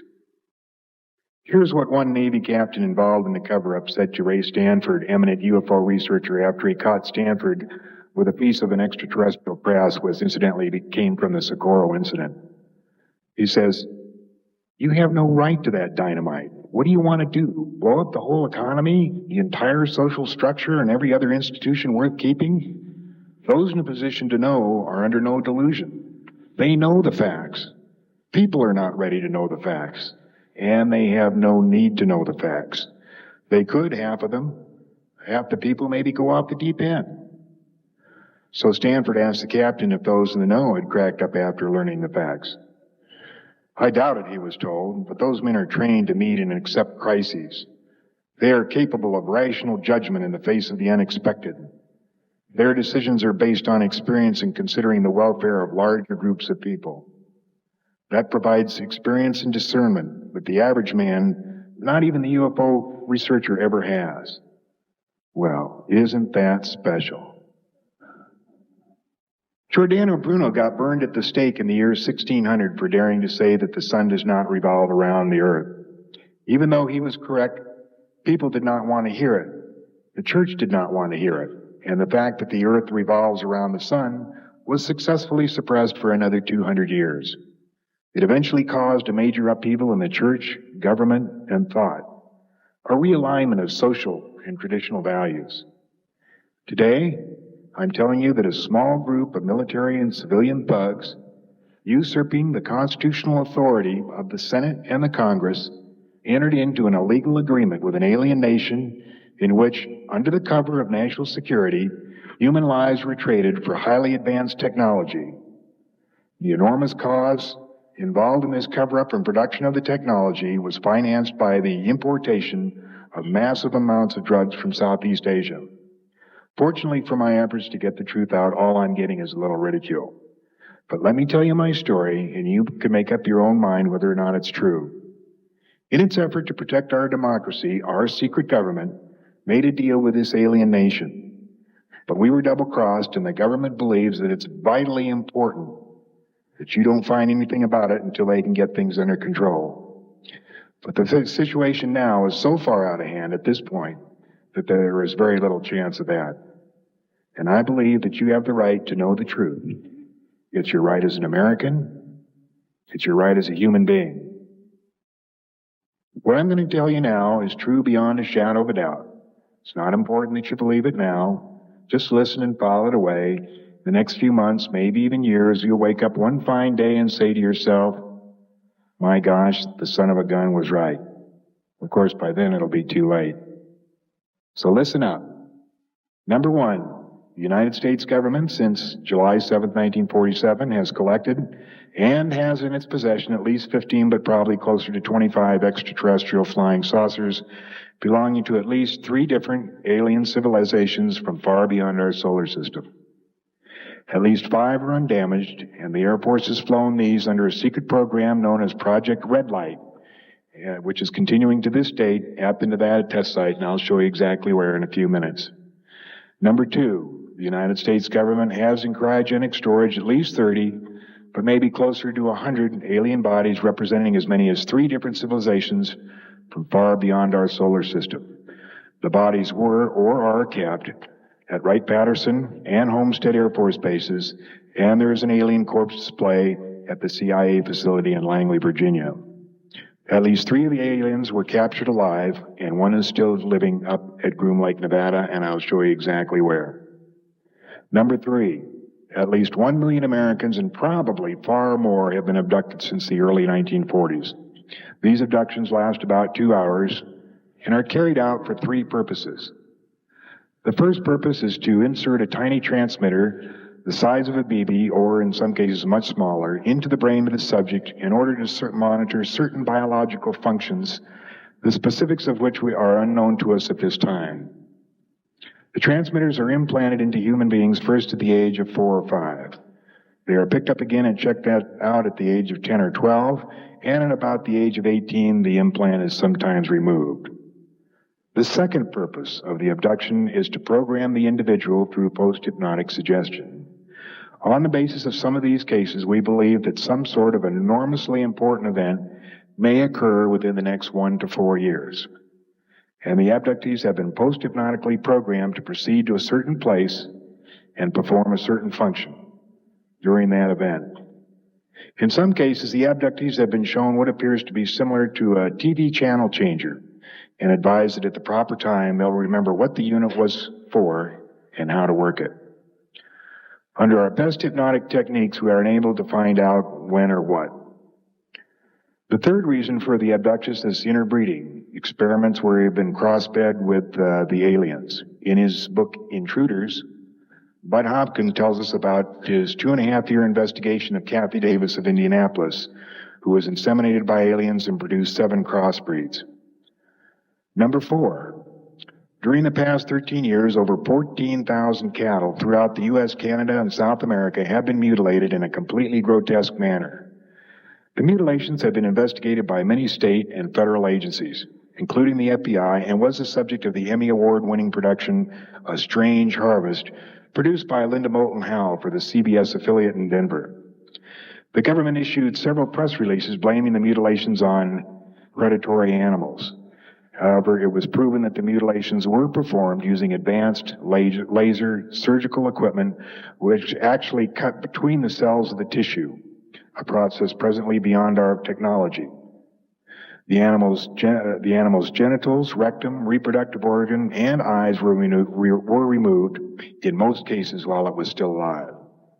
One interesting phenomenon in nearly all the mutilations is that no blood was found in or near the carcasses, and that there was no vascular collapse of the remains.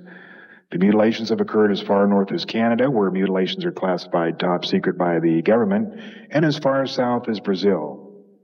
Mutilations have occurred this year, over 200 this year, have occurred in a large East Coast city. Number 5, it is unknown exactly which one of the 70 or more alien civilizations which are visiting us at this time are responsible for the mutilations. However, there is private scientific speculation that these parts and their glandular secretions are used for food and or genetic experiments. Now I'd like to show you an excerpt from Linda Howe's Strange Harvest, drawn in 1971. This is a case of the right hand not knowing what the left hand was doing. It was edited by Major Donald G. Carpenter and Colonel Edward B. Thurkelson. Chapter 13, titled Unidentified Flying Objects. According to this, the UFO phenomenon has been around about 50,000 years. Chapter 13 of Introductory Space Science brings the Air Force Academy students through about 50,000 years of UFO history. From the 47,000-year-old granite carvings in the Hunan province to the Tassili Plateau rock sculptures of 6000 BC, to the story of Ezekiel in 593 BC, to the Irish accounts in 956 AD, up through 1742 and the UFO over London in that year, to 1897 when the first cattle mutilations occurred on the Hamilton Ranch in Leroy, Kansas, to 1947 and the Ken Arnold sightings, to the Lonnie Zamora incident in Socorro, New Mexico. On April 24, 1964, a police officer witnessed two humanoids dressed in silvery coveralls jump in a cylindrical type object and fly away. The chapter covers the Betty and Barney Hill abduction of September 19th of 1961, which became the first widely known abduction case. The Betty and Barney Hill case was particularly fascinating because under separate and highly controlled conditions, each was hypnotized separately for several months with a post-hypnotic suggestion that they would not remember or discuss between themselves what was discovered.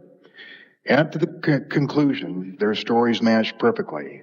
One very peculiar incident related by Betty was the fact that at one point the alien stuck a needle into her stomach. She asked them why, and they said, "It's a pregnancy test." She told them, "Well, that was no pregnancy test here on Earth." That was in 1961. There was to be a prophetic account because amniocentesis was developed in the early 1970s. This was a method to surgically withdraw the fluid from the uterus of the pregnant female for use in determination of sex or genetic disorders in the fetus. This was 8 years after her abduction.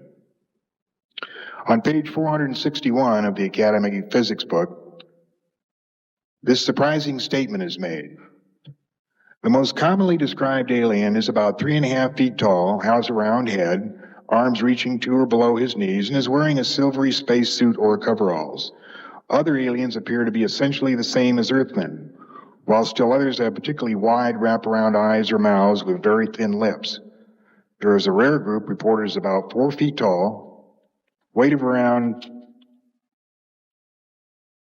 35 pounds, and covered with thick hair or fur.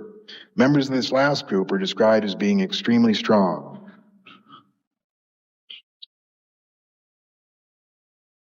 Now I'd like to show you something similar to this. This comes from the Stringfield documents. Here's a picture of what is known as the Gray. We've all seen this. Up at the test site, their nicknames are the Gourds.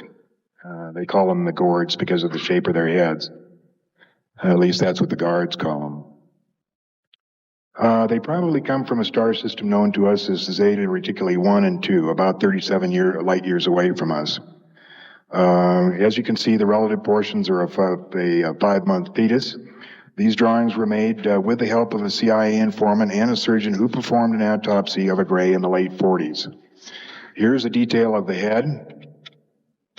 There is a large brow. The eyes are quite large, brown in color with no eyelids. Here's a detail of the hand. It has 4 fingers which are slightly webbed with no opposable thumb. And the following items were noted by an autopsy, during an autopsy by an Army surgeon at Walter Reed in the late 40s. About 3.5 to 4 feet tall, weight of about 40 pounds. 2 almond-shaped eyes without pupils, no earlobes. Mouth small, appears not to function as a means of communication or means of food ingestion. Arms extending to the knees. Skin blue or gray. No teeth, no apparent reproductive organs. Colorless liquid prevalent in the body without red cells. No digestive tract. The available evidence indicates that we have a wide variety of visitors, about 70 different species in fact, with various different types of motivation for being here and different ways of interacting with us. Some have had us under surveillance since deep antiquity, periodically stimulating our developments. Since 19,000 sightings of enormous craft swooping low over the Hudson Valley in New York. In October and November of 1987, there were hundreds of recorded sightings of craft larger than a 747 flying slowly over Whitfield, Virginia, reported variously as huge triangles or disc-shaped objects.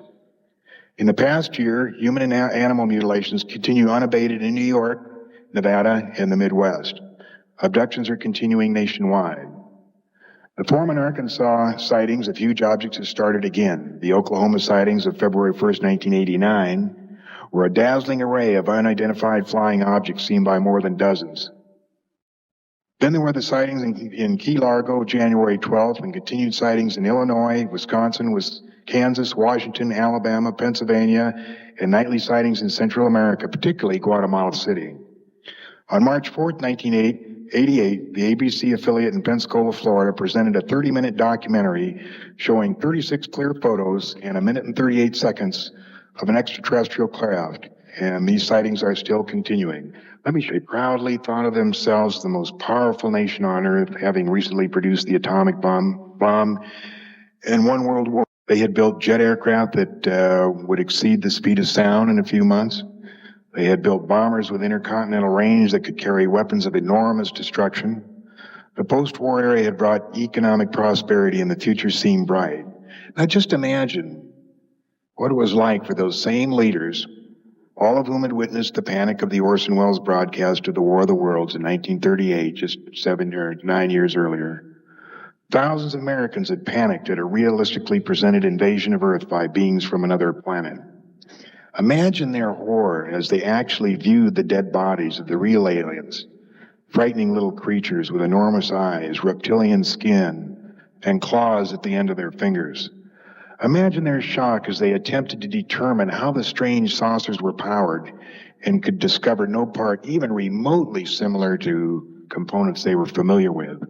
No cylinders, no pistons, no vacuum tubes, no turbines, no hydraulic actuators. It's only when you fully understand the overwhelming helplessness the government was faced with in the summer of 1947 can you comprehend their perceived need for a total, thorough, and sweeping cover-up to include the use of deadly force. This enormous cover-up was initiated on September 24, 1947 by President Truman by an executive order which established a group of 12 top military, scientific, and intelligence personnel of their time.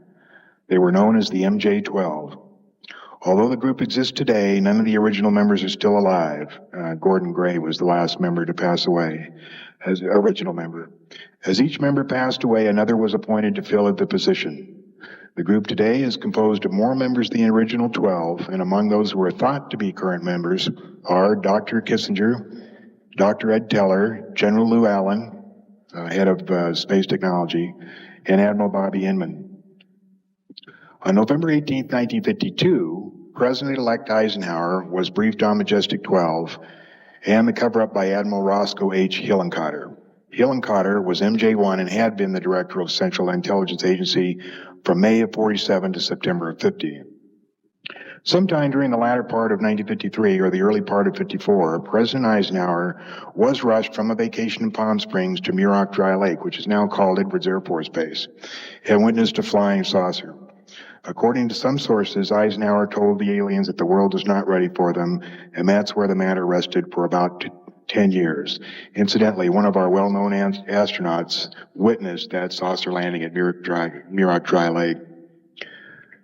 Project Blue Book made 14 reports before it was terminated by the Air Force in 1969 after reviewing the Condon Report. The public got to see 13 of the reports, number 1 through 12, and number 14. Project Blue Book Report number 13 consisted of 624 pages typed offset, reproduced on white paper with a gray cover. It covered U.S. government official UFO procedures, classifications, and all top-secret UFO activity from 1942 through 1951, addendum to 1963. Last year, I met with a former information analyst with the Air Force Electronic Security Services who saw an actual copy of the Project Grudge Blue Book Report number 13. This man's name is Bill English and will be speaking with us today. I also talked with Bill Cooper, formerly of Naval Intelligence Briefing Team, who also saw the Grudge 13 report. I also talked with a government scientist who also saw a copy of the report. Here are some of the things that they remembered as being in the document. Chapter 1, UFO activity, significant UFO sightings, UFO landings, UFO alien close approaches, abductions, detention, crashed UFOs, UFO retrievals, sensitive military and industrial areas where close encounters occurred, technical details on dismantled UFOs, UFO physics, exotic nuclear and weaponry, clean breeder reactor the size of a football, ultrasonic light ray and beam weapons. Chapter 2 was the photographic section, included all glossy pages, photos either 3.5 by 5 or 8 by 10, photos of sensitive UFOs, color photographs of crashed UFOs, 3 in good condition, 1 dismantled. Color photographs of deceased aliens, averaged 4.5 feet tall. Color photographs of 3 live aliens. Color photographs of human mutilations, including head, rectum, sex organs, internal organs, blood removal, etc. Chapter 3 was human and humanoid aliens, humanoid species, humanoid autopsies, no indication of age, small species similar to human varied in a height of a few inches, liquid chlorophyll-based nourishment. At this time, they were aware of 17 different species. Food absorbed through the mouth membrane, waste excreted through the skin, language similar in appearance to Sanskrit, used mathematical phrases. Live alien communicated only desired answers to questions, remained silent on undesired questions. In the early 1950s, according to Project Blue Book Report number 13, people who had close encounters the third relocated to one of 4 relocation centers encounter experienced. These sites were located in the Midwest and the Northwest U.S., with one site on the Utah-Nevada border. These relocation centers had extensive medical facilities available to deal with all medical emergencies, including radiation poisoning, psychotherapy, and deprogramming. One example of this is the Darlington Farm case of Ohio in 1953. As they sat there eating dinner, the lights in the farmhouse began to dim. Outside, the dogs and other animals began to raise a ruckus. The 13-year-old boy gets up from the dinner table, see what's going on. He calls to his mother and father to come outside and see a funny light. The mother and father went out on the porch. As they got to the porch, one of the dogs broke loose and ran into an open field in front of the house. The boy began chasing it as the light came down and began to hover in the open field. As the mother and father watched, the boy started screaming for help. The father grabbed his shotgun and ran into the field, only to witness his son being dragged away by little humanoids into the fiery, large-looking object. The father fired several rounds into the object, but to no avail, and it took off. They found the dog with its head crushed, but no sign of the boy or any other footprints. The father immediately called Darlington police, and they came out to investigate. Their official report read that the boy had run off and was lost in the forest which bordered the farm. Within 48 hours, the Air Force made the determination that the family was to be relocated, and the mother and father were picked up by Air Force intelligence, and all personal belongings and possessions were loaded into Air Force trucks and moved to a northwestern relocation site. The mother was in shock and had to go through a great deal of psychotherapy and deprogramming, as did the father. On April 25th, 1964, the first official communication between the aliens and our U.S. government took place at Holloman Air Force Base in New Mexico. 3 saucers came in, 1 landed at a prearranged area, and a meeting was held between the aliens and intelligence officers of the U.S. government. The whole sequence was filmed by 5 motion picture cameras. An acquaintance of mine in Los Angeles, Bob Emenegger, was given 800 feet of this film in 1973 to view when he was asked to prepare a documentary when it was decided to originally release the truth about flying saucers to the public. This was in the beginning of 1973. Unfortunately, when Watergate developed, it was decided the public could not handle 2 traumatic developments at the same time, and the document was changed. The document, which you can still get today, but I don't know where, started and it gave you the whole history of UFOs up until the very end, and the crowning thing for this documentary, which was narrated by Rod Serling, was they were going to show this landing at Holloman, the actual film. Well, what happened is that because of Watergate, they decided that they were not going to release the true information to the public, and the end they changed and they put in drawings. And the drawings at the end simulate. And Rod Serling, I'll show you this one cut from UFOs, it has begun. And Rod says, let's consider an incident that may happen in the future or could have already happened in the past. Well, of course, it already did happen in the past, but they weren't going to tell the public. And one of the interesting things about this is if you look very closely, and I'll try and point it out, there's a 7-second segment right after the beginning, and I'll show you where it is, that's part of the real film. And I was over in Frankfurt about almost a year ago with Emmenegger, and we were in the bar talking about the film, and I said, you know, how did you guys fake that saucer shot, that one coming over the hill where the camera zooms in? I said, it's awful hard to tell. I said, boy, it kind of looks like it might be part of the real film to me. And he said, yeah, it is part of the real film. And I said, let me guess, you left it in there because one, the public wouldn't believe it, and number two, would it cost too much money to fake it? He said, yeah.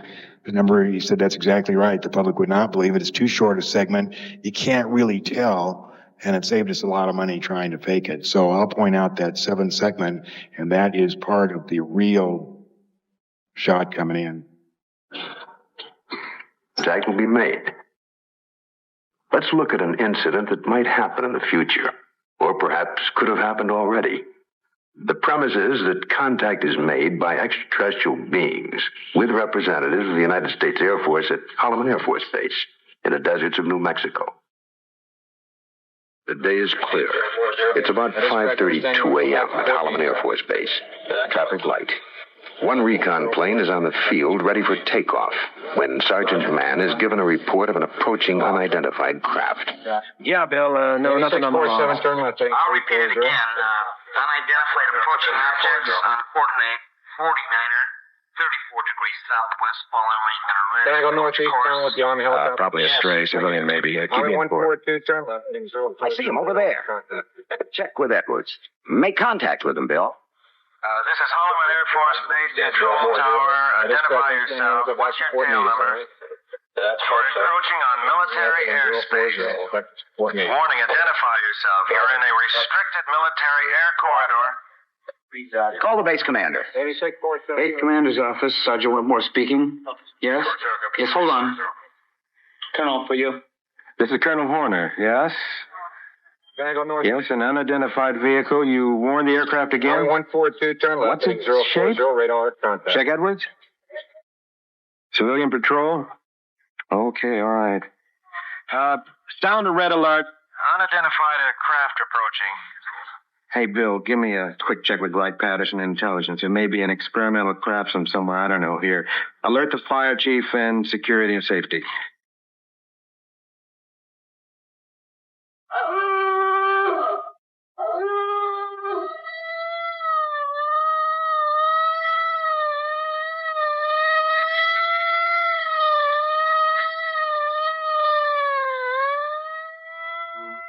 Two military interceptors are dispatched to escort the unidentified crafts out of the area.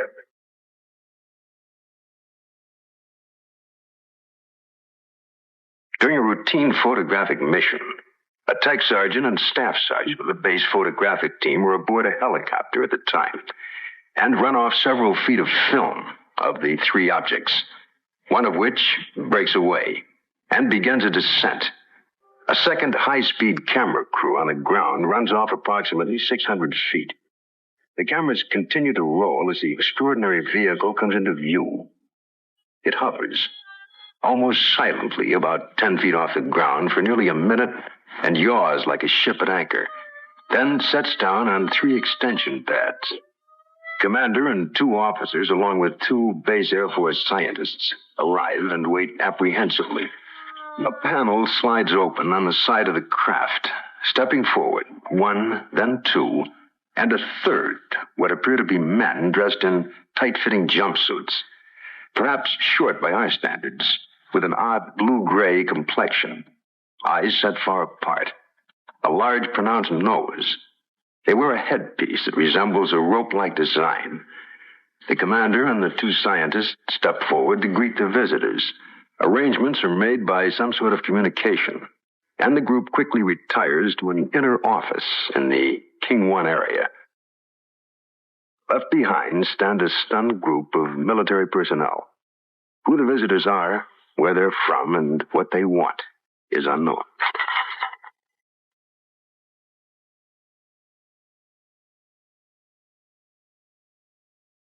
We now have a new challenge, perhaps the most monumental in recorded history. The opportunity to investigate a phenomenon that could change our destiny. Through the study and understanding of the UFO phenomena, we may discover a new energy force, or how to use it, or it could lead to an understanding of our relationship to life throughout the universe. And if there are beings from distant advanced societies, we may be privileged to see a revelation, a look at ourselves 1,000 years in the future. And perhaps at this very moment, located in another galaxy, somewhere in infinite space, other beings raise similar questions and discuss the possibilities of life outside their planet, and talk about Earth as part of their plans for the near future. Arnold was head of audiovisual at Norton Air Force Base, and he actually saw the film run through. Robert Emenegger saw blow-ups from the original frames of the film. In the late 1960s and possibly earlier, MJ-12, representing the U.S. government, made a deal with these creatures called EBEs. The deal was that in exchange for super advanced weapon technology that the aliens would provide to us, we agreed to ignore the abductions that were going on, and further, we would help suppress the information on the cattle mutilations. The EBEs assured MJ-12 that these abductions, usually lasting about 2 hours, were merely the ongoing monitoring of a developing civilization. In fact, the abductions were for a much more sinister reason. The U.S. government was not initially aware of the far-reaching consequences of their deal. They were led to believe that the abductions were essentially benign, and since they figured they would probably go on anyway, they agreed and merely insisted that a list of current abductees be submitted to MJ-12. Does this sound incredible? Unbelievable? Those responsible for this disaster hope and pray you will dismiss it as so much rubbish. But it's getting harder and harder for Americans to buy this cover-up. There has not been not one official statement from the government on flying saucers since 1969, when the Connor report said that they didn't exist, and when the Air Force closed Project Blue Book.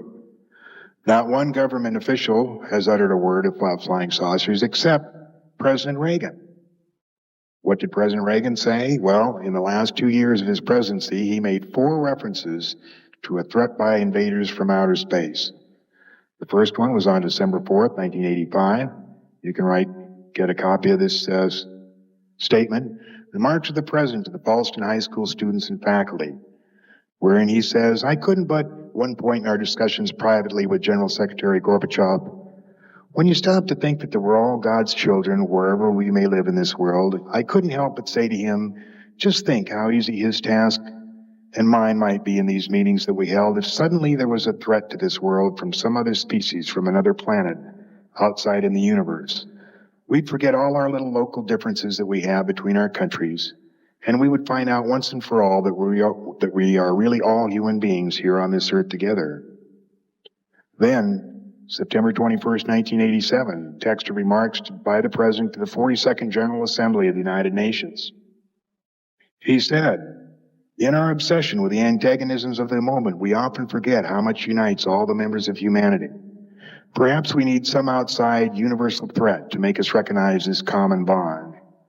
I occasionally think how quickly our differences worldwide would vanish if we were facing an alien threat from outside this world. And yet I ask you, is not an alien force already among us? What could be more alien to our universal aspirations of our people than the war or threat of war? And in Chicago, June 1988, President Reagan compared the danger of nuclear weapons with a hypothetical situation in which the world was threatened by a power from outer space. Now, wait a minute, you say. Why haven't I heard about all this? How come nobody is talking? Well, because reporters don't want to dig. They're afraid of ridicule. They're afraid people will laugh at them. They think it's smart or in to ridicule UFO researchers. If you ask them why aliens couldn't be here right now on Earth, they say, well, because somebody would know. But I'll tell you the real reason. It's because it's a secret. It's the biggest damn secret in the history of mankind. Now I want you to hear of what some very credible people have had to say about flying saucers over the years. Here's Vice Admiral Hillenkotter. It is time for the truth to be brought out. Behind the scenes, some high-ranking Air Force officials are soberly concerned about UFOs. But through official secrecy and ridicule, many citizens are led to believe the unknown flying objects are nonsense. Here's President Carter. If I become president, I'll make every piece of information this country has about UFO sightings available to the public and the scientists. I am convinced that UFOs exist because I have seen one. What did Carter do for us? Here's what Major Gordon Cooper had to say. Several days in a row, we sighted groups of metallic saucer-shaped vehicles at great altitudes over the base. This was in Germany in 1951. And we tried to get close to them, but they were able to change direction faster than our fighters. I do believe UFOs exist, and that the truly unexplained ones are from some other technologically advanced civilization.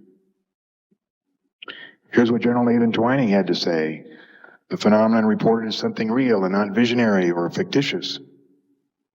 Here's what, here's our old friend Dr. Carl Sagan. He was drawn into MJ-12 in about 1963 because of statements like this. In 1962, he told the American Rocket Society convention, "We must be prepared to face the probability that we have been visited by intelligent beings from outer space and the likelihood that as a requisite to those visits, they would have used bases on the averted side of the moon." Old Dr. Wilbur Smith in Canada said flying saucers exist. The matter is the most highly classified subject in the United States, rating even higher than the H-bomb. And one last quote from an old friend of ours, General Douglas MacArthur. In 1955, here's what he told the New York Times. Now remember, this is General Douglas MacArthur talking. "The nations of the world will have to unite, for the next war will be an interplanetary war. The nations of Earth must someday make a common front against an attack by people from other planets." MacArthur said that in the New York Times. Now, 7 years later, to the graduating class at West Point, here's what else MacArthur said. "We deal now not with things of this world alone, but with unimaginable distances and as yet unfathomed mysteries of the universe. We are reaching out for a new and boundless frontier. We speak in terms of harnessing the cosmic energy of ultimate conflict between a united human race and the sinister forces of some other planetary galaxy." During the period of 1979 to 1983, it became increasingly obvious to MJ-12 that things were not going as planned. It became known that thousands more than the people listed on their list were being abducted. Some of our top scientists who had objected to this going on, and 50 of them were massacred in the summer of 1980. MJ-12, by 1984, MJ-12 must have been a stark terror at the mistake they had made in dealing with the EBEs. They had subtly promoted close encounters of the third kind and ET to get the public used to these small, odd-looking creatures that were compassionate, benevolent, and very much our space brothers.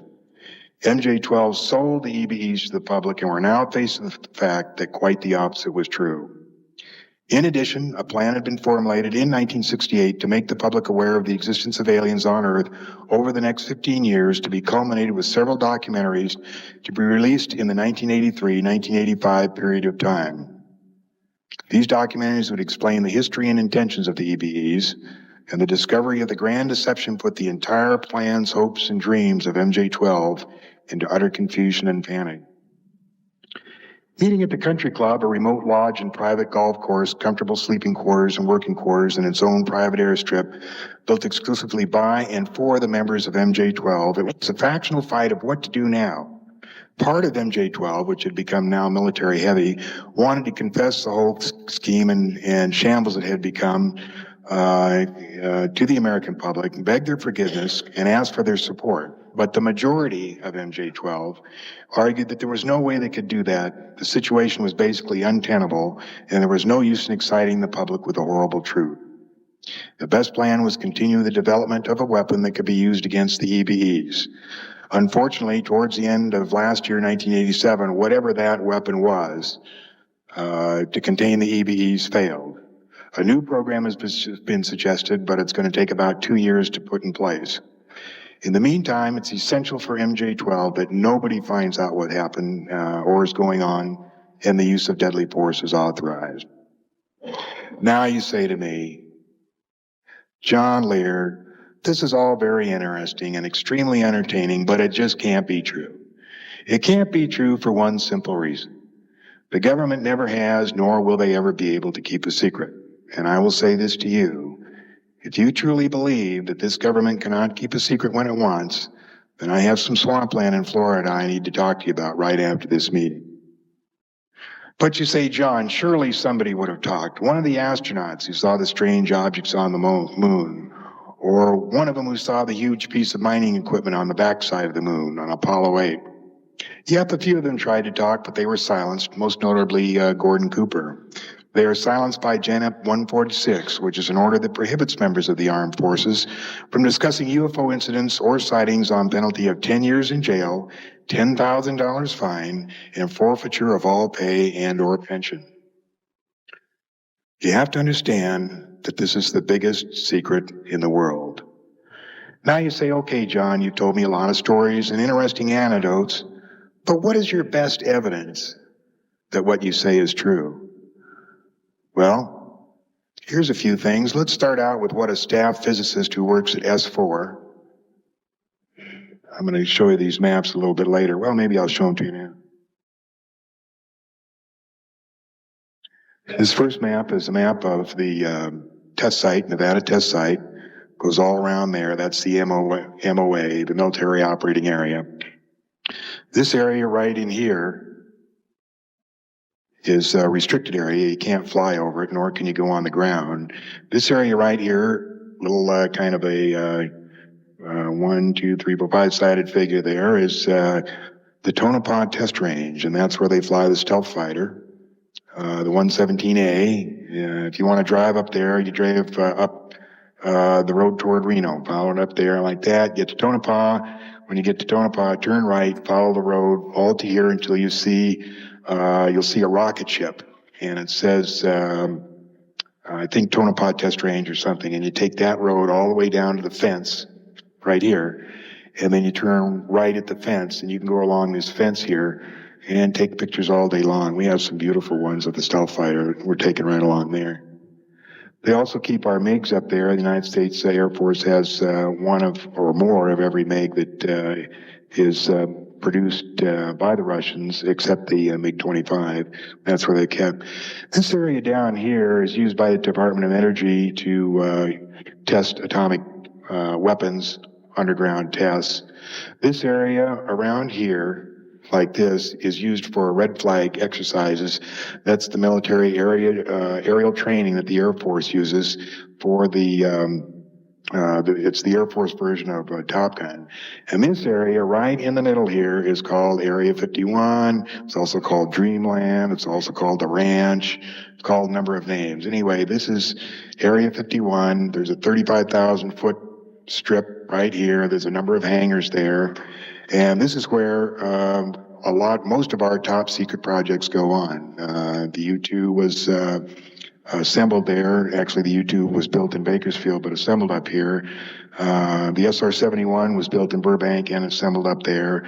Aurora is tested here. Aurora is the follow-on for the SR-71.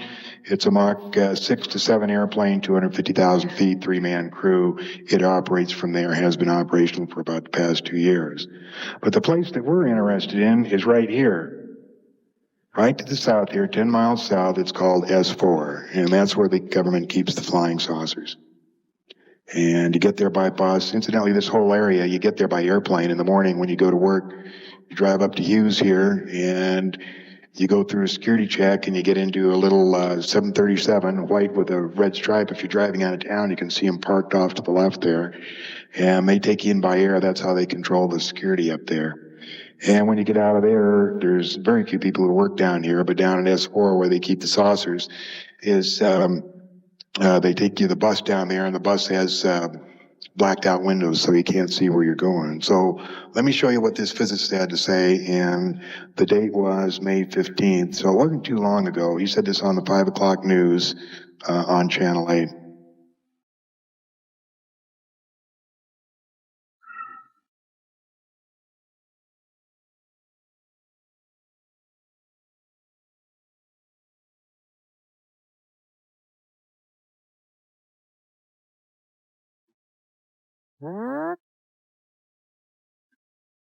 The most secret of spots on the planet. It's located on the northeast edge of the Nevada test site and is said to be where weapon systems have been tested over the years. According to some UFO researchers, it's also where the government is test flying alien spacecraft. It sounds pretty far out, but some Las Vegas residents report having seen these flying saucers. A local scientist who says he worked at Groom Lake and saw the saucers joins us in tonight's interview. He has asked that his identity be shielded. Sir, how do we know you are who you say you are and that you actually have knowledge about what's going on at Groom Lake? Well, I guess there's no way you could really know. There's really no way I can prove it without revealing my identity and getting myself into more trouble than I have already. Exactly what's going on up there? Well, there's several, actually 9 flying saucers, flying discs, that are out there of extraterrestrial origin, and they're basically being dismantled. Some are, well, in various stages of completion, built from other parts, and they're being test flown and basically just analyzed. You say there's 9 saucers. How are those tests going? As far as what? As far as whether they're successful and that sort of thing. Oh, well, some of them are 100% intact and operate perfectly. The other ones are being taken apart. I was involved mainly in propulsion and the power source. Basically, as far as I can remember, there are about half of them do operate. And the other half are just been torn down, basically to analyze the components to them. Where did we get these saucers? How did they come into the hands of the government? I haven't the slightest idea, and you have to understand the information is very compartmentalized, and I was only allowed information that pertained particularly to what I was involved in. But I mean, couldn't our government have made them as opposed to getting them from some alien beings? Totally impossible. The propulsion system is a gravity propulsion system. The power source is an antimatter reactor. This technology does not exist at all. In fact, one of the reasons that I'm going forward with this information, it's not only a crime against the American people, it's a crime against the scientific community, which I've been part of for some time. We're actively trying to duplicate these systems, yet they are in existence now and basically in the hands of the government. What would happen to you if the government learned that you were giving us this information? Anything could happen. I don't know. I haven't the slightest idea. But you said you referred to getting into trouble. Have you had some repercussions already? Yeah, I've been threatened with being charged with espionage. I've had my life threatened by them, my wife's life threatened by them, and I mean, I don't know where else you can go from there. Will the government ever tell us about the testing, and do the Soviets know about this? The Soviets were involved at some specific point. They were kicked out of the program rather abruptly in the middle. I don't know why that was or what happened.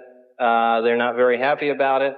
And as far as them revealing it, I'm sure they have every intention of claiming that all the technology was developed here, and it was absolutely not. If the Soviets were kicked out of this testing program, why wouldn't they tell us about this? I have no idea. They weren't allowed all the information. Apparently they had some, and we were basically trading with them. As far as whether they have discs or not, I don't know. I don't even know if they had knowledge that we actually had any there. But they were involved to some extent, and I don't know how much. What about aliens? Any of those up there at Groom Lake? I really want to steer away from that right now. Is the Star Wars program in any way related to what's going on up there? I know some people believe that maybe we're building Star Wars for something other than the Soviets. This directly taps out of the Star Wars budget, which is very hard to follow because it requires huge amounts of money. It also, Yeah, it taps out of a lot of other places too that would be very hard to track down. But yeah, Star Wars is directly related to it. The United States Navy is the part of the government that really maintains control over this. Well, we want to thank you for joining us. It's pretty interesting stuff you've got to say. I think we all owe Dennis a hand for coming forward. That was pretty interesting information.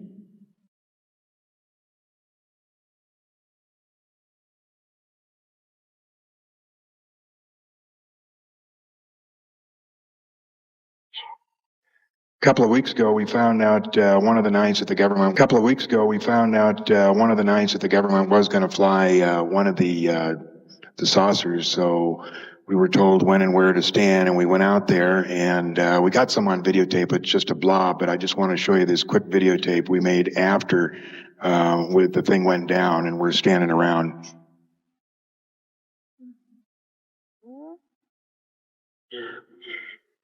John Lear, and today is March 22nd, 1989. We're standing just about 8 miles due east of Groom Lake, Nevada, the super government secret test site.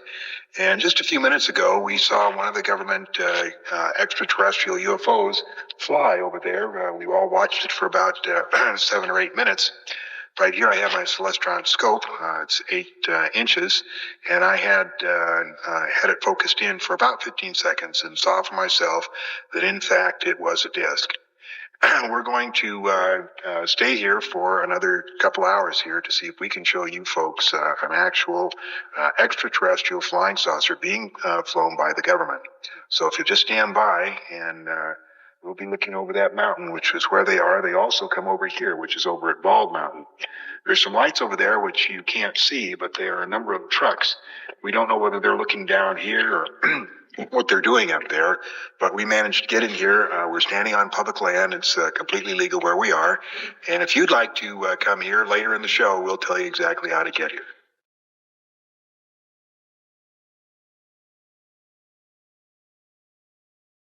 Incidentally, the third night we went up, Dennis was with us, and the next morning got fired. Next morning, he's had 3 threats to his life since then, and he's not doing too well, but I will report to you that he is still alive. Just quickly, for those of you that want to go see a flying saucer, you take Highway 15 north out of here to Salt Lake City, and there's a cutoff, Highway 93, that goes to, I think the sign says Caliente. Follow the signs up towards Caliente until you get to a place called Ash Springs. At Ash Springs, there's a cutoff, and you take the left one, and the cutoff says either Tonopah or Warm Springs.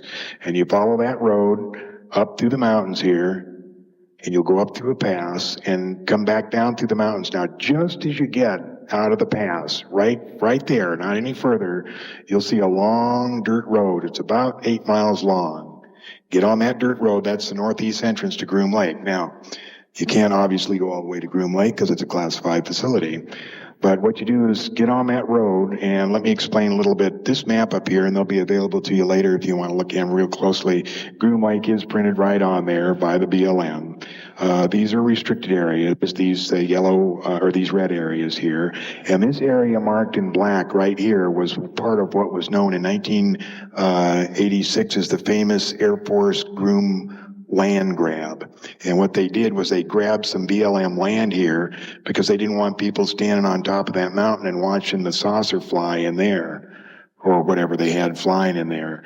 So when you go down this road, from the road to the black line is 5.2 miles. Now, yesterday, some people drove out there and got all the way to the gate. The gate's up here. It's 15 miles from the entrance.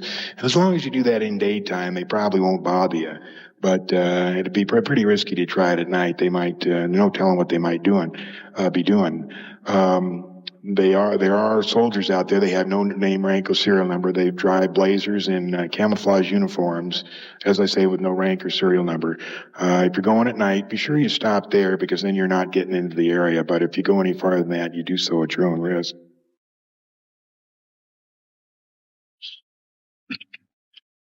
Just some other of the evidence And we'll wrap this up. Cash Landrum case, Gulf Breeze, Lonnie Samora, Thomas Mantell, the 1975 SAC base overflights, the JAL incident in Alaska, the Bentwaters incident, the Walton incident, the Pascagoula incident, the Kirtland Air Force Base incident, on and on and on. The Kentucky abduction case, the Wake Island incident, the Harmon Field incident, the South Caicos incident, the Hudson Valley sightings, the Wytheville, Virginia sightings. If you gave 5 minutes on each of these, I'm sure you'd begin to understand what I'm talking about. If you're interested in more reading, I would have you read Introductory Space Science, Volume 2, Chapter 13, the Stringfield Papers, the Senator Richard Russell sighting in Russia, 1955, the W.B. Smith memo, the Dr. Robert Sarbacher letter, Grudge Report number 13. Then I'd have you read the following books: Communion, Missing Time, Intruders, Light Years, Clear Intent, Sky Crash, The Roswell Incident, Crash at Aztec, An Alien Harvest by Linda Howe just came out and will be available. It's available now. Above Top Secret by Timothy Good. And when you've digested that information, 2.5 years of investigation of UFOs, was the Kennedy assassination. How many people here in this room think Oswald killed Kennedy? Up with your hand. Several. Okay. Now, would you like to know who did?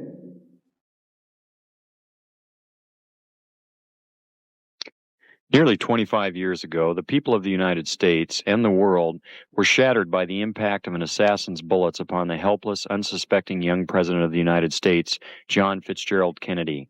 The horrendous wound inflicted by those bullets has penetrated deeply into the body and soul of America, destroying the very lives of thousands and the heart and trust and political will of literally millions.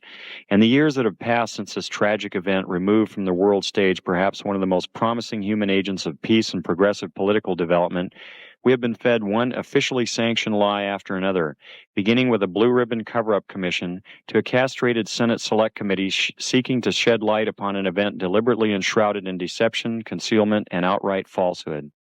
25 years is long enough. It is time the truth was finally told, in the earnest hope that it will truly set us free of the murderers who pose as our protectors. What we're observing here is the motorcade in Dallas on November 22nd, 1963. As the presidential car passes behind the freeway sign, President Kennedy is struck in the throat by a bullet that was fired from the grassy knoll. As he's grasping his throat, John Connolly is turning around to his right. He at that point is struck.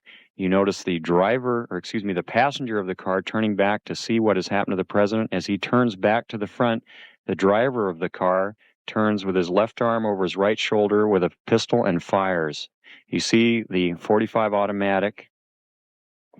caliber nickel-plated automatic weapon in his left hand. He's firing over his right shoulder. You see it in relief. You see his head pointing backwards towards the president.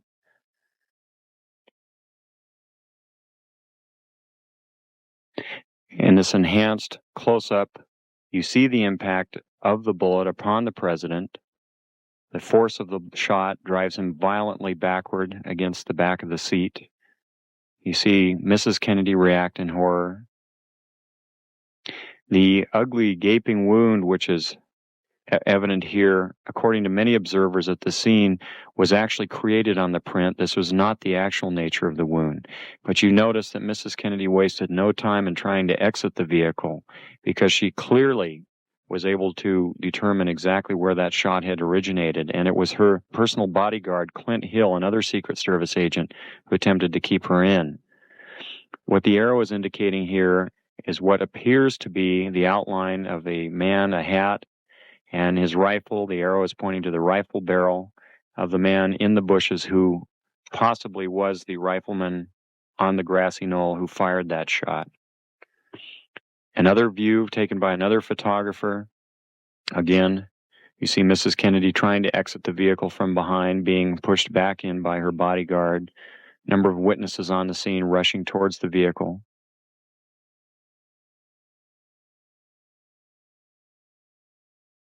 This section, the man standing on the far right of the wall there is Abraham Zapruder, the photographer who took the original photos. The arrow here is indicating what was very likely the rifleman on the grassy knoll, the man who fired the shot which penetrated Kennedy's throat from the front, not from behind, as the Warren Commission would have you believe. Very interesting note also that the motorcycle policemen were told to remain behind the car at all times. Here you see the photographer. Again, you see Mrs. Kennedy trying to exit the vehicle from behind, being pushed back in by her bodyguard. Number of witnesses on the scene rushing towards the vehicle.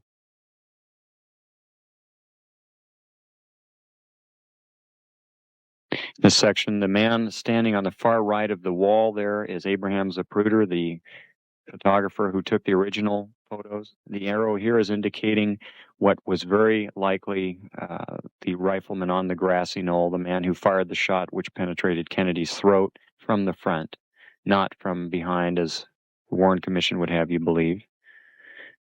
Very interesting note also that the motorcycle policemen were told to remain behind the car at all times.